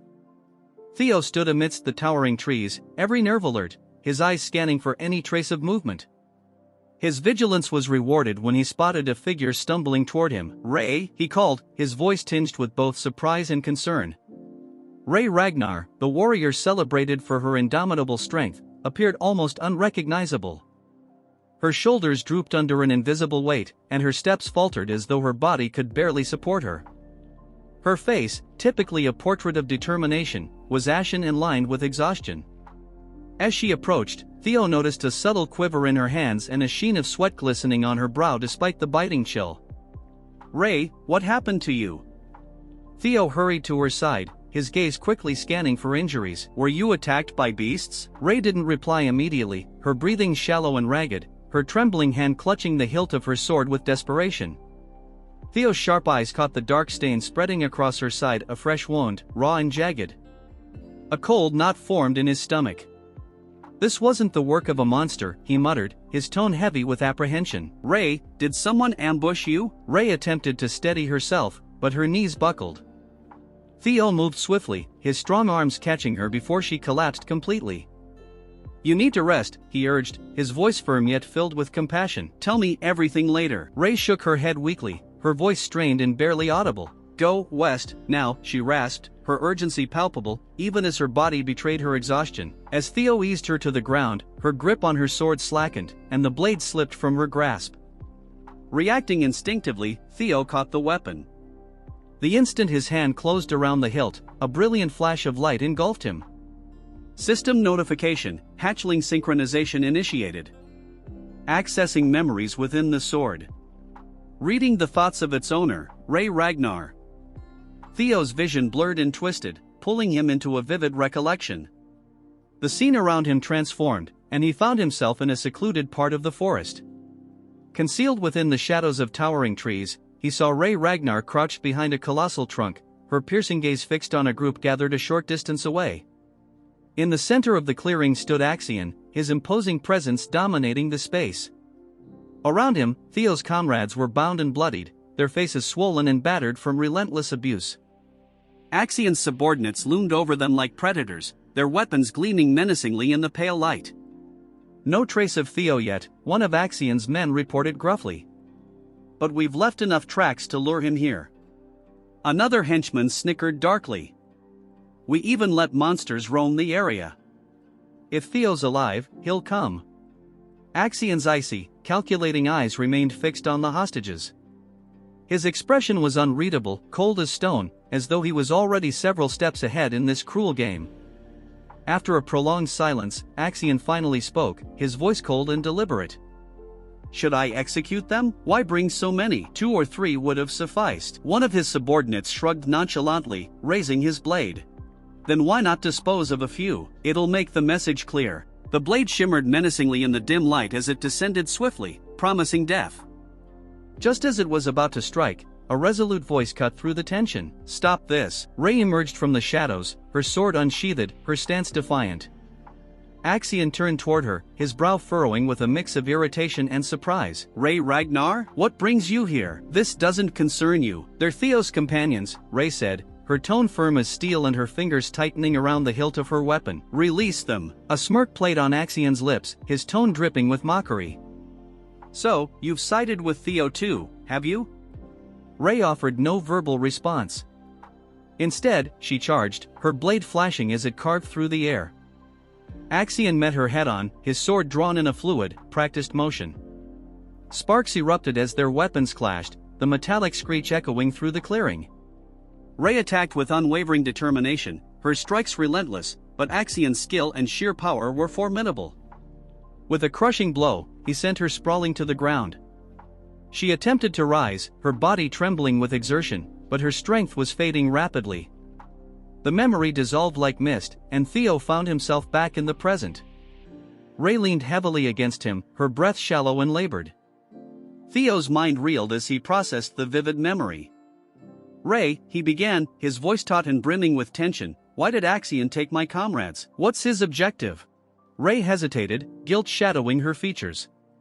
He was desperate to find you, she admitted softly. When you didn't appear, he seized your friends to force you out of hiding. Theo's fists clenched tightly, his nails biting into his palms as anger, guilt, and determination churned within him like a storm. Where are they? He demanded, his voice sharp and unyielding. Where is Axion? You can't go, Ray whispered, her voice fragile and strained. The Central Intelligence Bureau's supervisors are backing him. Not even you can handle them all. Theo's jaw tightened, his resolve like iron. I don't care. Every moment we stand here, they're in danger. This isn't just a trial anymore. Ray shouted, her voice breaking under the weight of her emotions. It's a carefully laid trap to eliminate you. We need to regroup, rally support, and strategize. There's no time, Theo barked, urgency blazing in his voice. I won't stand by and let them perish. Ray's frustration boiled over, her voice trembling as she countered, even if it means sacrifices, I can't bear to lose anyone else. Theo's voice exploded, reverberating through the hushed forest. I've already lost more than I can bear. Not again. Meanwhile, in a secluded grove, Axion stood surrounded by Theo's captured allies. The once pristine snow beneath them was tainted with streaks of crimson, evidence of a fierce and ruthless struggle. A subordinate approached cautiously, bowing slightly before speaking. Sir, Theo has been sighted. He's at the northern cliffs, currently in communication with Ragnar. A wicked smirk spread across Axion's lips. Finally, Theo Ragnar. I'll make you understand the price of defying me. A guttural, raspy voice resonated in his ear, audible only to him. Remember, young Master Axion, there's no need to confront him head-on. Extract the information about the relics, we'll handle Theo ourselves. Axion's expression grew darker, and he inclined his head slightly. Understood, but I intend to make him suffer first. The voice continued coldly, use the summoning orb to divert the supervisor's attention. Meanwhile, with Theo, Ray made a final, desperate plea to deter him. Theo, please, don't do this. You're walking straight into their ambush. Theo's resolve didn't falter for a moment. Thank you for warning me, Ray, he replied, his tone unwavering, but I refuse to stand by while my comrades are in peril. As Ray was not ready to answer Theo, he pleaded her to tell their location, as memories of the time spent with his subordinates flashed through his mind. Hero's palace fell in his previous life and he couldn't do anything but watch as he was weak. With resolve and power this time he tells her that she also interfered, so Theo cannot just stand by and watch his subordinates die in front of his eyes. The air around Theo grew dense, charged with an unmistakable energy. A faint, dragon-like aura flickered behind him, embodying the sheer force of his determination. Ray's eyes widened, her breath catching as she felt the weight of his presence bear down on her. Where is Axion? Theo demanded, his voice steady yet authoritative, his gaze unrelenting. Elsewhere, deep within another part of the forest, three figures stumbled across a grim and disconcerting scene. Supplies lay scattered across the snow, and faint streaks of blood trailed away from the area. One of them, Remington, ranked second in the competition, knelt to inspect a blood-stained box. His expression grew somber as he spoke. These provisions, they belong to Theo's team. Behind him loomed Hulkus, a towering figure ranked 5th, and Eric's, who held the 4th rank. Both scanned the area, their faces etched with unease. "This doesn't look promising," Remington remarked grimly. He turned to his companions, his voice resolute. "We need to find them before it's too late. I'll need both of you to back me up." Chaos erupted as Theo faced a gargantuan white creature, its absurdly massive weapon poised to pulverize him. "Perfect," Theo muttered sardonically, evading at the final instant as the ground shattered under the beast's colossal blow. Unperturbed, he tightened his hold on the blade. "Just a giant, ill-mannered brute with no respect for boundaries," he quipped before lunging forward with surgical precision, targeting the creature's vulnerabilities. The beast collapsed with a guttural wail, but Theo spared it no glance, already forging ahead, his thoughts fixed on his imprisoned friends. As if fate conspired against him, 5 identical monstrosities emerged, their glowing crimson eyes radiating menace. "What is this? Axion's discount monster factory?" Theo snapped. Drawing upon the dragon's 3rd claw, he unleashed a cataclysmic sword strike, annihilating the pack in one sweeping motion. "Efficiency," he muttered, stepping over the wreckage, though triumph was fleeting. The ultimate adversary appeared a colossal abomination dwarfing its predecessors. Its very presence seemed to mock Theo's readiness. "Massive, but I've seen worse, mostly my own poor decisions," he sneered. As the beast bellowed, Theo launched himself skyward, descending like an avenging meteor, his blade embedding deep into its skull, silencing it instantly. The tumult faded, transitioning to Ray, who lingered in the eerie quiet of Theo's departure. Memories flooded in young Theo, grasping her hand, courage blazing in his small frame. "Always so reckless," she whispered, frustration and nostalgia mingling. Resolving not to stay idle, she clenched her fists. "Go on, play the hero, but don't think I'll let you have all the glory." With a determined stride, she vanished into the forest. Meanwhile, in Axion's lair, Theo's captured companions, brimming with fury, strained against their bonds. One, channeling fiery defiance, yelled, "You'll regret this, Axion." Predictably, the flamboyant villain responded with a mix of disdain and gratuitous cruelty. Axion's boot slams into the captive's face, forcing him to the ground as a derisive smirk spreads across his lips. "Such clamor," he sneers.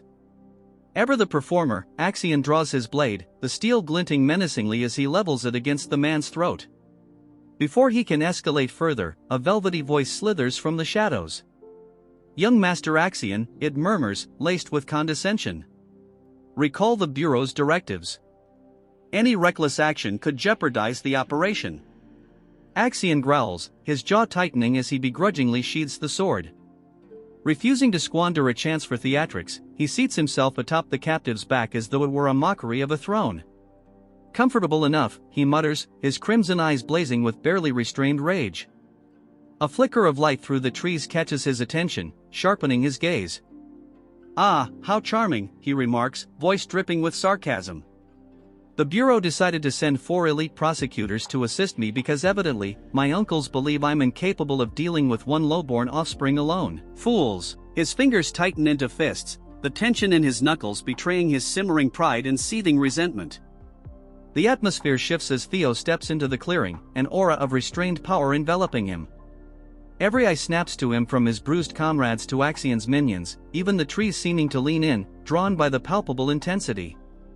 Axion rises slowly, feigned indifference masking his irritation.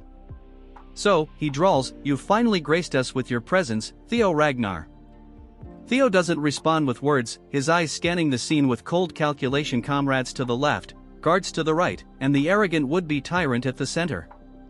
His grip on the sword tightens, the air humming with his subdued fury. "You kept me waiting," Axion taunts, his tone like a serrated blade. Theo's gaze locks onto the captive beneath Axion's boot, his deliberate strides cutting through the tension. Sensing the shift, Axion's hand drifts to his weapon, but before he can act, the irksome, composed voice from the shadows cuts in once more. "Young Master Axion, do not let him provoke you." Axion exhales sharply, forcing himself to regain a semblance of composure. "Theo," he begins, adopting an air of authority, "let's abandon the theatrics." "Surely you understand the Are you frightened?" Theo interrupts, his voice as sharp as a blade. Axion's smirk falters. "What?" Theo steps forward, his tone cold and merciless. Are you afraid you'll be defeated by me?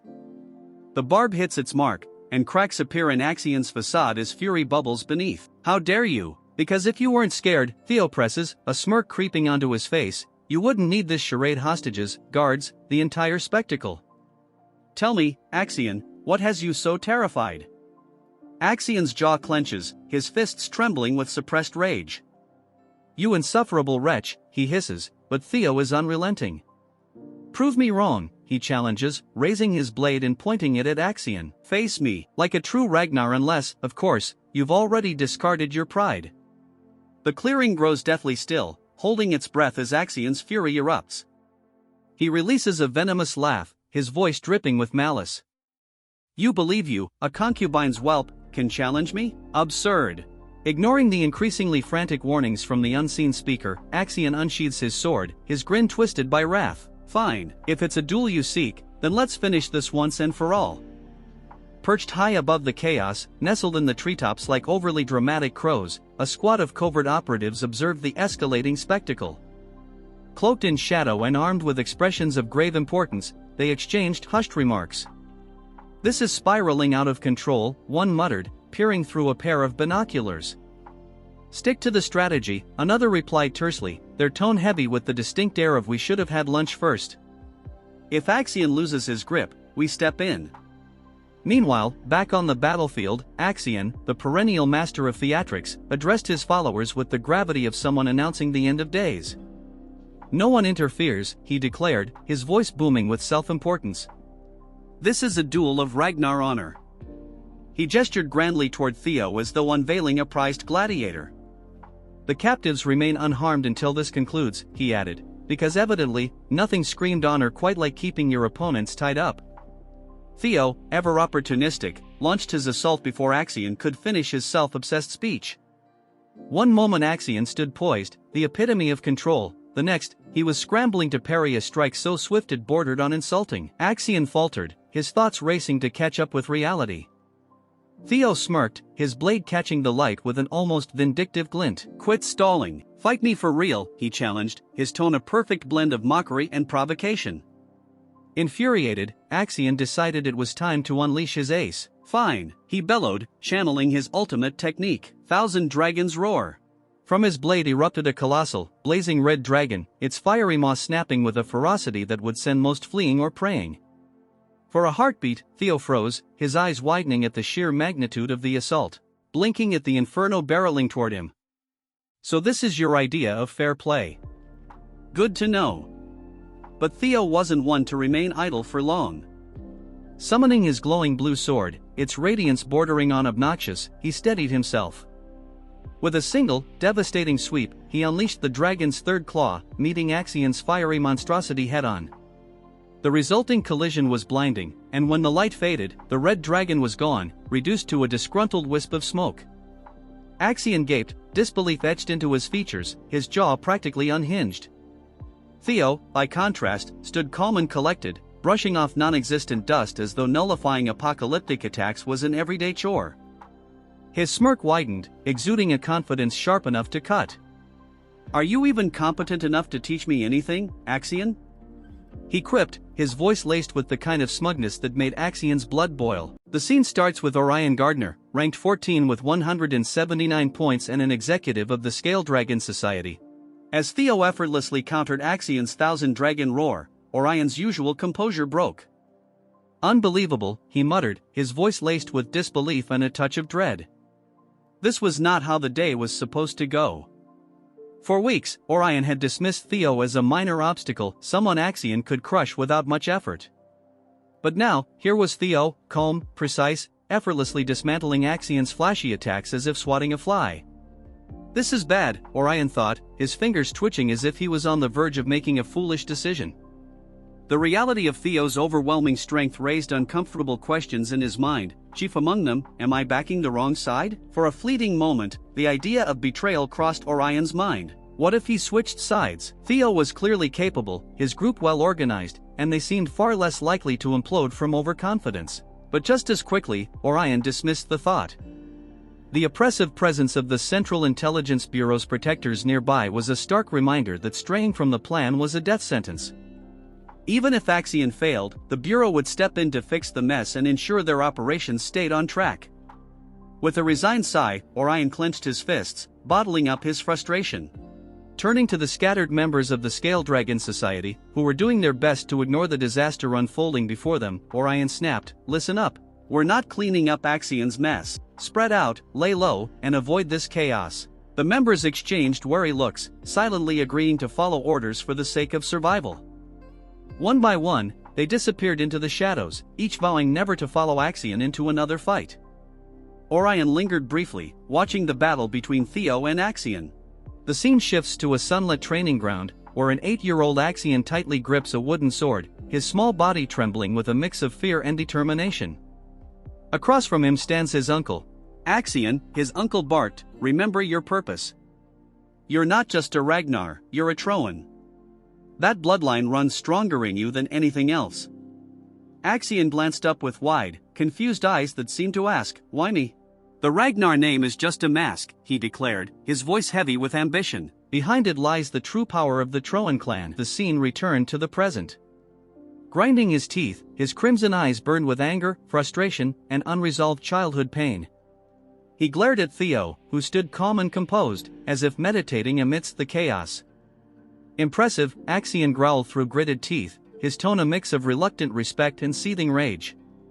Without hesitation, Axion charged, his sword gleaming like a terrible decision in motion. His movements were quick, precise, and honed by years of grueling training. "Theo," he yelled, his voice cutting through the tense air, but Theo didn't flinch. He stood his ground, his blade raised in a defensive stance that seemed to mock Axion with a silent "bring it on." His eyes were steady, calm, and calculating, as if he already knew the outcome. Axion's sword came down with all the fury of a man fighting his own insecurities, but Theo met it with ease. The clash of steel rang out, sending shockwaves through the battlefield as sparks flew from their blades, momentarily lighting up their intense expressions. How could Theo, a so-called concubine's child, stand so confidently, matching him blow for blow? Meanwhile, Theo allowed a faint smile to cross his lips, not smug, but worse.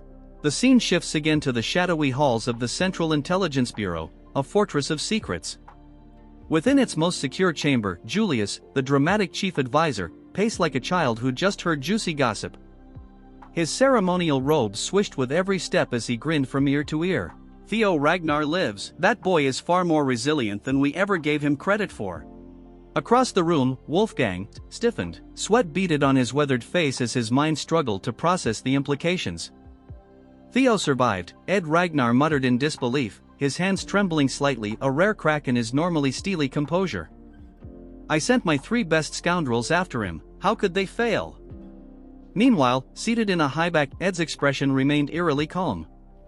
The scheming uncle of Axion, he didn't let his emotions show until the weight of the report sank in. Slowly, with the grace of someone who'd been plotting for years, a smirk stretched across his face. "So, Theo is alive," he murmured, his voice smooth and almost pleased. In his mind, the gears started turning. "Axion will uncover the relic's secrets, and then my swordsman will finish Theo for good." Before he could spiral into another villainous monologue, the room's informer interrupted, their voice trembling. "Sir, there's more." Ed's smirk faltered as his head snapped toward the informer. "What is it?" he demanded sharply. The informer hesitated, clearly aware they were about to ruin Ed's carefully constructed sense of control. "Theo and Axio, they're currently dueling," they stammered. The words landed like a slap. Ed shot to his feet so quickly that his chair nearly toppled. "A duel?" he exclaimed, his calm demeanor shattering. The room fell silent as his mask of composure cracked. Back on the battlefield, Theo moved with a deadly grace, his precise footwork making his movements unpredictable. Axion, for all his anger, matched him move for move. He deflected Theo's first attack, parried the second, and narrowly avoided the third. "He's stronger than I expected," Axion thought, his grip tightening on his sword.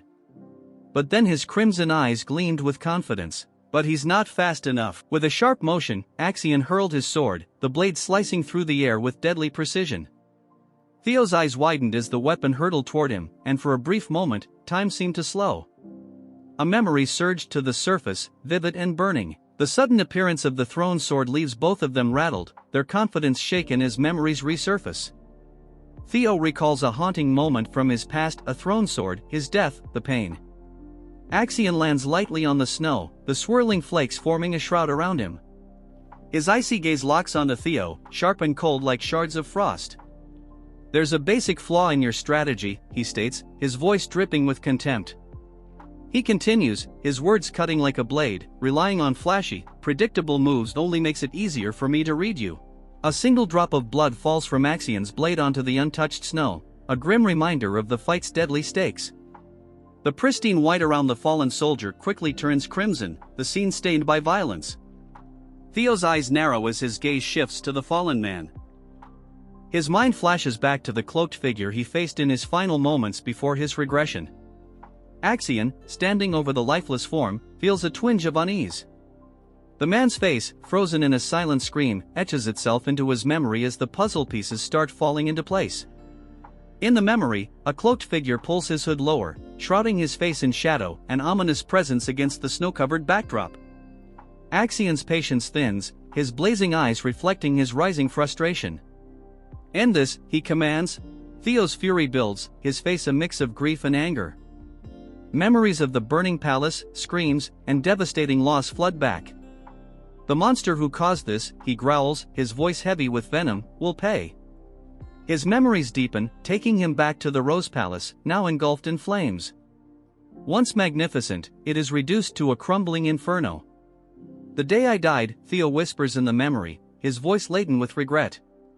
He remembers running through the burning halls, helpless and desperate. "I was supposed to die that day," he thinks bitterly, the weight of his powerlessness crushing him. And Theo recalls Evelyn's relentless investigation. Her efforts uncovered the truth. Randon and the Camellia Palace were intertwined, two faces of the same coin. The attack was orchestrated, the burning palace a cruel reminder of betrayal. Theo clenches his fists as the realization sharpens. Among all the swordsmen, only one would dare to use such a reckless technique, a thrown sword. The truth hits him like lightning. "Axion Ragnar," he whispers, the name bitter in his mouth. Analyzing his opponent's style, Theo concludes, only someone blinded by arrogance would rely on such a gamble. Any lingering doubt vanishes as certainty solidifies in his mind. Theo grips his broken sword tightly, the jagged metal cutting into his hands, but he barely feels the pain. The blade cracks, breaking into two useless shards. As the pieces fall to the ground, he whispers, his voice raw with anguish, "What is it with you people?" Axion's eyes widen in disbelief, his voice shaking as he stammers, "He broke a sword with his bare hands." Theo's bloodied hand tightens as he glares at Axion, his voice steady and resolute. "This isn't like before," he declares. "I won't repeat my mistakes." With smooth precision, Theo picks up a fallen sword from the snowy ground, a weapon left behind by a fallen comrade. With a surge of energy, Theo hurls the broken sword toward Axion. Axion scoffs, unimpressed by the act. "What kind of pathetic attempt was that?" he sneers, his tone dripping with disdain. "A poor imitation of my technique, you're truly a fool." But as Axion's words fade, his eyes narrow, and a flicker of unease appears. Something about Theo's movements feels off, sending a chill down his spine. A shiver runs through him as he senses the power radiating from Theo. This is no ordinary killing intent. "This is something far darker," he whispers, fear creeping into his voice. Theo's mana surges like a tidal wave, a palpable force exploding outward and pressing down on the battlefield. Axion feels as though he's suffocating, the sheer intensity of the energy leaving him breathless. How can his mana be this strong? He wonders, his blood turning cold as realization strikes. Axion is frozen in shock, his mind reeling with unanswered questions, failing to notice Theo's rapid approach. Theo unleashes a devastating wave of energy, a force so overwhelming it tears through the forest, shattering trees and shaking the ground. The air crackles with raw power as Theo raises his glowing blade, its light almost otherworldly. With a fierce cry, he swings the sword down, aiming for Axion's head. Axion, driven by desperation, lifts his own sword just in time to block, sees an opening and presses his advantage. A cruel smile curls his lips as he taunts, "Is this all the mighty Axion Ragnar has to offer? I'm honestly disappointed." Axian's face contorts in rage, his voice a guttural growl. You'll pay for that. In a sudden move, Axian grabs Theo's arm, catching him off guard. Theo stumbles, his balance momentarily lost. Axian seizes the opportunity, his sword swinging toward Theo's head. Theo barely manages to leap away, narrowly avoiding a fatal blow. As Axian rolls back to his feet, Theo's lightning-fast kick slams into him, forcing him to block with trembling arms. Theo advances, his cold, determined gaze locked on Axian. "Let me show you how it feels," Theo growls, his voice a cold, menacing promise. He pauses, letting his words hang ominously in the air, his glowing blade illuminating his face. "To have a sword driven through your stomach." Theo's strike is swift and merciless. Axian's eyes widen in disbelief as Theo's blade finds its mark, aiming straight for his head with deadly precision. Moving to the Remington in group, surveying the scene, "It doesn't look like a monster attack," a voice remarks while. "It looks more like someone was taken." "The only one capable of such an act is Axian," Remington suggests. Hulkus, Erica, and Remington exchange uneasy glances before Remington adds, "Axian? But he's in first place." Hulkus wonders aloud, does he want to collect more bells? Remington's eyes narrow as he pieces the situation together. "It seems like he's taken Theo's subordinates hostage to lure him out," he says grimly, his voice hardening. "He's planning to eliminate Theo during the second blooming ceremony." Hulkus is furious. "What? He should face him fair and square. What is he even doing?" Erica, ever pragmatic, remarks coolly, "Turns out Axian's a coward." Hulkus, still seething, shouts, "So what?" Erica responds calmly, "This is Ragnar's blooming ceremony. Situations like this are common." Remington falls silent, deep in thought, his expression unreadable. Finally, he speaks, his tone filled with disapproval. "That's why I dislike Ragnar. Even if this is a contest of strength, such actions are unacceptable." Erica cautions him with a piercing gaze. "Your words are dangerous," she warns. "Are you serious about this?" Remington, with newfound determination, declares, "I must save his subordinates." His voice is firm as he adds, "If it were Theo, he would do the same." Hulkus turns to Erica, his voice urgent. "Sister, if you come with us, you'd be a great help." Erica's reply is blunt. "No, I'm not interested." She elaborates coldly, "I followed you because I thought I'd meet Theo Ragnar, but I don't see him. And to be honest, I really hate weak men.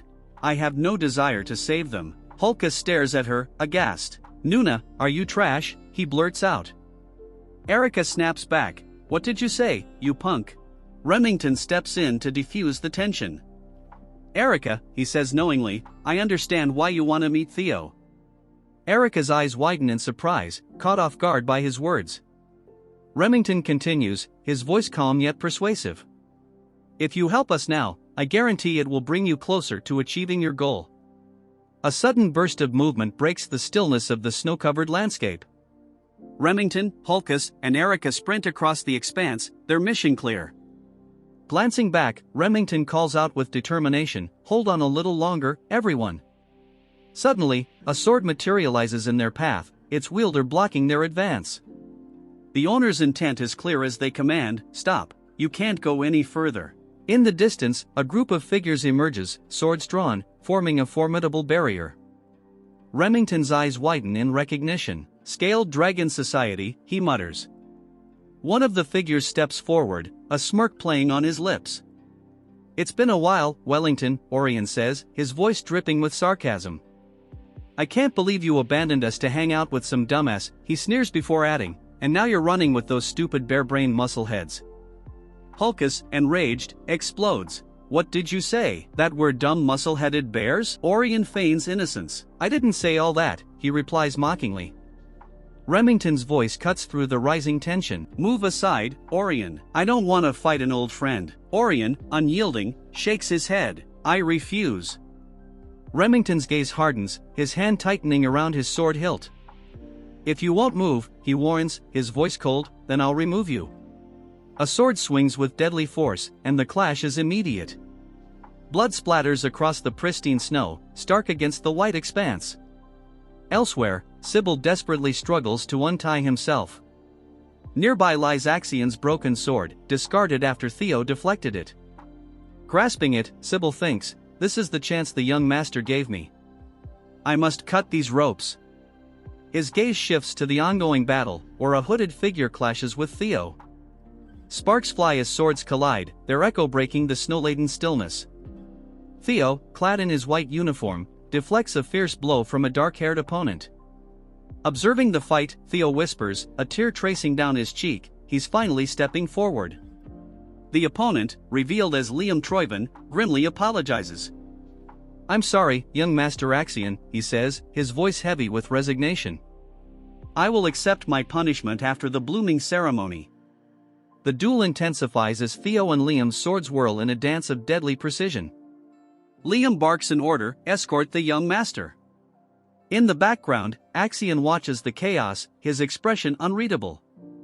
One of his men confirms the order, yes, sir, as the snowy battlefield descends into further chaos, each clash inching closer to an uncertain resolution. Liam dashed through the snow-covered landscape with unmatched speed, his movements a blur against the frozen backdrop. One of his men stepped forward, holding Axion's dropped sword with reverence. We've retrieved your sword, the subordinate announced. Axion silently took the weapon, his grip tightening on the hilt as he stared ahead. His expression was unreadable, though a flicker of seriousness and resolve glinted in his eyes. Liam turned his attention to Theo, swinging his sword with immense force, the blade slicing through the air with lethal precision. Theo met the attack head-on, their swords clashing in an explosion of sparks, the sound reverberating through the quiet forest. Gritting his teeth, Theo managed to deflect the powerful blow, forcing Liam to momentarily lose balance. Seeing his opportunity, Theo readied a counterattack, but Liam recovered quickly. His sword resumed its deadly arc, this time aimed directly at Theo's exposed form. Theo braced himself, his eyes burning with a mixture of determination and defiance, as the fatal strike loomed closer. Liam's face remained a mask of cold calculation. Inside, his thoughts raced. Theo is stronger than I anticipated. He won't fall to Axion or even the senior prosecutors I brought along today. But we're not on the same level. His gaze darkened as he thought, this is my only chance to eliminate him, now that no supervisors are here to intervene. A flicker of regret passed through Liam's mind. It's a waste to kill someone so talented, but sacrifices are necessary for the greater good. With unwavering resolve, he swung his blade with finality. Goodbye, Theo Ragnar, he muttered, his voice cold and absolute just as Liam's sword was about to strike. Theo's eyes flared with a sudden, ominous red glow. The air grew heavy, and an unsettling aura spread throughout the battlefield. The fiery light in Theo's gaze was intense, radiating an overwhelming power. Blood splattered across the pristine snow as Liam staggered backward, clutching his chest in sheer agony. His eyes widened in disbelief as he looked down at the sword that had pierced him. Pain and horror twisted his expression as he gasped. His expression turned from shock to a mixture of anger and dread. Axion, visibly struggling to contain his emotions, stood frozen. Axion's sword pierces through Liam's back, a crimson bloom spilling across the snow. Liam's body stiffens in disbelief, his own blade slipping from his grasp and clattering to the ground. Theo is frozen in shock as Liam's face twists with pain and betrayal. Blood trickles from his mouth, and his wide, disbelieving eyes lock onto Axion. He cannot comprehend this treachery. With a sickening sound, Axion yanks his sword free, spraying blood across the pristine snow, a brutal testament to his cruelty. Liam collapses to his knees, clutching at the wound. Axion's subordinates remain paralyzed, their faces etched with a mix of horror and confusion. One stands speechless, while another cries out in anguish at the sight of their fallen leader. Axion, what on earth are you doing? One of them shouts, voice trembling. Axion's eyes blaze with an intense, almost demonic red glow, his jaw tight as he spits out his justification. You joined the fight because you thought I'd lose. That's an insult to me, an insult to the air. Theo's expression shifts between disbelief and dawning understanding. Axion, you insane bastard. That's your own family. Axion turns to Theo, a cruel smirk curling his lips. Yes, I must admit, Theo Ragnar, you are indeed strong. His words drip with condescension, a mockery of respect. In a flashback, Ed stands before a younger Axion, his face hidden in shadows. His words linger in the air, filled with malice. The weak are worthless. But you, Axion, you were born with talent. A sinister smile curling on his lips. You should crush others beneath you and rise above them. Only then can you claim the throne of Ragnar. Young Axion's eyes shine with an unsettling intensity, his gaze filled with determination. Back in the present, Axion's face is set with pride and arrogance. You must be weaker than me. That's the only logical conclusion, he says, looking down at Theo with disdain. Axion raises his sword, his stance exuding power and ambition. I will be the strongest. I will claim the throne. There's no way I can lose to someone like you, not here. Axion's hand grips the hilt of his sword tightly, his knuckles white with strain. A silent promise of violence fills the air. His voice trails off as he launches a furious attack, his blade a crimson blur against the snowy landscape. Theo, however, stands firm, his determination clear in his narrowed eyes, fully focused on his opponent. As Axion's sword comes down with explosive force, Theo meets it head-on, their blades clashing with a deafening crash. Axion's eyes widen in shock. Where is he? In the chaos, Theo dodges the strike and positions himself to counterattack. With lightning speed, Theo's sword connects, slicing through Axion. Blood sprays into the cold air as Axion staggers, his face a mixture of pain and disbelief. Nearby, Liam's men rush to his side, supporting his weakened form. Senior Liam, are you all right? One of them asks, his voice heavy with concern. Liam coughs, clutching his wound. His face is pale, but his resolve is unshaken. One of the men glares at Axion. Damn it, I know you're reckless, but this is too much. He hesitates, torn between loyalty to Axion and disbelief at his actions. Despite the agony, Liam grits his teeth and gives a desperate command. Don't worry about me, go help Master Axion, kill Theo Ragnar. His eyes burn with a fanatical intensity. Axion spits out a mouthful of blood, his face twisted in pain and fury. Theo doesn't let up, his sword glowing with blue energy as it cuts through the snowy air. Axion's eyes widen in disbelief as he watches Theo's overwhelming power. This is impossible, he mutters, his voice filled with shock. A flashback interrupts the moment. Ed, with a sly smirk, looks directly at Axion and speaks with chilling certainty. When it comes to Ragnar, you should always expect the unexpected. The scene shifts to a close-up of a flickering lantern in a dark room. The flame dances unsteadily, almost going out, only to suddenly flare brighter. Back in the present, his expression hardens with determination. A single bead of sweat slides down his cheek as he stays focused. No, it can't be, Axion growls. Another flashback plays, showing Ed's dismissive expression. Why are you so concerned about that fool? He's worthless and untalented, Ed sneers. In the memory, Axion holds a card in his hand, a smug grin spreading across his face. I'll toy with him a bit and remind him of his place, he says arrogantly. Ed's voice echoes again, his face partially hidden in shadow. His tone is calm but confident. Don't you see? The gap between your skill and Theo's isn't as wide as you think. The scene returns to the battle. Swings his sword, the blade carving through the air and leaving behind a vibrant trail of blue energy, a testament to his strength and resolve. Fury twists Axion's face as Theo's attack barrels toward him. A worthless piece of trash like you can be torn apart with ease. Axion roars, releasing his full power. Energy surges around him like a storm. Behind him, a massive, terrifying spectral entity appears, its jaws stretched wide in a silent scream of dominance. Theo stands his ground, unwavering in the face of the overwhelming power. His voice is steady, filled with conviction. Throne this, throne that. Because of your greed, so many of my men have died. Clenching his fist, Theo gathers energy around his hand. If you refuse to abandon that ambition, then I will shatter it no matter what it takes. Enveloped in a brilliant blue aura, Theo charges forward.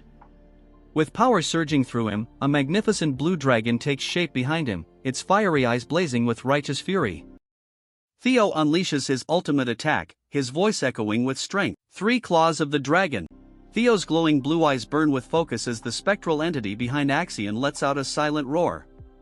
The blue dragon races forward, its might undeniable. Liam, despite his injuries, stares in shock at the raw power unfolding before him. Subordinates watch in stunned silence, their expressions a mix of awe and fear. From a distance, Remington, Hulkus, and Erica observe the scene, their faces reflecting the magnitude of the forces colliding. Axion's face is strained with pain and effort as he struggles against Theo's devastating attack. Every ounce of his power is tested, yet Theo's resolve remains unbreakable. Theo and Axion are locked in a fierce battle, their powers colliding and creating a blinding vortex of energy. The force of their clash erupts into a massive explosion, sending shockwaves rippling through the surrounding area. As the dust settles, the air remains thick with energy and debris. Smoke and dust swirl, hiding the figures within. Axion's boots press firmly into the snow-covered ground, a few drops of blood staining the pristine white surface. Slowly, Axion's boots begin to slide backward, leaving a trail of disturbed snow in their wake. The force of the clash throws him off his feet, his body crashing heavily onto the frozen ground. Defeated, Axion lies motionless, his limp form a dark shadow against the pale, snowy landscape. Theo stands over Axion's fallen body, his sword lowered but still emanating power. His silhouette is commanding against the pale sky. Weariness and a grim sense of accomplishment are etched into Theo's expression as he gazes down at his beaten opponent. Liam's face is frozen in disbelief and horror. His eyes remain fixed on Axion's lifeless form, his voice trembling in a barely audible whisper of denial. Master Axion. The cold, sharp edge of Theo's blade hung in the air like a deadly pendulum, its crimson droplets staining the pure white snow below. Axion lay sprawled on the ground, his lifeless eyes fixed on the unyielding sky. A heavy silence blanketed the battlefield, broken only by the labored breaths of the few who remained alive. Liam's subordinates, their faces pale with a mix of shock and fear, stammered, "Young Master Axion." Despite his serious injuries, Liam struggled to his feet, his gaze locked onto Axion's motionless body. "Kill him," he rasped, his voice barely audible. Theo, his once pristine white coat now soaked in blood, stood still among the group. His sword, though lowered, dripped with the evidence of his victory. Even though Theo was exhausted and wounded, he stood his ground. His sharp eyes scanned the remaining members of the Central Intelligence Bureau. "I'm in trouble," he thought grimly, assessing the situation. "It's a gamble from here on out. Even at my best, I couldn't take on 4 senior proctors at once. In my current state, it's impossible. My stamina is drained, and my mana is nearly depleted from that last attack." Gripping his sword tightly, Theo steadied himself, his mind racing. Soon, he thought, a flicker of hope cutting through the exhaustion. He should appear any moment now. As he prepared for what was to come, 2 cloaked figures began advancing toward him, their swords drawn. Figures dressed in dark cloaks moved with astonishing speed, their swords glinting in the dim light.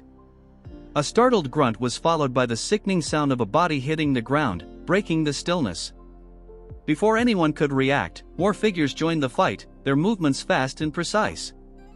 Remington, Hulkus, and Erica emerged from the chaos, their faces set with determination as their blades clashed with the attackers in a storm of steel.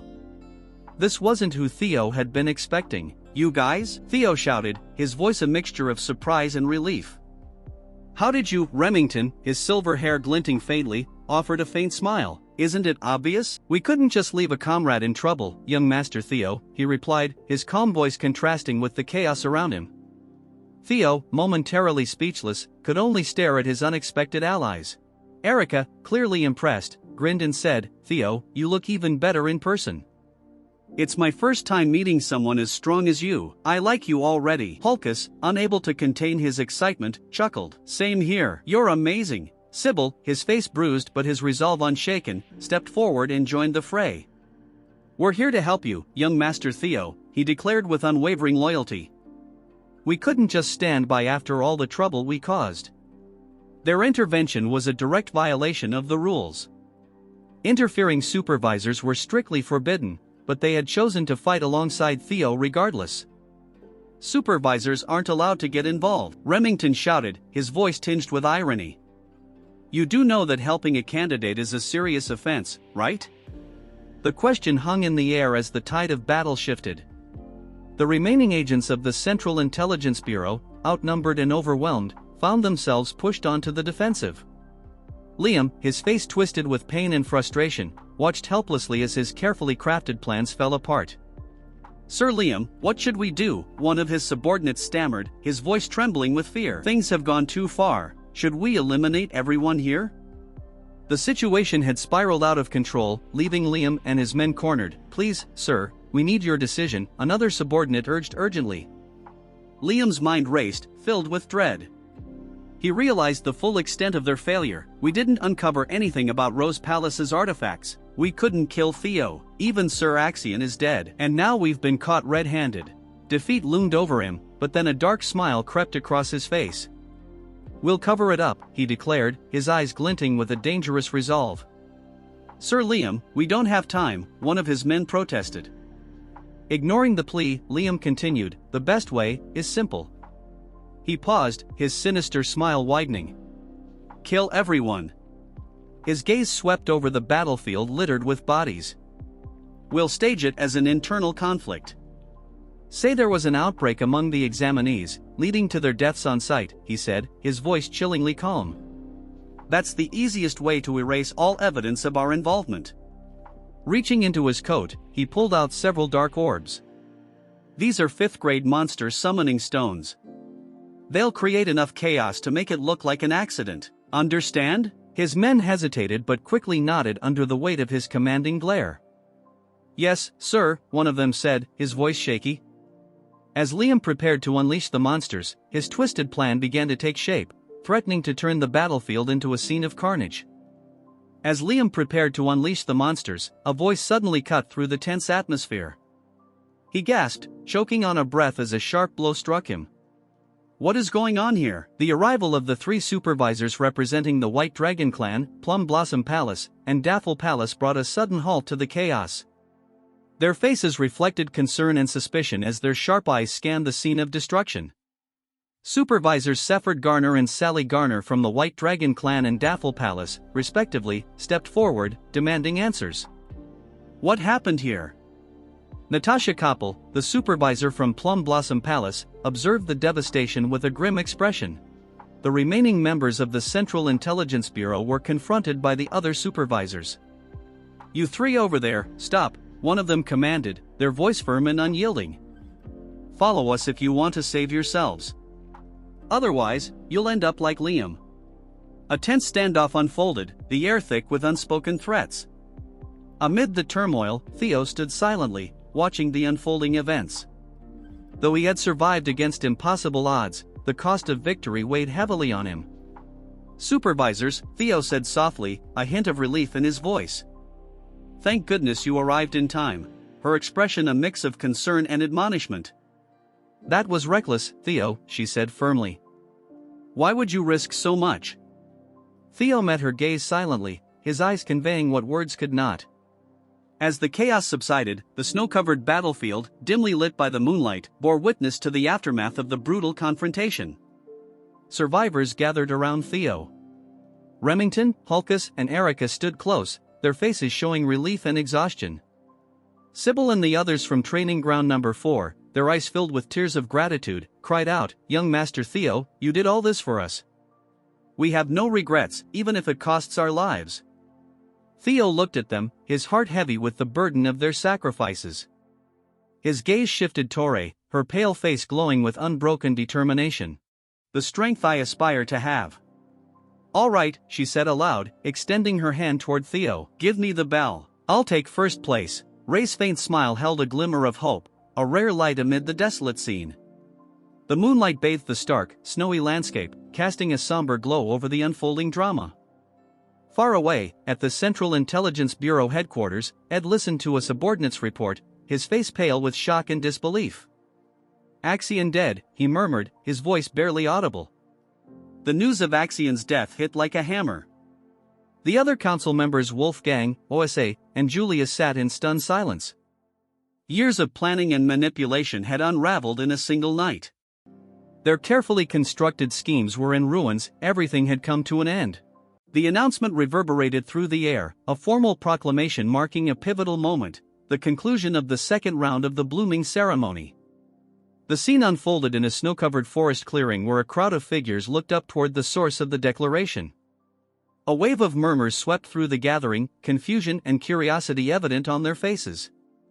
Among them, 2 individuals exchanged stunned glances, their expressions bearing the weariness of their trials.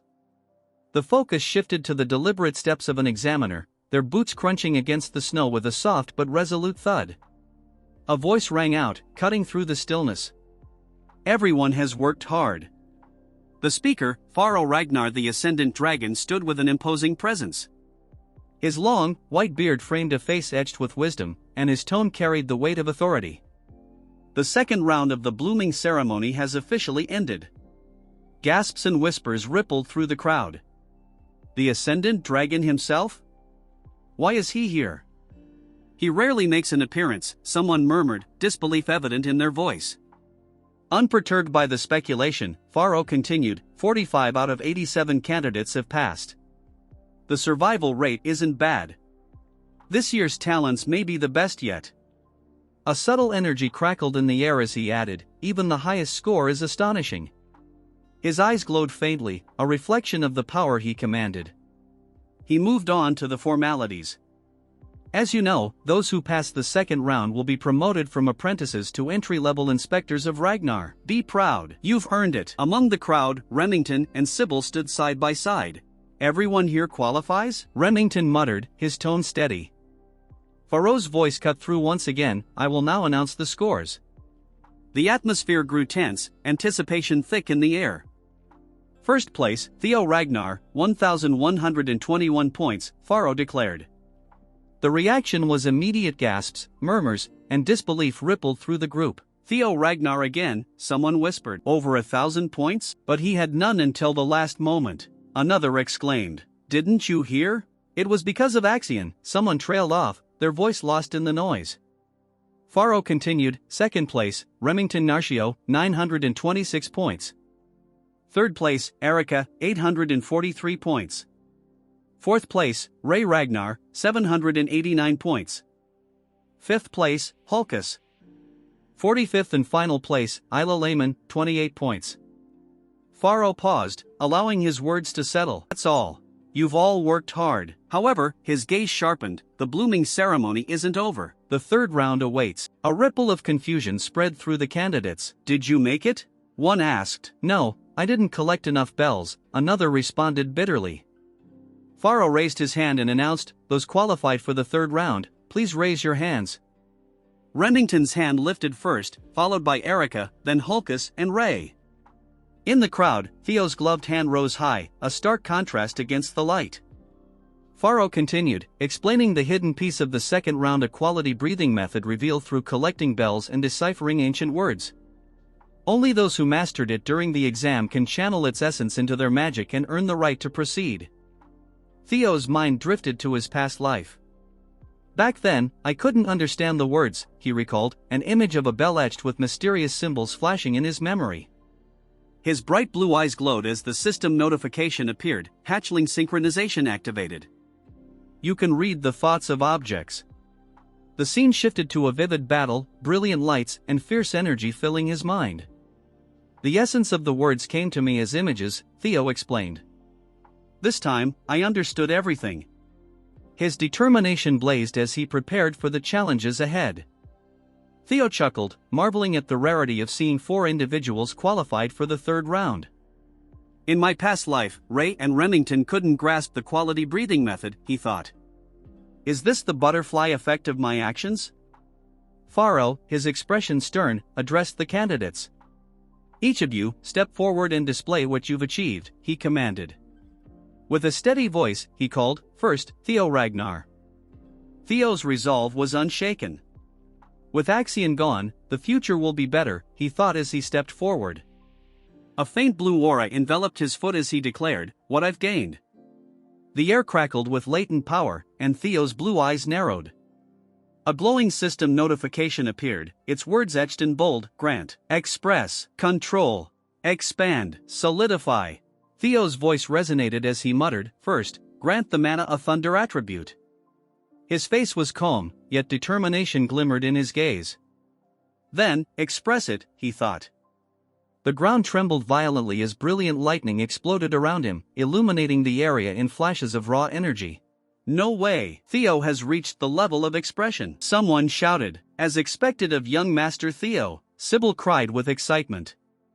Lightning coiled around Theo like a living entity, his power drawing awe and disbelief. But Theo smirked, determined to go further. His chest began to glow as concentrated energy surged within him. With a sudden burst, he unleashed an enormous wave of lightning that tore through the ground, the skies above flashing as bolts rained down. "I like him," Erica murmured in admiration, while Hulkus yelled, "He's amazing." Pharaoh observed with a faint smile, his deep voice breaking the stunned silence. "Impressive. I didn't expect you to wield such control," he remarked. Theo, his expression steady, said nothing. Energy swirled around him as another explosive display of lightning magic erupted, leaving the crowd in awe. His red eyes gleamed as he roared, "Thunder Dragon!" The manifestation of the spell stunned the onlookers. "He's attacking the supervisor!" Someone cried in disbelief. Pharaoh merely chuckled, clearly amused. "He's already at the level of expansion," he said. With a flick of his hand, water spiraled around him, countering the lightning. "You've earned the right to test me," he declared. Theo met Pharaoh's gaze, unwavering. The spectators gasped as the exchange unfolded. "Good, Theo Ragnar, I'll grant you an additional 1,000 points, Pharaoh announced with a satisfied grin. Theo simply replied, "Thank you." Murmurs of admiration rippled through the crowd. As expected of the Ascendant Dragon, someone remarked. "He rewards those who rise to challenges," another added. An updated score display appeared. First place, Theo Ragnar with 2,121 points. Second place, Remington Narcio with 926 points. Third place, Erica Ragnar with 843 points. Fourth place, Ray Ragnar with 789 points. 2,000 points? That's insane, Hulkus exclaimed. He's nearly on par with Lord Thorkel, another voice cried out. Pharaoh chuckled softly. He laughs, his amusement evident. The scene shifted to the remaining candidates. Remington Narcio's turn came next. A system notification appeared, Remington Narcio with 500 points. Then Ray Ragnar stepped forward, Ray Ragnar plus 300 points. Lastly, Erica Ragnar with 300 points. Pharaoh, holding a scroll, declared with pride, "This group is exceptionally talented." Normally, surpassing 1,000 points secures the top spot, yet here we have 4 contenders. The updated rankings displayed, first place, Theo Ragnar with 2,121 points. Second place, Remington Narcio with 1,426 points. Third place, Erica Ragnar with 1,143 points. Fourth place, Ray Ragnar with 1,089 points. The snowy mountain range loomed in the background as Pharaoh addressed the crowd. Everyone has worked hard. Those not advancing to the third round may leave. Prepare for the nomination ceremony in 1 week. The crowd began to disperse, leaving the 4 candidates before Pharaoh, who stood atop a stone platform. Suddenly, a malevolent energy surged from the mountain's peak. A crimson aura radiated outward, the ground shaking beneath its force. The 4 candidates stumbled as a burst of energy caught them off guard. Pharaoh's voice, now laced with dark power, echoed ominously. "Shall we begin the third round?" Theo's eyes widened as an unfamiliar surge of energy filled him. What is this feeling? He thought, his vision blurring as the faint outline of a dragon appeared before him. It was none other than Roadbrock. The third stage of the exam is to meet the clan head. Anything can happen during this meeting. It's an exam where everything is up to the clan head. This meeting dictates whether or not one will be nominated for the clan head's manor. As each of the 5 major candidates has previously served in the clan herd's manor, being nominated for the clan head's manor is an acknowledgement of being a promising successor candidate. Theo thinks to himself that the one waiting for us at the top should be the clan head. But Theo cannot understand because he is sensing Lodbrok's energy. That's when he realizes that the one who might have taken Lodbrok's heart is no one other than his father. Moving on, the old man orders them to break through the dragon fear and greet the clan head. The pressure intensifies so much that they fall to their knees, barely holding themselves together. Under the pressure, Erica asks the instructor how they can make it to the top in this state. Theo tells her that he would give up on overcoming it with brute force. He explains that the only way they can advance is by matching the mana's wavelength. Erica is confused since she is a pea-brain. Remington intervenes, explaining to Theo that what he meant is creating an antiphase wave to interfere with and neutralize the pressure. Theo compliments Remington for understanding it so quickly, while Erica remains dumbfounded. unable to grasp what they are saying.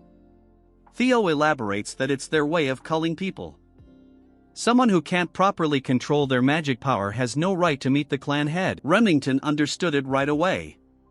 Erica, however, still doesn't understand and asks if they're both speaking a foreign language. Remington sighs and begins to explain it to her. He says that magic power is a type of wave with vibrational properties. Naturally, the clan head's aura is also composed of waves. To get through it, they need to create an opposing magic power wave to cancel it out. Hearing all this, Erica remains in shock because she didn't understand a single word. She simplifies it, saying it just means they have to make magic power that's the opposite of this pressure. They agree it's something like that. She calls Theo a goody two-shoes and asks why he didn't explain it that easily from the beginning. While they bicker, Ray focuses on their words, trying to make sense of them. Calling him a goody two-shoes and asking if he's really 17 because he talks like a boomer. Theo, on the other hand, concentrates, releasing a blue aura so powerful that everyone present is stunned. Theo balances his mana, and the massive amount of energy cancels out the pressure. With a cold and sharp tone, he tells everyone that it's only natural since he is the next clan head. Hearing this, Remington is shocked, the old man stands stiff, and Erica grows serious. Theo spun on his heel and marched forward, his steps echoing purposefully. "I'll go ahead," he declared with confidence, as if the outcome was already set. Behind him, the remaining participants shouted after him, their voices filled with frustration and desperation. The Zenith Dragon observed the 3 remaining participants with an amused glint in its eyes. Its deep, booming voice carried an unusually cheerful tone as it spoke. "Don't dawdle, little ones. The points depend on the order you arrive." The revelation struck like a thunderclap. The 3 remaining participants exchanged startled looks, the stakes climbing higher yet again. Erica exclaimed, her irritation transforming into determination. Without wasting another moment, all 3 pushed themselves to the limit, breaking through the heavy aura and sprinting toward the next stage. As their hurried footsteps faded, the Zenith Dragon stood alone, laughing softly. "To think I'd start wanting a disciple in my old age. What a time to be alive," it mused. The scene shifted to Camellia Palace, its grand halls bustling with activity. A voice rang out, calling, "My precious daughter, where are you hiding?" The palace staff exchanged knowing looks as they followed the source of the voice. One maid whispered, "Oh no, the demon craftsman is at it again." The other maid chuckled. "Ever since young Master Theo became famous, she's been unstoppable." Inside one of the palace rooms, Cecilia sat talking with a guest. The atmosphere was calm until the door burst open with a loud bang. Grinning widely, Curson strode in. "So, here you are, my dear Cecilia." Cecilia turned to her mother, her voice sharp but composed. "Mother, please act with decorum inside the palace." But Curson, too excited to care, pulled Cecilia into an enthusiastic hug. "Cecilia, who cares? I'm about to become ridiculously rich." Cecilia raised an eyebrow. "Weren't you already rich?" Curson leaned back, her eyes gleaming. "Yes, but not this rich. Ever since Theo became a star, my workshop has been buried in orders. Weapons, armor, everything's in demand." A soft smile crossed Cecilia's face as she watched her mother's excitement. She thought to herself, "I always believed Theo would succeed. But now that I see him in action, I can't help but worry." Her smile faded, replaced by a worried frown as she clenched her fists. What if he gets hurt? What if the pressure is too much for him, and all I can do is sit here, helpless? While Cecilia wrestled with her thoughts, Curson continued rambling, her energy nearly boundless. "The days of just making weapons are over. I'm branching out bracelets, necklaces, maybe even an entire jewelry line. Can you imagine?" Curson's declaration suddenly sparked an idea in Cecilia. Her expression sharpened as inspiration struck. "Mother, listen," she said. "Have you ever made a prosthetic arm?" The scene shifted again, this time to a quiet, windswept field. Kyle Ragnar, the head of the clan, sat amidst the graveyard of swords, his deep laughter resonating through the tranquil space. The next clan head, perched on his shoulder, was a crow, its sharp eyes gleaming with intelligence. The bird cawed softly, delivering updates on Theo's progress. Kyle's grin widened as he listened to the report. "I know what you're worried about," he said, his tone calm yet firm. "But even a parent has no right to stand in the way of their child's dreams." He reached for the hilt of his sword, its blade old but still sturdy. Around him, the swords seemed to whisper of battles fought and aspirations pursued. "It's impossible to extinguish the fire of youth," he reflected. "Even we were like that in our prime, weren't we?" He gestured to the countless swords surrounding him. "This place is proof of it, the graveyard of swords. Each one stands for a dream, a challenge, a legacy." The crow let out a sharp, disapproving squawk, as though questioning Kyle's confidence. He chuckled but remained steadfast. "I told you, don't worry. All I want is the prosperity of the Ragnar clan. Anything that threatens that, I'll handle it." The crow tilted its head, still unconvinced. Kyle's grin faded, replaced by a steely, unyielding expression. "Even if my damn son is a regressor." The words hung heavy in the air. They missed a few things from the novel. There are 6 primary elemental attributes in the world: Therma, the thunder attribute; Vatten, the water attribute; Fror, the frost attribute, and last but not least Elder, the fire attribute. The world was a blur of red. "You're finally here, my son," the clan head rasped, his voice a deep growl. The words felt heavy, more like a declaration than a greeting. He stood there, an imposing figure, with a massive sword at his side. This was the beginning of it all. The air seemed to challenge Theo, thick and suffocating. He struggled for breath, each inhale ragged. The climb had drained him, and every gasp reminded him of his exhaustion. A dizzying storm of red energy swirled around him, a chaotic tempest that pressed down on his trembling body. "It should have taken me just an hour," Theo thought, "but it took 4. His legs shook under the oppressive weight. "What a suffocating pressure," he murmured. The world pulsed with a sinister energy. The ground was scattered with swords, grim reminders of those who had come before. Blades jutted out like fallen tombstones, surrounded by a crimson haze. "Do you know what this place is?" Kyle's voice broke the silence, echoing through the empty space. Theo had heard stories, but seeing it was entirely different. "This is the graveyard of broken swords," he said, his voice heavy with realization.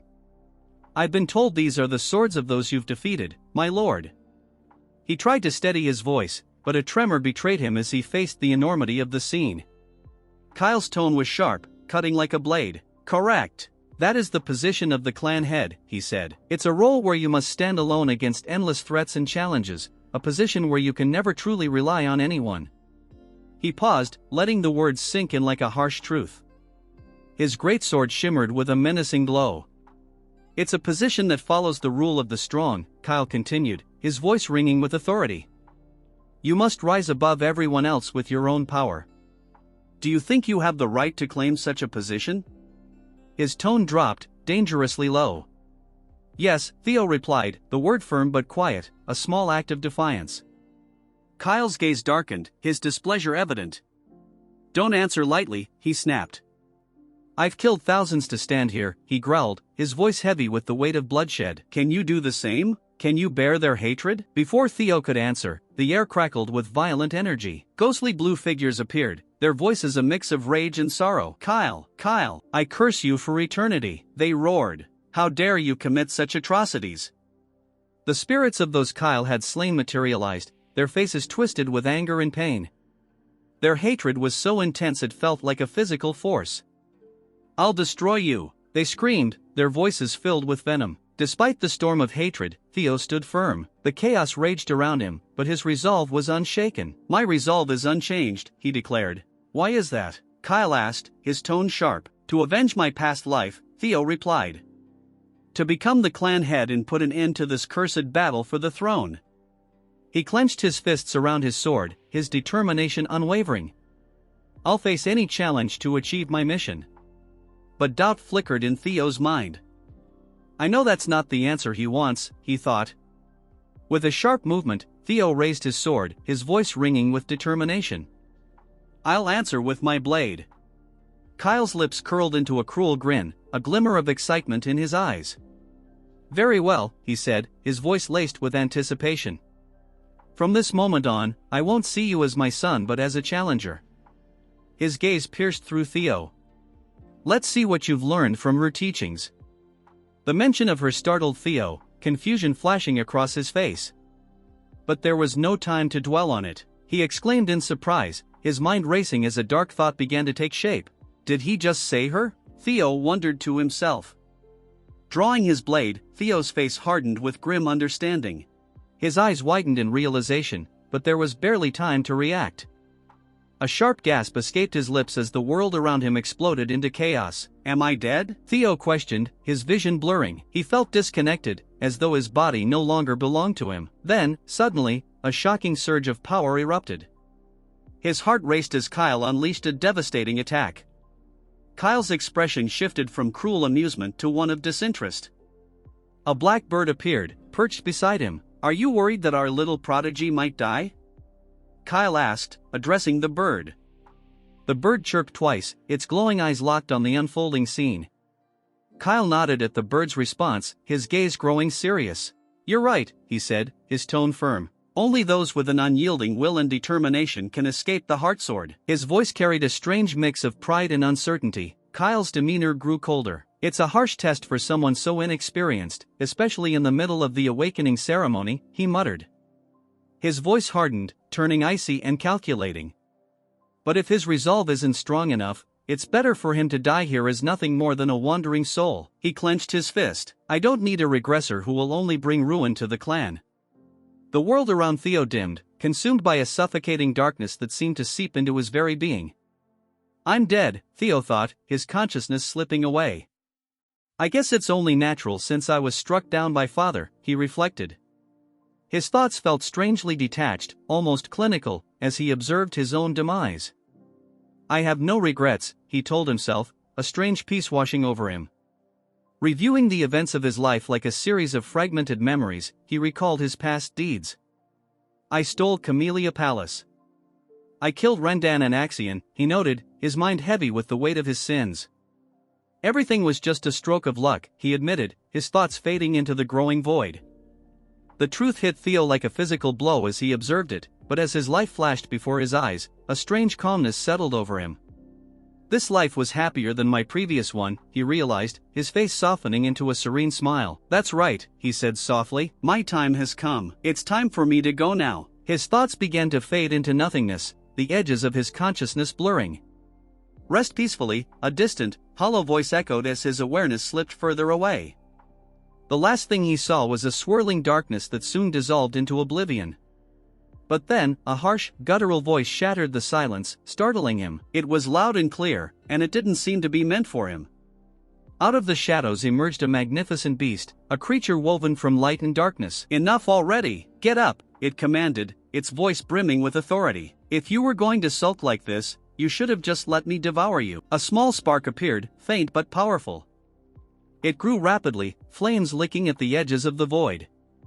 "You're right." "Thanks," Theo thought, a newfound strength surging through him. He felt alive again, the icy grip of death retreating as his determination rekindled. "I can't let it end like this," he resolved, his consciousness stirring. "I swore it to myself." Lifting his head, Theo's eyes shone with a fierce inner light. His mind was sharp and focused. Drawing his sword, he felt a surge of power flow through him. "I may break," he thought, his body stretched to its limits, "but I will never yield." He roared, his voice a raw challenge to the encroaching darkness. His body moved instinctively, a symphony of power and precision. His sword became a blur of light, unleashing a devastating attack that shattered the darkness into countless fragments. As the chaos subsided, Theo stood dazed, his vision clearing. The shattered world around him began to reform as he lunged forward, his sword glowing with a brilliant blue light. The air vibrated with a violent energy, but Theo had survived. Kyle lowered his gaze, his expression unreadable. His eyes were shadowed beneath his dark brows. "You pass," Kyle declared, his words starkly different from his earlier cruelty. Though his tone was still sharp, there was an edge of pride. He had been pushed to his absolute limits but had prevailed. 1 week later, the clan headquarters buzzed with activity. The day of the nomination ceremony had arrived, and the air was thick with anticipation. The grand hall was alive with murmurs, the tension almost tangible. Hulkus stood beside Erica, visibly uneasy. "There are way too many people here," he muttered, his voice tight with nervousness. "It's making me anxious." Erica rolled her eyes, a teasing smirk playing on her lips. "How can someone so big be so timid?" she asked, her tone mocking yet playful. Hulkus bristled, his voice defensive. "I'm not timid. You're just too bold," he shot back. Erica shrugged, her smirk widening. "Look around, Hulkus. Commanders of every unit, the 9 dragons, the former clan head, and the current one, so many heroes are here," she said, her voice deliberately exaggerated. Hulkus glanced nervously around the room, his voice rising with each name Erica mentioned. "That's exactly the problem. All these important people are here," he exclaimed in a rush. "You're such a baby," Erica muttered. "No one's going to care about someone who couldn't even master elemental breathing," she said, her voice dripping with mockery. "What was that?" Hulkus sputtered, his eyes wide in disbelief. His face twisted in frustration and embarrassment, his lips pulled into a deep frown. A sudden jolt ran through Hulkus as he began to shake. "Can you just tell me already?" he demanded, his voice growing louder. "What did you get from the clan head during the 3rd stage?" "It's a secret," Erica replied coolly. Hulkus's face twisted into a mask of outrage. "You're so stingy, sis," he yelled. "My Theo would have been cool about it and shared it already." Erica raised an eyebrow, her expression a mix of skepticism and amusement. "My Theo?" she repeated, her tone questioning. "What are you talking about?" Hulkus turned away, his expression hardening. "You know the life of a Lank is to serve as the sword of Ragnar," he declared. "We have to stake our lives for a Ragnar." He thought back to the power of a dragon, a majestic creature of bone and fire, surrounded by a horde of bears. "In that case, I want someone cool and strong. Someone who has it all, power, character, and ambition," he decided. "And that's Theo. I want to dedicate myself to him." Hulkus's voice grew firm, a strange light shining in his eyes. "That's why he's my Theo." "And he agreed to this?" Erica asked, her tone sharp. Hulkus paused, furrowing his brow. "Does he have to?" he asked. "I was just planning to join the same unit as him." He looked away, his fists tightening, his face clouded with uncertainty. "I don't know why, but the clan head said he isn't taking Theo into the clan head's manor," he admitted, his voice low. Clenching his fists, determination flared in his eyes. "So I'll just have to follow him," he resolved. A steady thud of footsteps echoed through the grand hall, followed by the resonant clang of a staff striking stone. The sound carried across the courtyard, silencing the crowd. "Attention!" Vanna Ragnar announced, his voice booming. Holding his staff aloft, he continued, "The nomination ceremony shall now commence. Overall valedictorian, Theo Ragnar." The crowd erupted in cheers, their excitement filling the air. The sound reverberated through the hall as they chanted. Theo stepped forward, his features calm and composed, the sprawling headquarters behind him. The crowd cheered, their enthusiasm unwavering. "All eyes are on you, young Master Theo," a voice murmured from the crowd. "Where will you choose?" The words felt both like a challenge and a plea. Evelyn watched from the sidelines, a hint of longing in her eyes.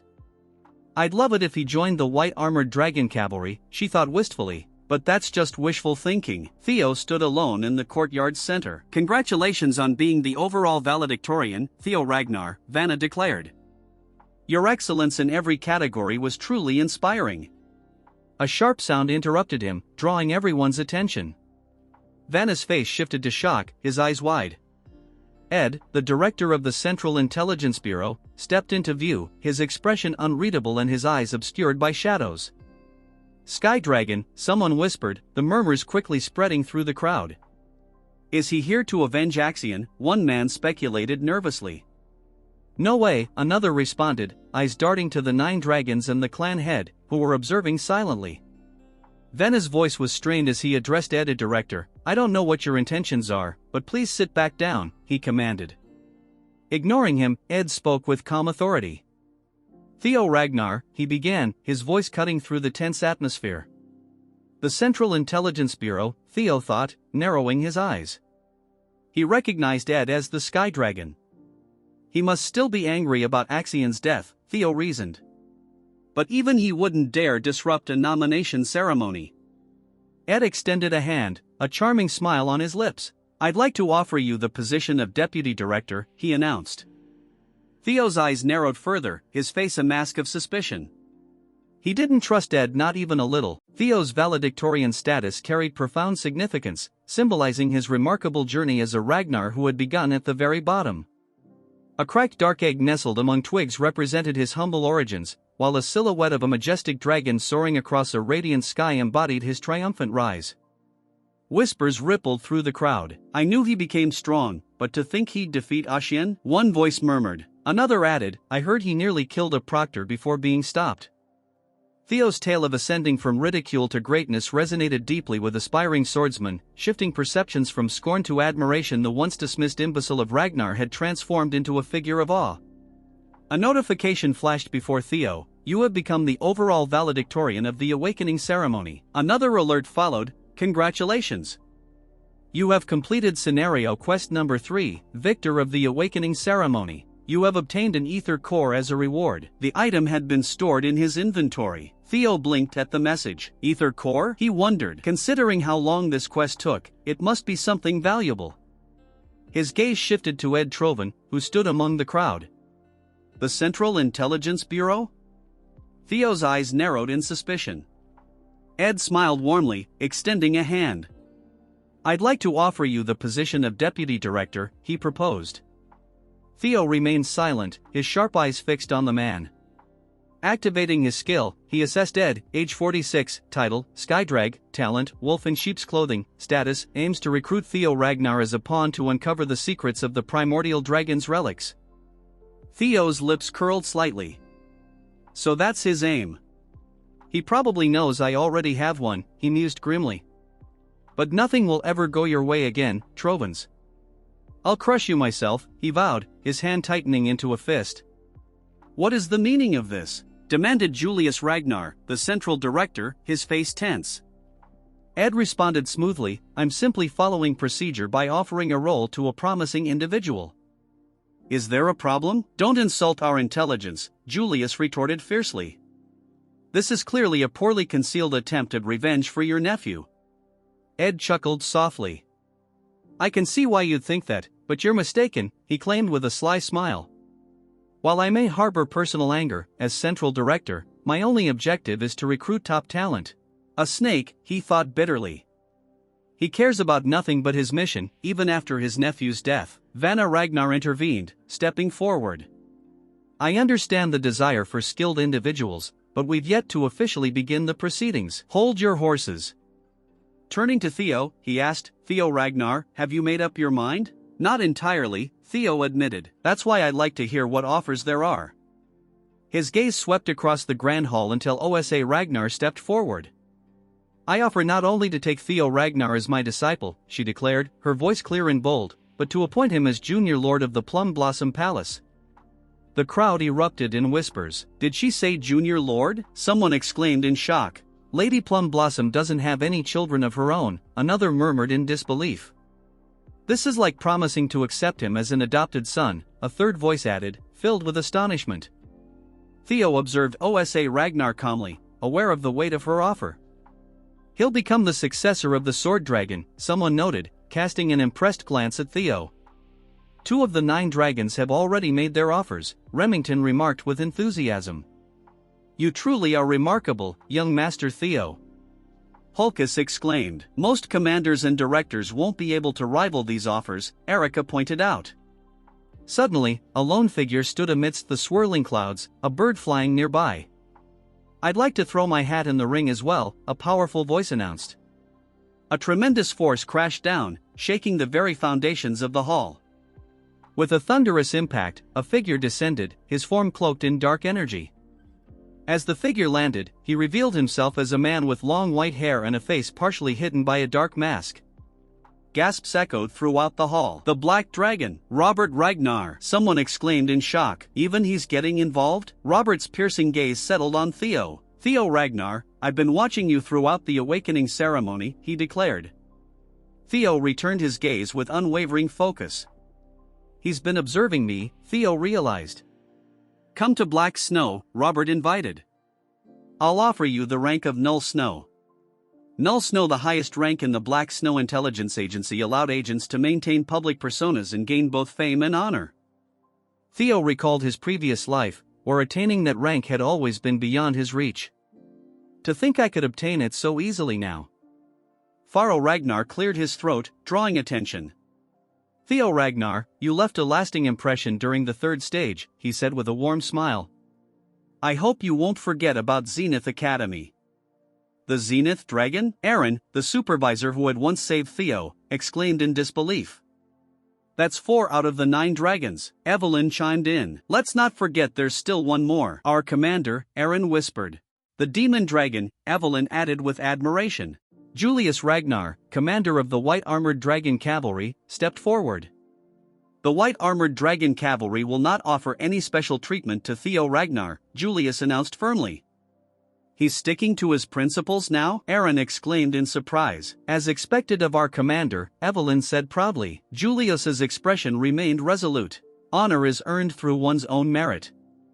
Although I wish to recruit Theo greatly, I cannot show favoritism. It wouldn't be fair to other recruits. The only promise I can make is my full support for his growth and the pride of being a dragon. His unwavering gaze settled on Theo. Standing in the center of the hall, Theo took a deep breath, his eyes briefly closing. When he opened them, a determined gleam burned within. With a confident smirk, he declared, I will choose. Suddenly, a sharp voice laced with an enigmatic power sliced through the air. You're a regressor, aren't you? Theo's eyes widened in shock as he whipped around, searching for the source. His gaze locked on a woman seated regally on a throne, Hilda, the former clan head. His throat went dry, and he swallowed hard. I have no idea what you mean, he replied, keeping his tone carefully neutral. Hilda's lips curled into a knowing smile. I don't know what kind of life you lived in your previous cycle, but your acting is impeccable, she said with amusement.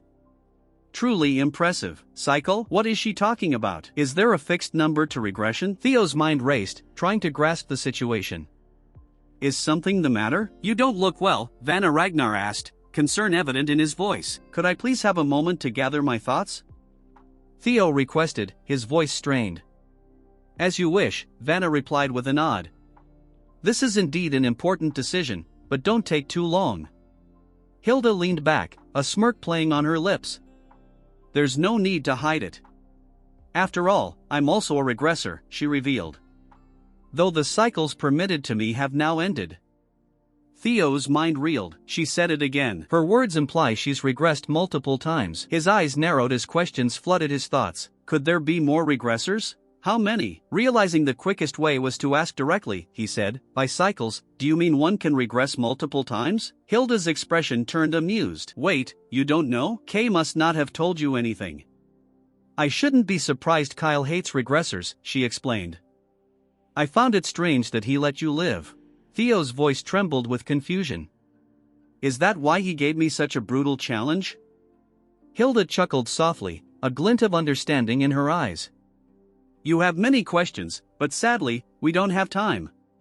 If you wish to learn the secrets of this world and our clan, come find me.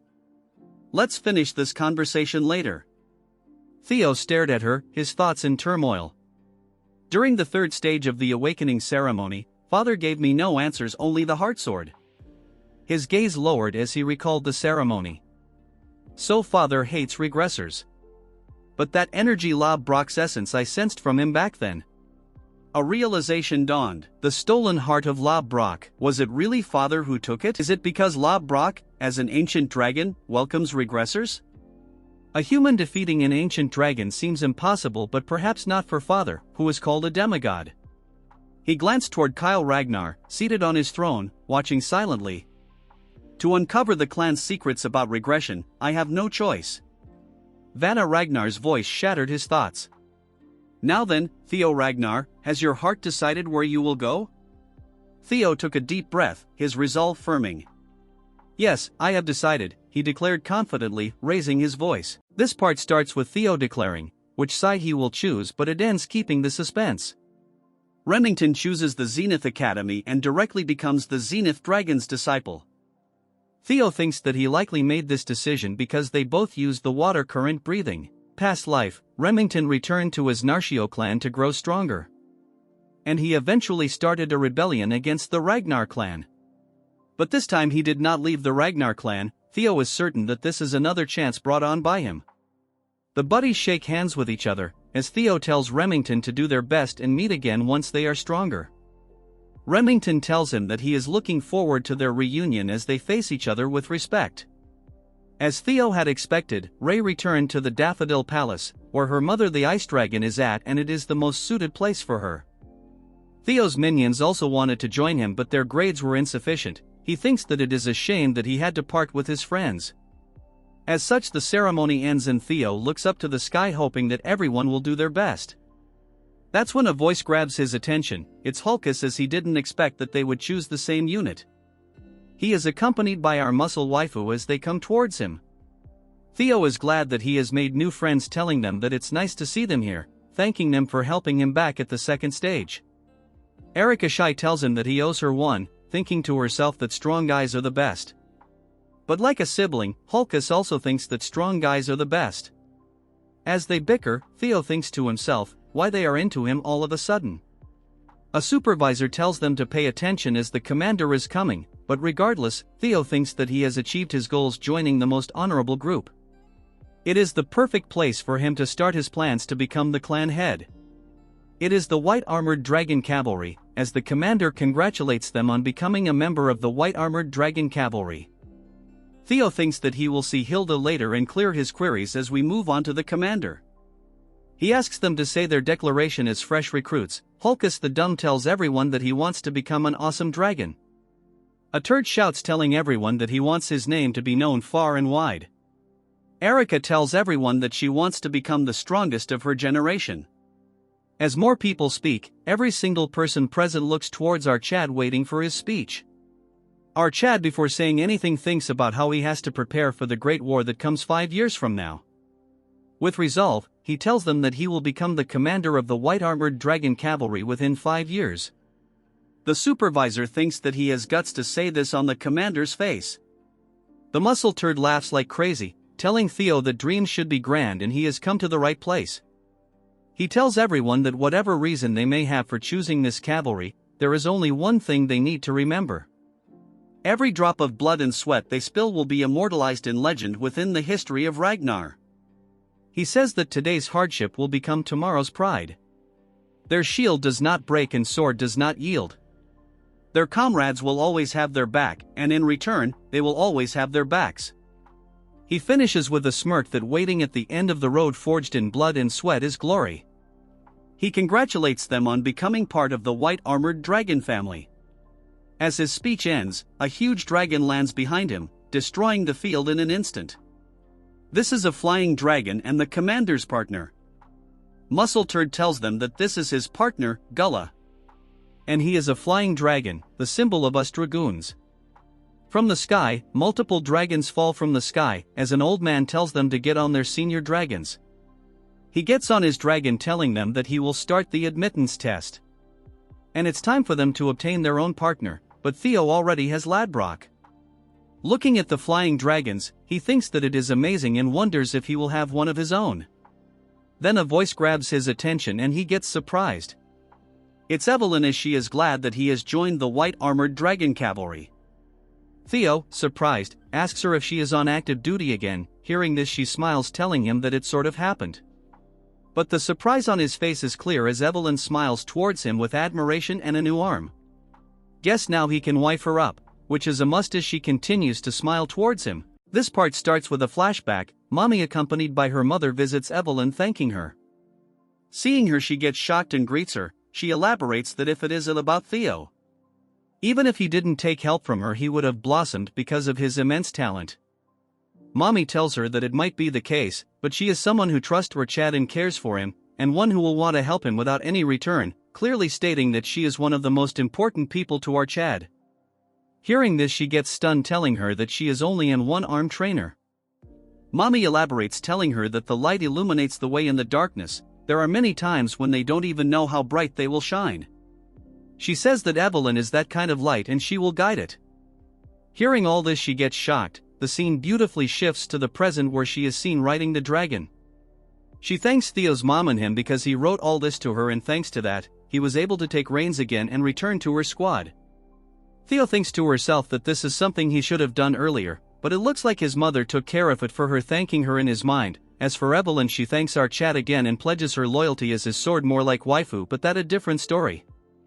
As they fly through the vast area, Theo laughs, enjoying the beautiful scenery. They stop at a certain place and tells him that this is the White Dragon's nest, where the flying dragon wyverns live. She explains that the White Dragon unit carries out operation using wyverns. The introduction ceremony is being held here. She tells him that he has to find a partner or else he cannot join. He asks her if he cannot find, can he join? She tells him that it is possible but very rare. He wonders her if his friends are okay, but imagines that it would not be a good fit for them. Evelyn tells our Chad to roam around. Usually one can tell right away which wyvern will be her partner. The first dragon is the Opteryx, a huge predatorial monster with a massive body that has massive body and can get as big as 15 meters. Next is the poison dragon Avalon. It has a snake-like body and a stringer attached to its body. Then comes the blade dragon Shijika. It's a calm herbivore, but if it senses danger it will retaliate severely. Finally there are the velociraptors. They are agile and smart, usually hunting in group, and have the ability to breathe fire. Just visiting them, our Chad turns into a deformed Lego. Evelyn says that the wyverns managed by the White Dragon Corps are usually divided into 4 types. She asks him if he is feeling anything. Thinking like a retard, he thinks to himself that he has an eye for a guy, but he cannot see it. 6 years after the Great War, a wyvern suddenly raided the White Dragon unit. It annihilated over 100 wyverns by itself, which were carefully raised by the Corps. It got the name the Shadow Evil Dragon. This Chad wyvern burned down 8 villages and killed dozens of inspectors. In the end it was finished, but the Demon Dragon and the Sword Dragon to stop this. The nickname Lurker was given to it because of its ability to hide in the shadows. He thinks that this is the ideal type for his partner, but he then tries finding the guy he was in his last life. That's when he finds it surrounded by multiple wyverns.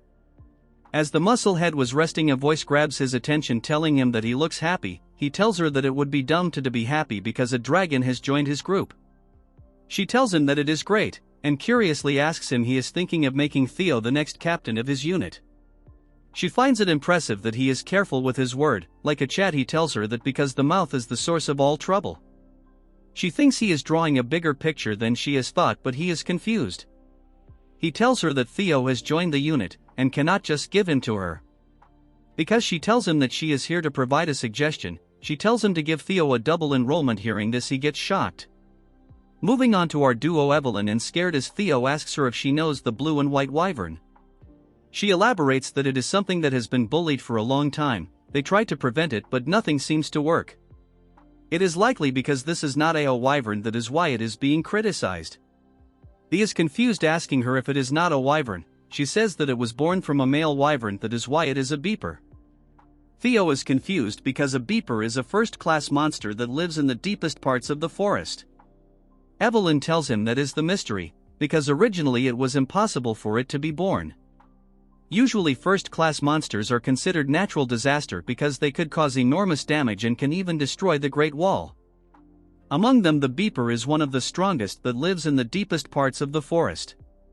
He thinks if its ability is because of it being a beeper. As Theo laughs thinking about it, Evelyn says that when the child was born it was a big issue in the unit. At first she decided to observe its nest, but realizes that it was not getting accepted. She has a lot of concern because completely isolating them is not a good thing. Theo thinks that this is one more reason to choose this because it resembles his life. He tells Evelyn that this is going to be his partner. Before she can finish, he jumps from the wyvern, thinking that he will make it his as. A huge collision of thunders lights the entire area. Theo launched himself into the air with a powerful burst, catching Evelyn completely off guard. "Cried out!" she exclaimed as young Master Theo soared gracefully through the sky, his expression a blend of exhilaration and determination. A blue-bordered system notification window materialized before him, indicating that Theo was now harnessing his newly acquired telekinetic abilities. With a mere thought, he summoned several swords to his side. Their blades shimmered with an otherworldly azure glow, matching the eerie luminescence emanating from his eyes.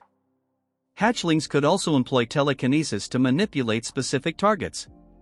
He landed softly, the conjured swords circling him protectively. Using controlled bursts of energy, Theo propelled himself upward, his motions rapid and exact. Goodness gracious!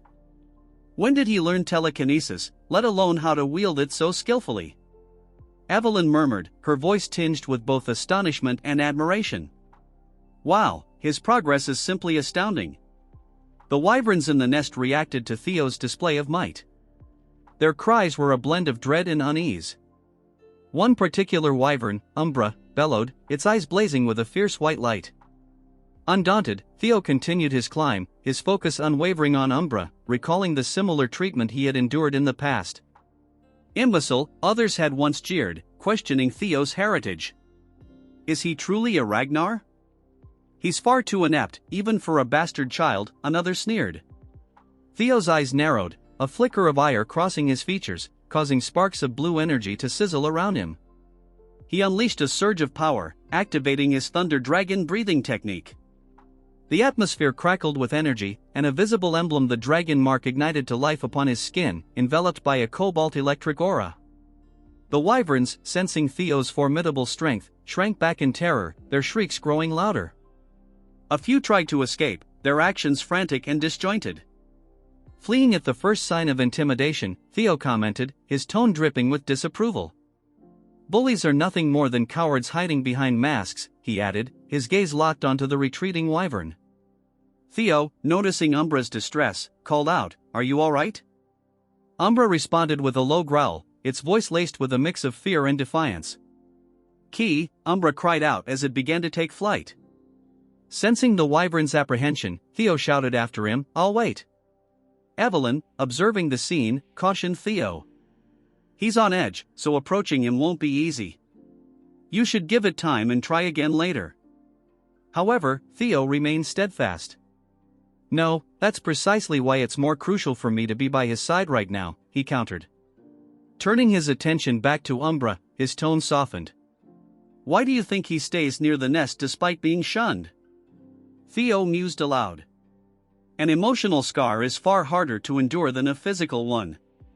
Theo glanced at Evelyn with concern. "He's injured, he couldn't have gone far. Please help me find him." In a mountainous area, Umbra was spotted exhausted and startled. Theo approached a glowing rock, which illuminated brightly. Many had attempted to tame Umbra, but none succeeded. The commander, his gaze sharp and voice firm, remarked, "He's extremely wary of people. In his current state, it will be even more challenging." He then asked Evelyn if she could fetch something to feed him. "In the meantime," Theo said, "I'll try to understand him. After all, this is my admittance test." Theo unleashed his ability, Wyvern Fear, while Umbra countered with Drake Fear. Umbra let out a thunderous roar. Theo took a step forward, Umbra mirrored him. Theo advanced again, and so did Umbra. Using his abilities, Theo began to heal Umbra. Holding a vial of healing potion, he splashed it onto the wyvern. "How's that? The pain has lessened, hasn't it?" Theo asked gently. Umbra appeared bewildered. Theo pondered silently, "Perhaps it's because of the dragon heart, but I can sense Umbra's emotions, his fury toward the herd that cast him out, the conflicting sorrow and attachment, the longing to still belong, the prolonged and agonizing loneliness. His feelings for me are contradictory too. He's suspicious of me, someone who appeared out of nowhere offering kindness, yet at the same time, he hopes I won't abandon him." Theo reached out and touched Umbra's face. "Don't worry. I won't turn my back on you," he reassured him warmly. With that, Theo reached into his inventory. He knows how much he adores things like this. A gem materialized, catching Umbra's attention. The wyvern stared at the gem with a gleaming expression. Theo asked, "You want it?" Umbra, clearly captivated, reached out for the gem with an eager look. Theo handed it over, saying, "Here, it's a gift. If you follow me, there's plenty more where that came from." His eyes sparkling, Theo inquired, "What do you say?" Umbra was speechless. Theo extended his hand to Umbra. "I'll have to go raid some from Grandma Curson," he muttered, shivering at the thought. He couldn't shake the feeling that he was about to lose a fortune. Back with Theo and Umbra, Umbra responded with a thunderous roar and a firm nod. A blue system notification window appeared before Theo. New skill acquired: Wyvern Taming, rank C. Mastery, 1% higher. Mastery increases a tamed dragon's trust when mounted and grants a 10% power boost to both rider and mount. With that, Theo soared into the sky on Umbra's back. Evelyn, who had been watching, stood bewildered, dragging a couple of bulls behind her. Confused, she questioned, "Huh? How did you do that? It's never opened up to anyone before." A smirking Theo and a content Umbra returned. Evelyn remarked, "It's nice seeing him eat so well," as Umbra devoured the food she had brought. Theo thanked her, saying, "Thanks for the meal, Evelyn." Flustered, Evelyn pressed further, "Seriously, how did you manage it?" Theo replied casually, "He simply tended to the wound in his heart." Once his emotions were wavering, the gift sealed the deal. Evelyn was left speechless. Jokingly, Theo teased, "Haha, you want him to eat that?" Evelyn, still puzzled by the unfamiliar food served to her, thought to herself, "That's so like young Master Theo. Not only is he skilled at charming people, but he can even win over a wyvern." Evelyn, now astonished, exclaimed, "Congratulations, young master. He's acknowledged you as his partner." She explained further, "A wyvern offering its neck and back is a sign of trust." Suddenly, panic struck her. "Wait, no, what are you doing all of a sudden?" she cried as Theo prepared to mount Umbra. Theo calmly reassured her, "It's fine, I've got this." Evelyn interjected, "Even if he's accepted you as his partner, you haven't received any flight training yet. Riding a dragon without reins and a saddle is extremely dangerous." Her expression turned frantic as she shouted, "Taking off like that is a one-way ticket to disaster." Theo, with a confident grin, assured her, "Relax, I've got plenty of tricks up my sleeve." A system window popped up, activating skill, Wyvern Taming to compensate for insufficient riding skills. With that, Theo and Umbra took to the skies. Evelyn watched in shock and concern as they flew gracefully. Theo, smiling, mused aloud, "I get it, he wants to show me something, right? Let's go together." As Umbra continued to glide through the air, Theo's thoughts drifted. Something's not right. How did a pure-hearted dragon like him turn into such a fearsome demon, earning the title Evil Shadow Dragon? The scene shifted to a waterfall, where black liquid seeped into the water below. A surge of pure energy radiated outward, a visible sign of the ancient ritual underway: purification and rebirth. The process removes impurities from the body and enhances one's ability to gather mana more efficiently. It is an ancient secret technique requiring multiple strong mana users and days of intense suffering to complete. The scene shifted to Theo, his body glowing with power, though it was noted that this method had only been effective on children under 5 years old. A sense of impossibility lingered in the air as a close-up revealed Theo's face, now marked by the swirling dark energy of the phantom dragon. This purification happening to Theo was the result of countless perfect coincidences. First, the deadly core poison that invaded his body. A skeletal figure with burning red eyes lunged at him, its chain form representing the poison. Second, the concentrated mana gathered from decades of consuming ghost shade, symbolized by ominous purplish-black flowers. Umbra, who had mastered neutralizing the poison, was shown alongside images of crystals, flowers, and leaves. Everything balanced precariously, depicted by a spectral image of Theo's body where light and dark energies intertwined. Instead of rejecting or being destroyed by the demonic poison, Theo absorbed its essence, transforming him completely.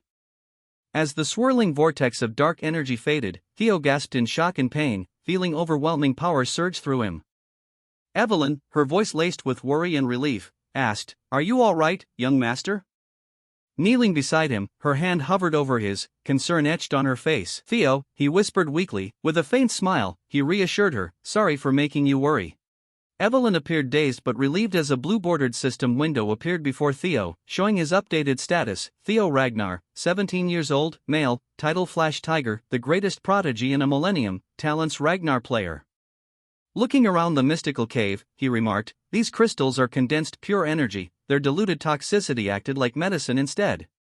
Glancing at Umbra, he expressed gratitude for trusting him before stating, "Ragnar's already perfected physique has gained both purification, rebirth, and phantom dragon traits." He raised his fist, declaring his growth speed would now be unimaginable. Taking a deep breath, Theo shifted his focus to a more urgent question: who was the old man? His attention turned to the skeletal figure hanging from chains nearby. Theo and Evelyn approached the wall behind the corpse, where faint inscriptions were carved into the stone. "What is it?" Theo asked. Evelyn replied, "There's something written here, a journal." Theo squinted at the faded markings, noting that only a master craftsman could have engraved such fine lettering.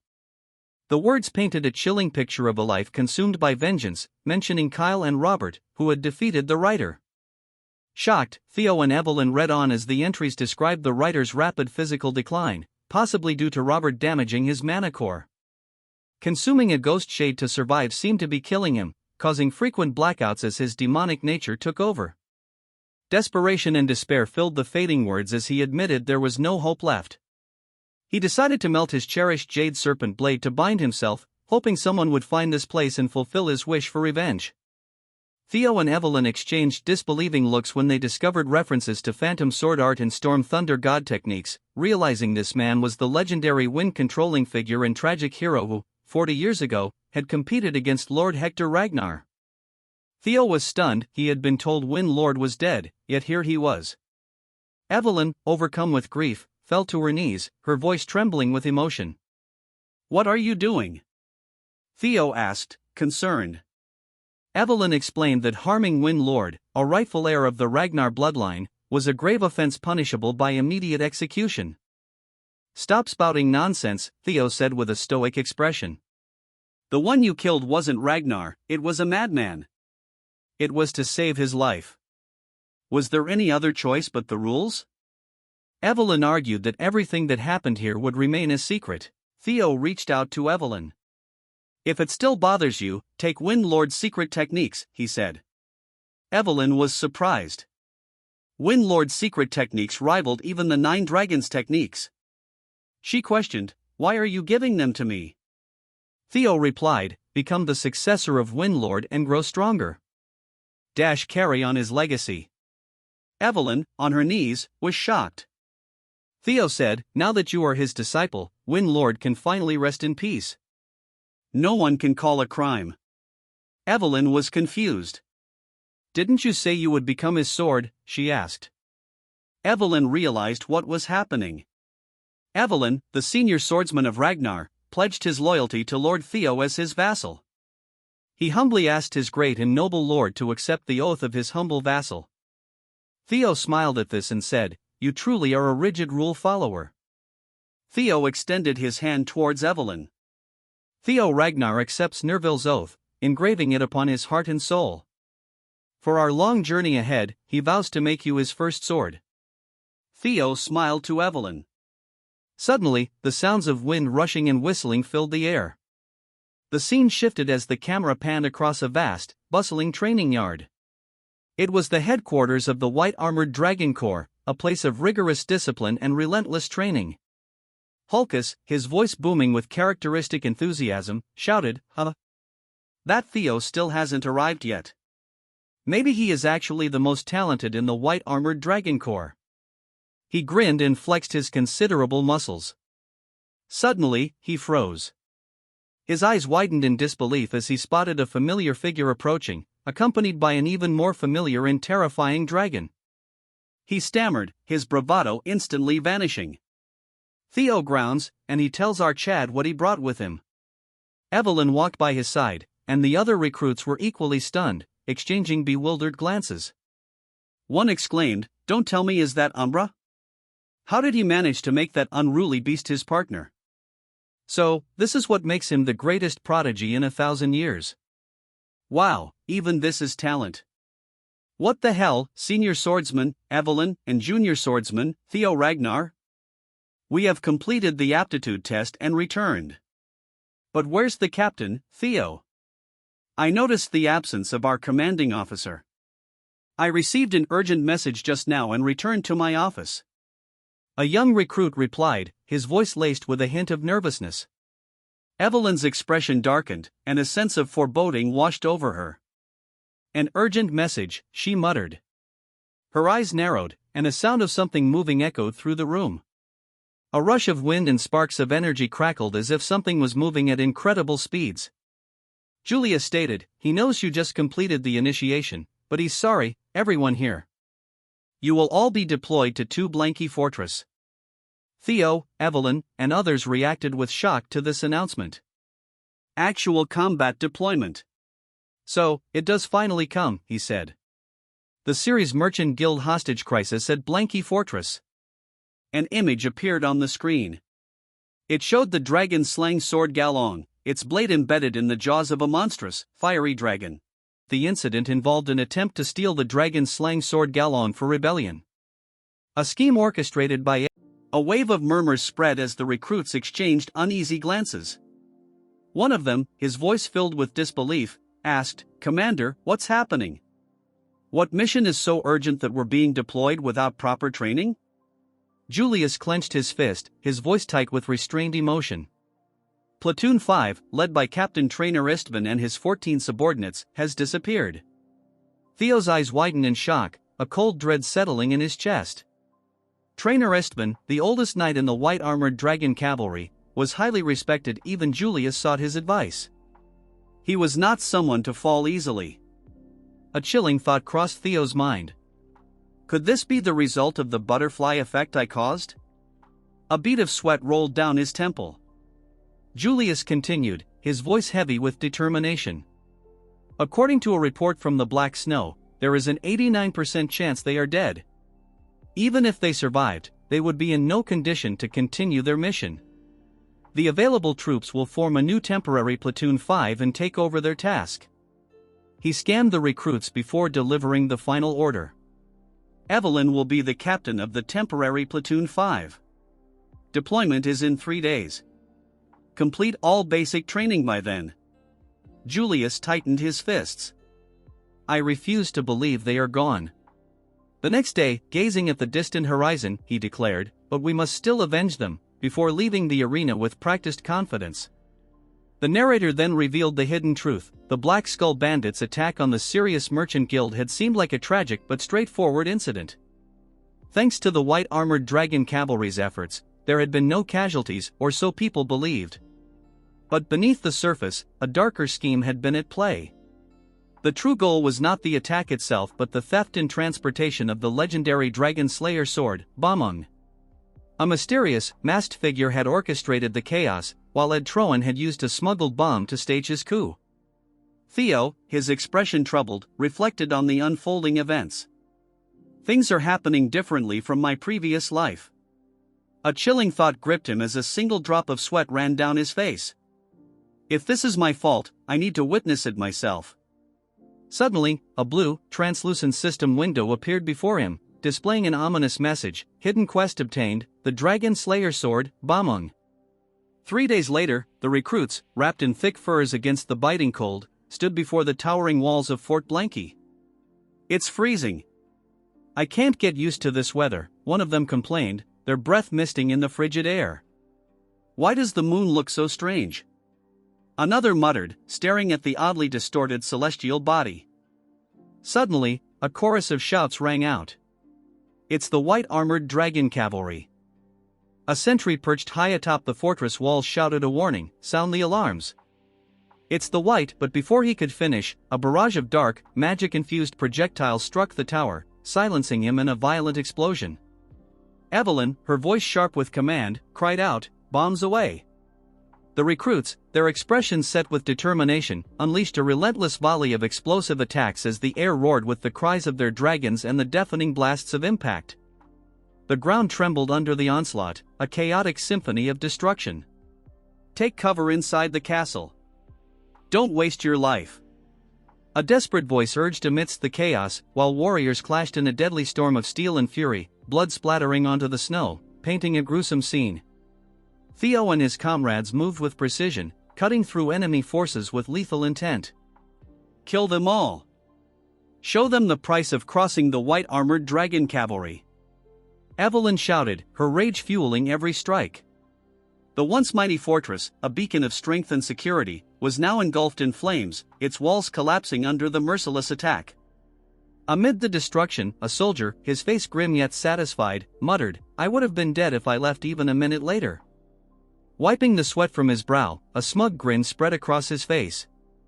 Whatever. As long as I deliver this, my mission's done. All that's left is to sit back and enjoy. His words were cut short as a dark, cloaked figure suddenly materialized before him, crimson eyes glowing ominously in the dim light. The figure asked, his voice a chilling growl. The soldier stammered, handing over a long, carefully wrapped package. Good. It's the right item, the figure confirmed, his tone devoid of emotion. We have what we came for. Prepare for the next phase of the plan, he ordered, his voice echoing across the snowy battlefield. Yes, sir, came the synchronized response of multiple voices. The figure surveyed the battlefield with grim satisfaction as his subordinates obeyed without hesitation. All that's left, he muttered, his gaze shifting to a group of individuals operating strange mechanical devices with precise coordination. Subjugation complete, Theo remarked, grinning. Ah, that was easy, he laughed confidently. Evelyn, however, responded with a hint of doubt. You're right, it was too easy. Theo frowned, deep in thought. How could the original Platoon 5 be wiped out so easily? Activating hatchling synchro, he accessed the memories of fallen enemies. This guy knows they stole Bomon, but he hasn't actually seen it, he muttered, brows furrowed. That's expected from low-rank soldiers, but even their top officers don't know its location. Am I missing something? Theo, is something wrong? She asked. No, just lost in thought, he replied, shaking his head. Nearby, Sword smirked. You may be the Flash Tiger, but a newbie is still a newbie. Just admit you were nervous for your first mission, Aaron teased. We've rescued the hostages, so let's regroup with the platoon. Theo sighed. Yeah, as you wish, I just want to go home. As Sword walked past, Theo suddenly wrinkled his nose. Gunpowder, he muttered, eyes darkening. Without hesitation, he leaped into action, his movements fluid and precise, his sword flashing in the dim light. What's up with him? Amused. Maybe he just hates how you smell, Aaron joked. Theo sprang forward again, throwing projectiles that struck with deadly accuracy. I knew it, he muttered, unease creeping into his voice. What's wrong, Theo? Aaron demanded, her eyes widening in horror as she spotted barrels filled with volatile explosives. Those turds were planning to take us down with them. She gasped. We need to get out now. Theo ordered, his tone sharp with urgency. Understood. His allies responded. Suddenly, a swirling vortex of darkness appeared. Theo's eyes widened in alarm. He shouted, frustration and despair surging through him as the fortress exploded, the shockwaves tearing through the air. Reload, a cold, emotionless voice commanded. The figure, unfazed by the destruction, extended his hand into the dark void. Another wave of explosions rocked the fortress, its foundations shaking under the relentless assault. Exterminate them all. Leave no survivors, the figure ordered, his tone merciless. The scene shifted to a grand, lavishly decorated chamber where Amelia, her face pale and drawn, cradled a swaddled infant in her arms. There, Axion, my baby, she whispered soothingly against the backdrop of chaos. Her eyes, once filled with sorrow, gleamed with a terrifying, unholy light. Did it hurt a lot? She murmured, grief twisting into fury. Mom will bring you the head of that filthy vermin, she vowed, her voice venomous with hatred. A swarm of shadowy figures descended upon the fortress. Their movements were swift and silent, like wraiths in the night. Evelyn, her sword drawn and her stance firm, prepared to meet the attackers head-on. Don't let anyone escape, she commanded, her voice echoing through the chaos. Yes, a chorus of voices responded as they launched themselves into the fray. Evelyn, her face set in determination, faced her foe head-on. So a mask of disbelief stared at the attackers as the entire 5th team, led by the trainer, was wiped out by these people. She muttered, her voice, barely a whisper, no, there's no way. Her eyes narrowed, and a flicker of suspicion crossed her features. A chilling premonition washed over her, and her gaze filled with dread. Suddenly, a devastating barrage of fiery projectiles rained down upon them. The force of the explosions sent shock waves through the air. Team leader, a voice cried out, desperate and filled with panic. Evelyn's movements were swift and precise as she deflected the incoming attacks.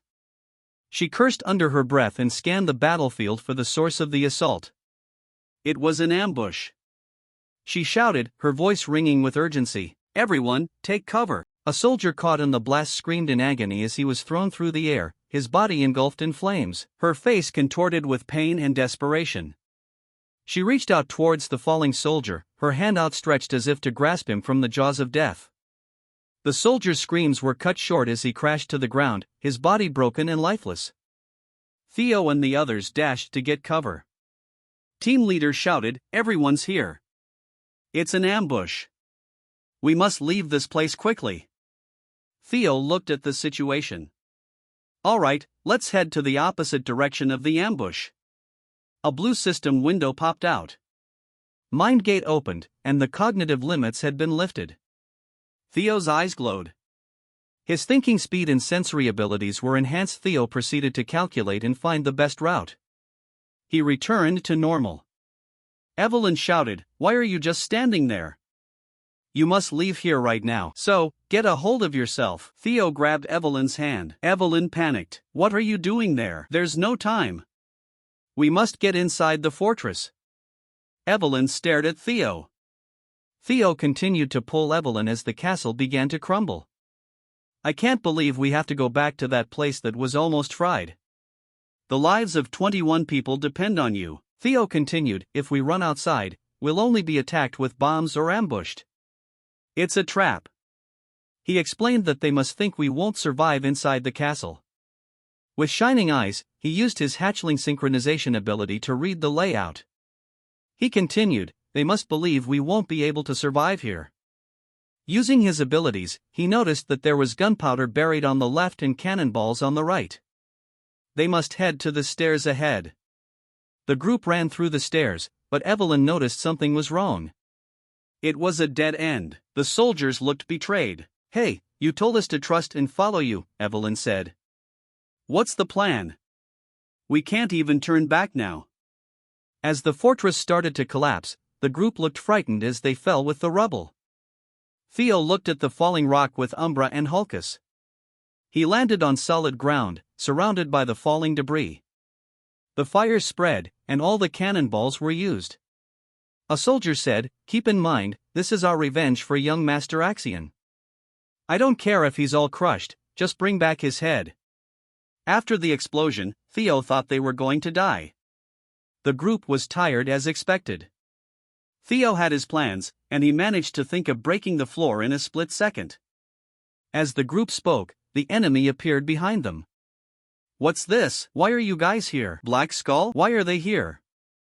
Theo questioned. "I only came here because the ground layer is particularly hard," Theo said. Theo was shocked. He looked through the holes in the walls and saw soldiers. He looked down and saw a chained-up man. It was the 5th team leader, Trainer Ison. He continued to look at him. Evelyn was relieved. "Thank goodness, you're alive, Trainer," Evelyn said. Evelyn looked at Trainer, but this was shocking. "I can't believe the one who this was." Ragnar's Intelligence Bureau trainer's chains fell to the ground. The trainer fell to the ground and asked, "I guessed it wouldn't be possible to do an ambush like this without an insider, but how can one point a sword at a family member?" The other replied, "This is clearly treason." "That's right, we must pay back the trainer." He stopped the other donkey. "Don't even think about it. It's better to not rush about it. They planned all this to catch us from the start. It will be hard for us to face them with our current numbers. We should go outside and inform the Black Pillar." Theo looked down. "That's not possible. Seeing that there's no backup from the Black Pillar right now means that the Black Pillar members who were ambushing them were also trapped. That's why I brought us inside the castle. However, there's a chance of winning those guys. They even buried their men underground. They must intend to cover up this incident. They will definitely come to check our dead bodies once they're sure of their victory and come to confirm it. We can ambush them back while hiding in the ruins and win." Isvan looked at Theo. "He's opened the mind gate at that age. I even gave up in such a situation. I think the new recruits were chosen very well this time." Isvan jumped up. "You're right, the White Dragon Squad can't be beaten up. The plan is as you've heard just now. White Dragon Squad, prepare to fight. This part starts at the bloodied battlefield under the crimson light. Let's stop here. I didn't know my scriptwriters were writing such trash. I fired most of them." After the battle, the minions flocked together to search for the bodies, more like getting themselves killed. As they looked through the bodies, they found bodies of their allies and one of them was alive, but instead of saving him, this ugly Barbie kills the man. He asks his lackey if he found the bodies. The trash tells the Barbie that they have yet to find any bodies. They are done searching the western side of the fortress, and now they will look around the eastern side. The Barbie thinks that the results were negative from the ambush team as well. As this Barbie goes around catwalking, he thinks to himself that the bodies of the white-armored dragon cavalry are the only ones missing. He tells his guys to stop and asks them if he has seen any member who are from the white-armored dragon cavalry. From the rubbles a sword flies out aimed directs towards the Barbie's ugly face. He barely manages to dodge the attack, clearing some distance. But as he was about to counter, Evelyn kicks his chest, dodging the attack effortlessly.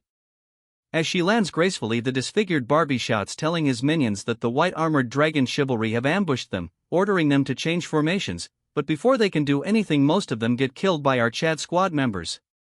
Evenly tell Barbie that she hoped it would not be the Central Intelligence Bureau, so by the laws of Ragnar they will all be executed for treason. As bloodlust fills the eyes of our beautiful waifu. As the battle continues between the Barbie and our waifu, they are evenly matched. The Barbie thinks to himself how they were able to avoid the bombardment. He uses his full strength to overpower Evelyn. As she is in a tight spot, she pulls a hidden weapon from her artificial hand. The Barbie barely manages to dodge the attack, but giving him no room to breathe, she launches another attack aimed directly towards his neck. Although he blocked it, he gets severely injured, falling on his knees. Evelyn shouts that the Central Intelligence Bureau has been surrounded and any further resistance is futile. Since the moment their ambush succeeded, they had no chance of winning. If they were to willingly surrender, at least they will be able to save their lives. Out of nowhere, this attention-seeking Barbie shouts, telling his minions that they can now use the secret technique. Hearing this, everyone stands still, wondering what secret technique he is talking about. From behind, the minion starts transforming. Guess they got upgraded to level 2. The minion who was scared of Theo charges towards him, veins popping from his face as if he has constipation. Theo realizes that the technique he is using is the reverse blood surge technique. It a forbidden technique that drains one's life force. He has gone so strong that he manages to push back our Chad, who was overthinking like you guys. Theo notices that multiple minions are charging towards him when he is off balance. But before it lands, our Chad, one of the captured members, uses his body to block all the attacks. As he falls to the ground, he tells our Chad to leave this area with his life. Useless sacrifice, since our Chad is stronger than him. Seeing the guy fall tot, he ground. Theo gets angered as he starts using his real power. Using the Thunder Claw technique, our Chad lands such a strong attack that it raises all the minions in a second. Then Theo activates his mind gate, and in a matter of seconds he breaks in between everyone duel and finishes the minions off effortlessly. Since they are large in numbers, Theo uses the triple Thunder Claw, a move so powerful that it raises the entire battlefield, killing almost all of the minions present. The power behind the attack was so great that it pushed back everyone present in the battlefield. The battlefield had formed patterns of the sword strikes our Chad lost. The Barbie managed to survive, but he cannot believe that our Chad dealt so easily with their secret technique. As such, he cannot let an anomaly like our Chad live. The other members cannot believe that our Chad pulled of such a technique. Glasses thinks that they will have to work harder to reach his level. As for Theo, he is vomiting blood because he sued the mind gate to raise his powers, and because of that his body has received a penalty. Since the power he executed was too much for his current self. The Barbie rushes towards Ken, telling our Chad that since he is going to die, he will at least take him to hell with him. Theo realizes that there might be something wrong with this mana core. Then he realizes that this ugly Barbie is trying to blow himself up with our Chad. But Evelyn comes in front of her future husband and uses the powers of the God Tempest. This is the technique Theo gave her. Using the first move Squall, she throws him afar and then rushes towards him, and uses its powers to attack him. Wait a minute, where are you looking, perverts? Anyways, the technique Maelstrom directly hits his mana core. Theo is shocked to see that the mana hall explosion has been stopped. The attack was so strong that he gets shocked into the ground, causing a huge eruption of energy. The attack was so strong that the Barbie won't last another chapter. Rest in peace, you will not be remembered. A voice call for Theo. as Hulkus shouts that he was right to choose Theo as the Lord and he is certainly his first sword. Bad luck man Evelyn already took that place. They thank our Chad for saving them, seeing their earnest gratitude our Chad laughs, and he gets up with their help. The other asks our Chad and Evelyn where they managed to learn skills of this caliber. Theo tells him that knowing will only hurt them as his partners jump on him to celebrate. The old man looks at the sky telling everyone that a long night has passed and a bright new dawn has greeted them. The new part starts at the Rose Palace, where the ugly turd is on the ground foaming. Look at her, she looks like she has consumed some kind of poison, if you know you know. In reality is Ed choking her using his strength. Then he throws this turd on the ground, barking at her like a dog. Telling her that where she got the guts to pull something like this without knowing her place. The stewards tell him to calm down, while he cannot understand that she used his seal, and ordered his private army to go kill Theo Ragnar and the White Dragon Armor Unit. As he throws the paper on the ground, he says that she has meddled into the grand plan of the Troibans. Since this chick has gone crazy, she acts weirdly, then starts sobbing, telling her brother that she just wanted the head of Theo who killed her son. Then says that everyone who was affiliated with as well. She wants to tear them apart and burn them to satisfy her rage, to soothe her son's soul. Hearing all this rubbish, he clenches his fists, telling her that she forgot her role just because a trash like him died. All while punching the dead body of Axion. As blood splatters on her face, he tells her that she has lost the Dragon Slayer sword, the key to their entire plan. From this moment onwards she is expelled from the family. She gets all scared because the look in his eyes right now is the one that his father has. As he tells his men to lock her away where no one can see her, to get rid of any worms connected to her so information leaks out. Realizing that she has messed up, she tells him to reconsider at once and spare her. He leaves the room unable to hold back his anger. Thinking to himself that the rebellion plan he has worked so hard has gone up in smokes. All of this because of one person, that is Theo Ragnar. He swears to himself that he will kill our Chad by himself. Next we move on to our Chad as he pulls out the great sword. A status window pops up showing that this sword is sealed, and will only unlock under certain conditions. Theo inspects the sword and infuses his aura. Only to see the sword react vigorously as it flies out of his hand. Theo realizes that it reacts vigorously with his hands as it even caused minor wounds. He had suspected earlier that he cannot use the sword without unlocking the mystery. A legacy from the ancient mythic age, like a phantom it's not easily grasped by human hands, but if one uncovers its secrets it grants my mystical powers like those of mythic heroes. A legendary item. In his past life Ed managed to unlock the mystery, so he recalls his movements from back then. After a while he smiles, thinking that only one place comes to his mind. He puts it back into the inventory since until he unlocks its secret, it nothing but a useless lump of metal. As he throws it into his inventory, someone knock on the door. It's Evelyn. She formally call our Chad, apologizing for disturbing him, wanting to have a moment with him. He says that the commander wishes to see him. Moving to the commander, he is glad that his friend came back alive, but cannot understand why he is planning to retire. Old man says that it is embarrassing to say, but he has lost leg and his Drake in the last battle. Besides, his old body won't last much longer, so he plans to spend the rest of his life back home honoring his fallen comrades. The big bear knows that he cannot stop his stubborn bum, so he can do whatever he wants. As the man sips his tea, he says that is not a replacement, but he has something to say about the new recruitment Theo Ragnar.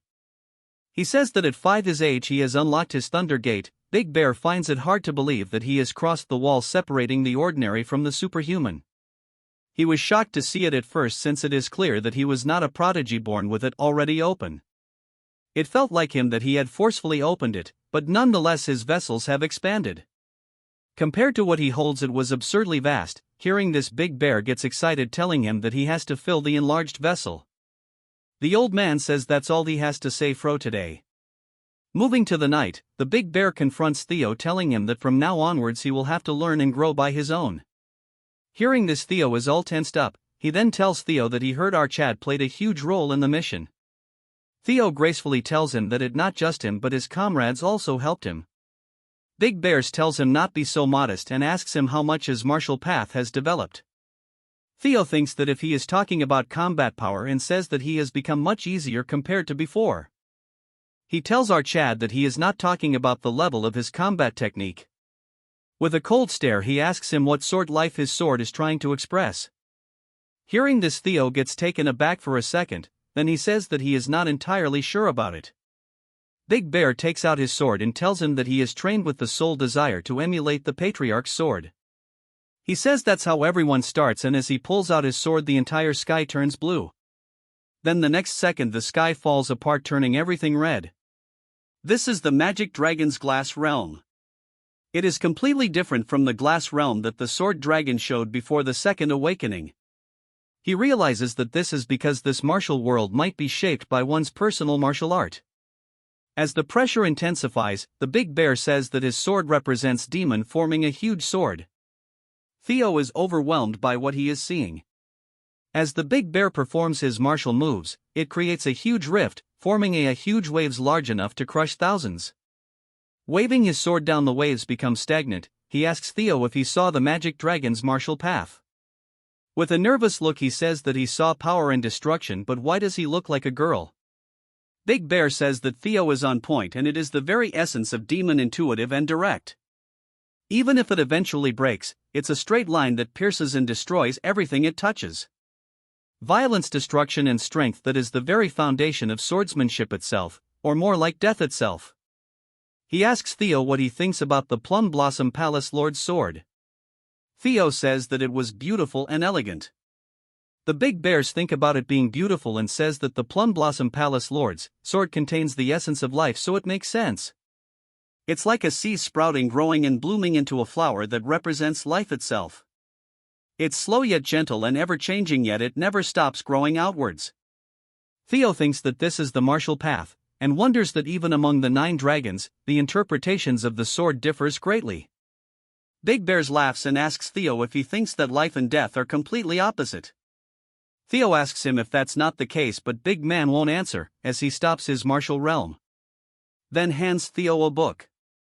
He asks what this is, and it shocks him. It's a dialogue between him and the Plum Lord about the truth of the sword.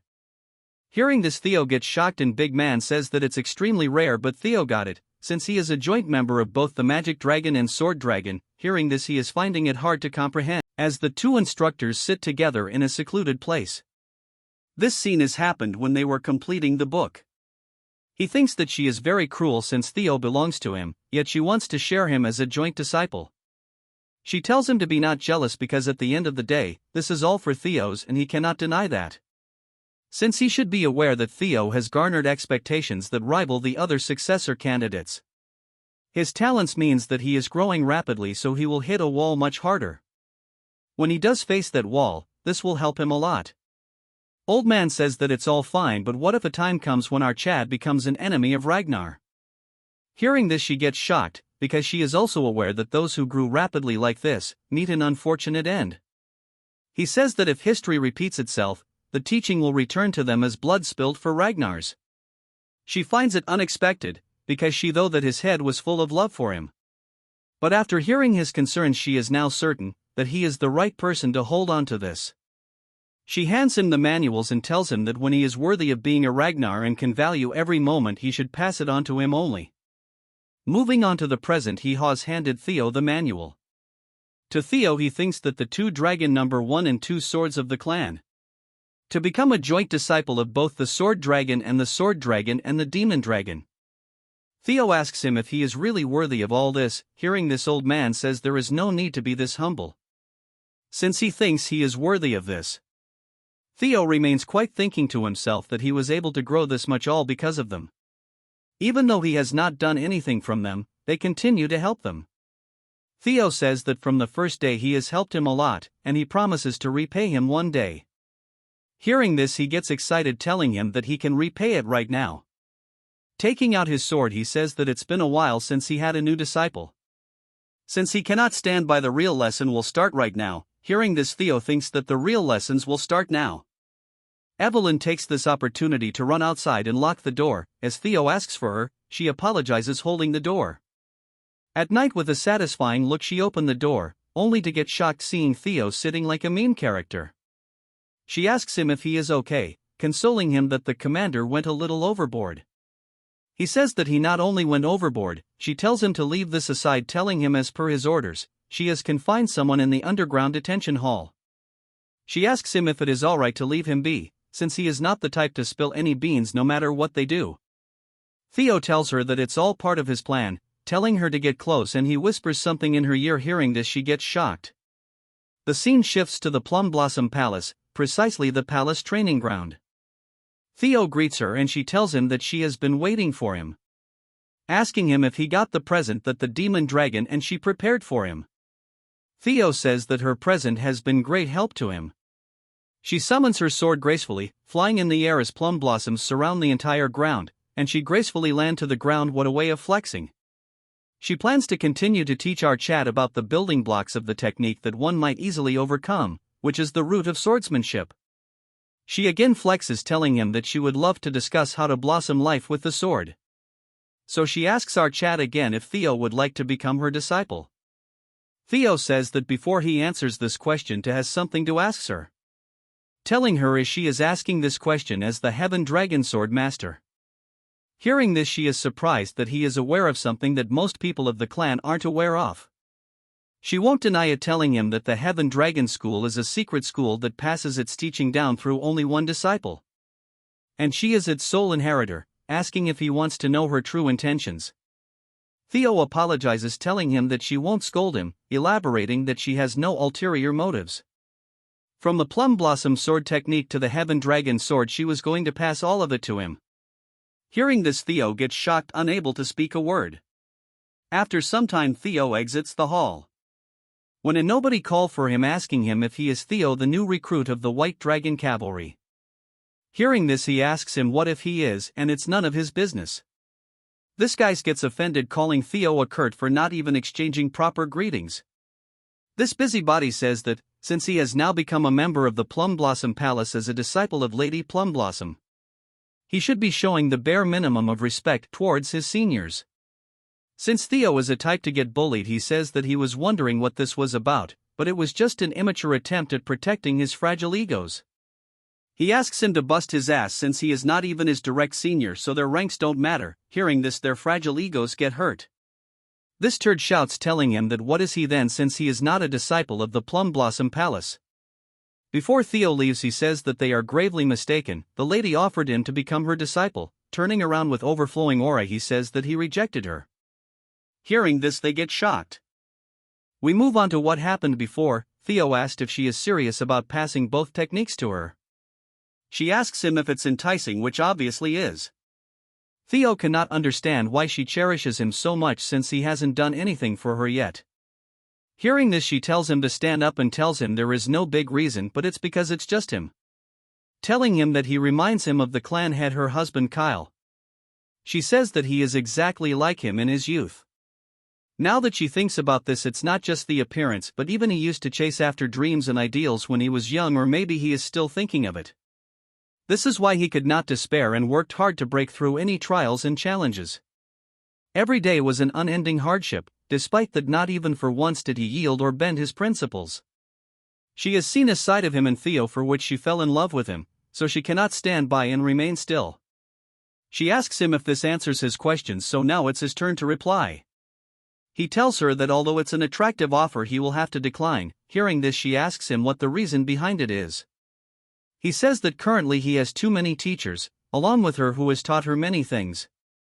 The demon commander Julius, his teammates, and his friends Hulkus and Erica, and even Ed and Axion, he considers them all his teachers. She gets shocked that he even considers Axion and the Sky Dragon teachers, since she heard they are on bad terms. Theo, in a nervous tone, says that because of the hardship they created is what built the current him.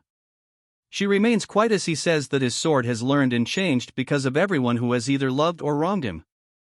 For this very reason, he is not confident he will be able to uphold the school's tradition and pass it down to the next generation. She thinks it is regretful because his sword is ever changing, but Theo tells her that although he cannot become her disciple, he will gladly become her son. Hearing this, she seems genuinely shocked. Moving to the present, she is chilling in her garden, sipping wine, when her assistant asks her that she must have taken a liking to him, which she agrees while laughing. She says because the heavens didn't permit, she could not have her own child, yet a child just like her husband promised to become her son, so it's foolish if she is not happy. The assistant says that she is happy to know that she is delighted. She says that she should thank Theo for making her a mother, so she tells her to prepare a letter for her to send it to her husband. She asks him the contents and she says it's about his promotion exam. Hearing this, she gets shocked, telling her that Theo is rookie who just finished his awakening ceremony. If he garners too much attention at such a young age, she should better know what might happen than anyone else. She says that's why she must hurry, before dangers befall the Ragnar clan. She wants to give Theo the entirety of the clan. Moving to the prison, there is the cripple who acted cocky. He tells a mysterious figure that he is finally here. This clown tells him to not resent him since this is all going according to his will. This loyal turd says he never doubts it, telling him to finish him off. As he throws the daggers, before they hit his neck, a mysterious power blocks them. Seeing this, the clown gets shocked. Evelyn breaks through the ceiling. Seeing her, this clown realizes that he has entered a trap. Evelyn instantly starts attacking him, easily overpowering him. Seeing her attacks, he cannot believe that she was this skilled. He thinks it's unfortunate that he cannot take him out. It would be better for him to escape than get caught.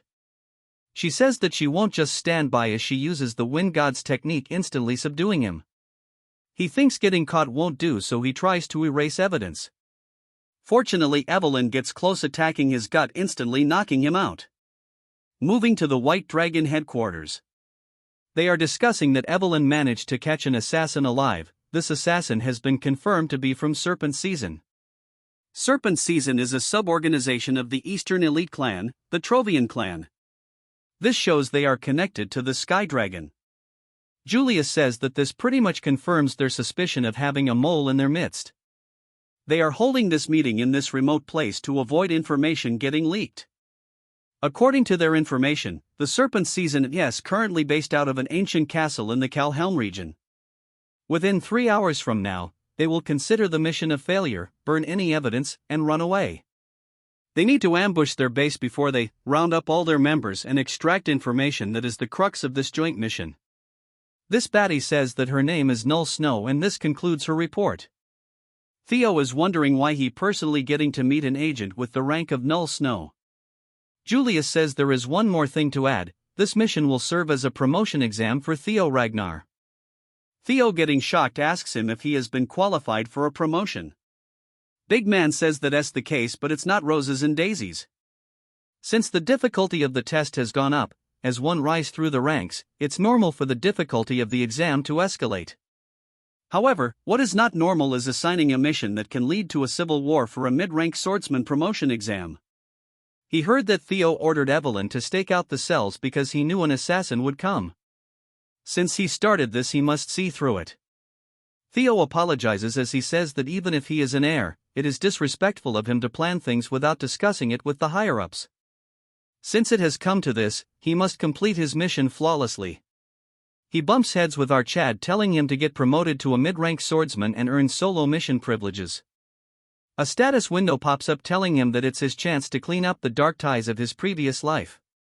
Even Theo is curious what it is that tied him and them together to cause all this. This baddie asks Theo if he has any problem. Theo says that no matter what he will complete it no matter what. Old Man says that it concludes the meeting, and now it's time to start the snake extermination mission. This part starts deep in the forest. Pretty Mask tells them that there is a possibility of a mole, so they have limited this mission to 3 people. So including our couple, she herself is involved in this mission. She says that their target is an assassin organization. As swordsmen they should have the advantage in direct confrontation. However, there because disadvantages when it comes to numbers. She tells them that whatever is the case they should never let his guard down, and Theo agrees, ready to follow his orders. Moving to the office of Joker, 2 turds are discussing that they have taken care of the documents. They will leave as soon as someone they are expecting will return. One of them asks them how long this person has been out for. He says that it's been over 2 hours, so he should be back by now. A small ball enters the room and releases an immense amount of smoke. Due to this, the entire area is filled with smoke, blinding their visibility. Before they could even react, these turds get instantly killed. Just look at their faces for once. As they throws them around like ragdolls, she says that Evelyn and her will take care of them and Theo should take them to the basement. Theo is amazed that in an instant she took care of 3 people. Theo rushes towards the basement. all while thinking to himself that the blueprints they got during the mission briefing are accurate. Then according to it, right up ahead will be the stairs to the basement. That's when Theo notices that he has stepped into a trap. Instantly an arrow is aimed towards his head, which our Chad barely manages to dodge. Then he uses his sword to stop multiple strikes in a matter of a second. Afterwards he uses his skill to read the area's information. Getting to see a detailed outline, Theo sees that not only are there traps, but there are men lying in wait for an ambush. Theo uses a dark white energy to levitate sword. The technique he uses is the thunder dragon breathing. As he launches the attack, the blades fly through the traps at blazing speed, cutting through all the traps. Moreover, it finishes the turds who were waiting for an ambush. As Theo gets down, he thinks to himself that if the security is this tight, there must be something in the basement. As he reaches the basement, he gets shocked. In front is someone who says that the stench of an impurity is reaching him all the way here. He says that to interrupt sacred prayer with slaughter, our Chad is an impatient follower.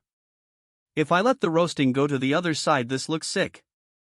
Seeing this figure, he gets shocked because this turd is from the Holy Demon Church.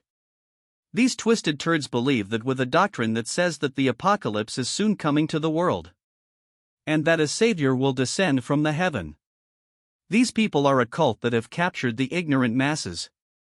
They are also the culprit behind the great war that will collapse the empire. The bald Barbie tells Theo that he seems to know exactly who he is. Theo uses hatchling synchronization to read the surrounding flow of mana.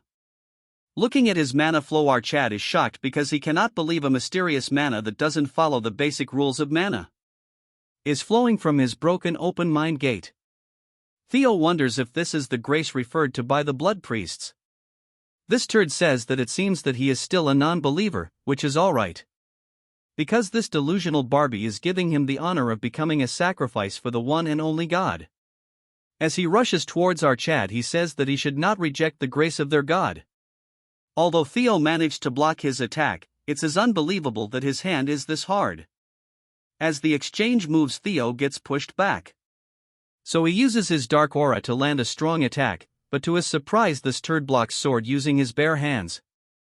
Theo cannot believe that he blocked a full-powered strike this easily. This Mortal Kombat character uses a fatality move and our Chad blasts through a wall. Theo is finding it hard to believe that he is a blood priest, who is part of the bottom ring of the demon church, yet he is this powerful. And inside here he cannot use his ultimate move unless he wants to get buried down here alive with him. But the problem is that simple mana attacks don't work on him. So he wonders what he can do with his sword now. That when Theo remembers the essence of death and the life he was taught, since they are polar opposites, it would be hard to combine them. As for the turd, he is ready to strike our Chad, calling for his lord, saying that the sheep is spilling precious blood. And as he tries to use a finishing move, giving our Chad as a sacrifice.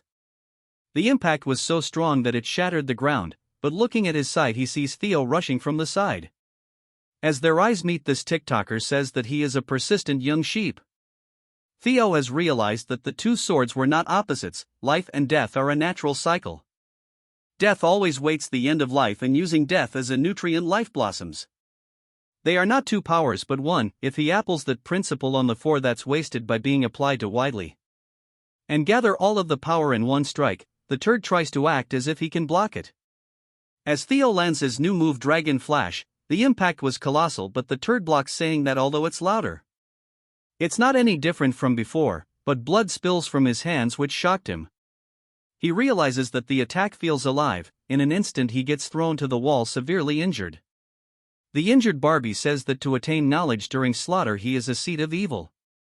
But he cannot allow him to sully the Lord's world any longer. Theo grabs onto his head using the system to read his memories. Theo thinks that he needs to use this chance to figure it out, because he needs to know the source of this strange power that the Holy Demon Church uses. By some reason the space distorts and Theo is in some place. Theo thinks that this is a completely different from all the other times he has read memories. It's as if he has been transferred to another place. That's when Theo realizes that this system is malfunctioning. It says that he has encountered an enemy who is at a far higher level, so he should run away. Theo cannot believe what is happening. That's when a voice asks him who he is. Asking him what he is, a huge ice surrounds the entire void. A huge creature the size of a planet asks our Chad why he is breaking his sweet slumber. Theo is nervous, thinking if this is the being that the holy demon church worships. The ugly trash orders him to answer his question. Theo thinks that if this is their god, at the grace that they are all on about. Our Chad is very nervous, as the ice comes closer, taking a look at our Chad. It recognizes him and call our Chad by his name. Theo cannot understand how he know him, as the minster says that he has been searching for him all this time. As he calls Theo the blight of this world, he devours our Chad. As the eye turns into a weird liquid devouring him. From the huge moldy yellow light is released. The cheap copy of Venom gets blasted when a dragon breaks through. It's none other than Lodbrok. Seeing her, our Chad gets shocked. She tells Theo that the overweight Venom is not something he can face yet. It's a being so strong that even if he reaches the ancestors' level will not be suffice to get a certain victory. She tells him to leave this place to her as she pushes his out. The next second he wakes up from his slumber. As Theo is vomiting blood, he cannot believe that Lodbrok has been standing up against a thing like that all by herself. Then he notices the priest going crazy because a non-believer sought his lord, yet he who has dedicated his entire life didn't get a glimpse. As he goes crazy, Theo takes this opportunity to finish him off, telling him that a god like that is not something even he wants. But Theo is surprised to know that the god the demonic church worship is the nameless sovereign that Lodbrok spoke about. She had told him that for the past 1,000 years she has remained here, bound by the duty to protect the world from it. But because she has lost her heart, she won't last longer than 3 years. In 5 years, during the Great War breakout, which is centered around the demon church. The death of the guardian dragon and the rise of the holy demon church, the rebellion started by Ed Trovan. There is no way all this happened at the same time, so they all must be connected. Before Theo was about to faint, Evelyn grabs onto him, telling him that he has done a great job. Mommy Assassin thinks to herself that they hurried because one of the targets was a blood priest. But it's very surprising that our Chad managed to take one down by himself. She praised our Chad, saying that by defeating a blood priest alone he has proven himself. Moving back to base, she says she has collected the documents. All the evidence are circumstantial evidence, and nothing works as a smoking gun. Theo takes out a box and tells her to check it out. He discovered the box from the basement. Seeing the box, Evelyn is shocked because it is the object she has collected on behalf of Theo before the awakening ceremony. It is the secret trade logs between the Ceres Merchant Guild and the Trovian clan. She was wondering why he hadn't used it, but now she realizes that he has saw this far out. As she reads through the logs, it belongs to the Ceres Merchant Guild. There is even a trade logo with the Trovians' official seal. She is impressed, saying that he has done great work. With this they can prove that it was Ed Trovan planning the treason. And also the involvement of the Holy Demon Church. They now have sufficient information, and after submitting a quick report they will immediately strike the Ceres Guild. Theo thinks to himself the time for Ed to pay is knocking on the door. The scene moves to Big Man all angry on Ed, cursing him by saying that he knew he would betray one day. The masked man says that they cannot say for certain, though there are circumstantial evidence, so he is still a suspect. Julius says that he is not a fool. The fact that the mighty Black Dragon is sharing this information means that this has gone beyond suspicion. In response, he says him to not make any unnecessary assumptions. Julius says that judging by his response, it sounds like he was aware of it, yet he let it happen. He says Theo named shocking our big man. He elaborates that according to Cleve's report, he defeated a blood priest by himself. Julius tells him to not go there, as he tells him to hand Theo over since he is a very talented individual. He explains that Theo has excellent perception and deduction. The ability to see the bigger picture from the tiniest clues. These methods greatly resembles those of the Black Snow. It is as if he has personal experience.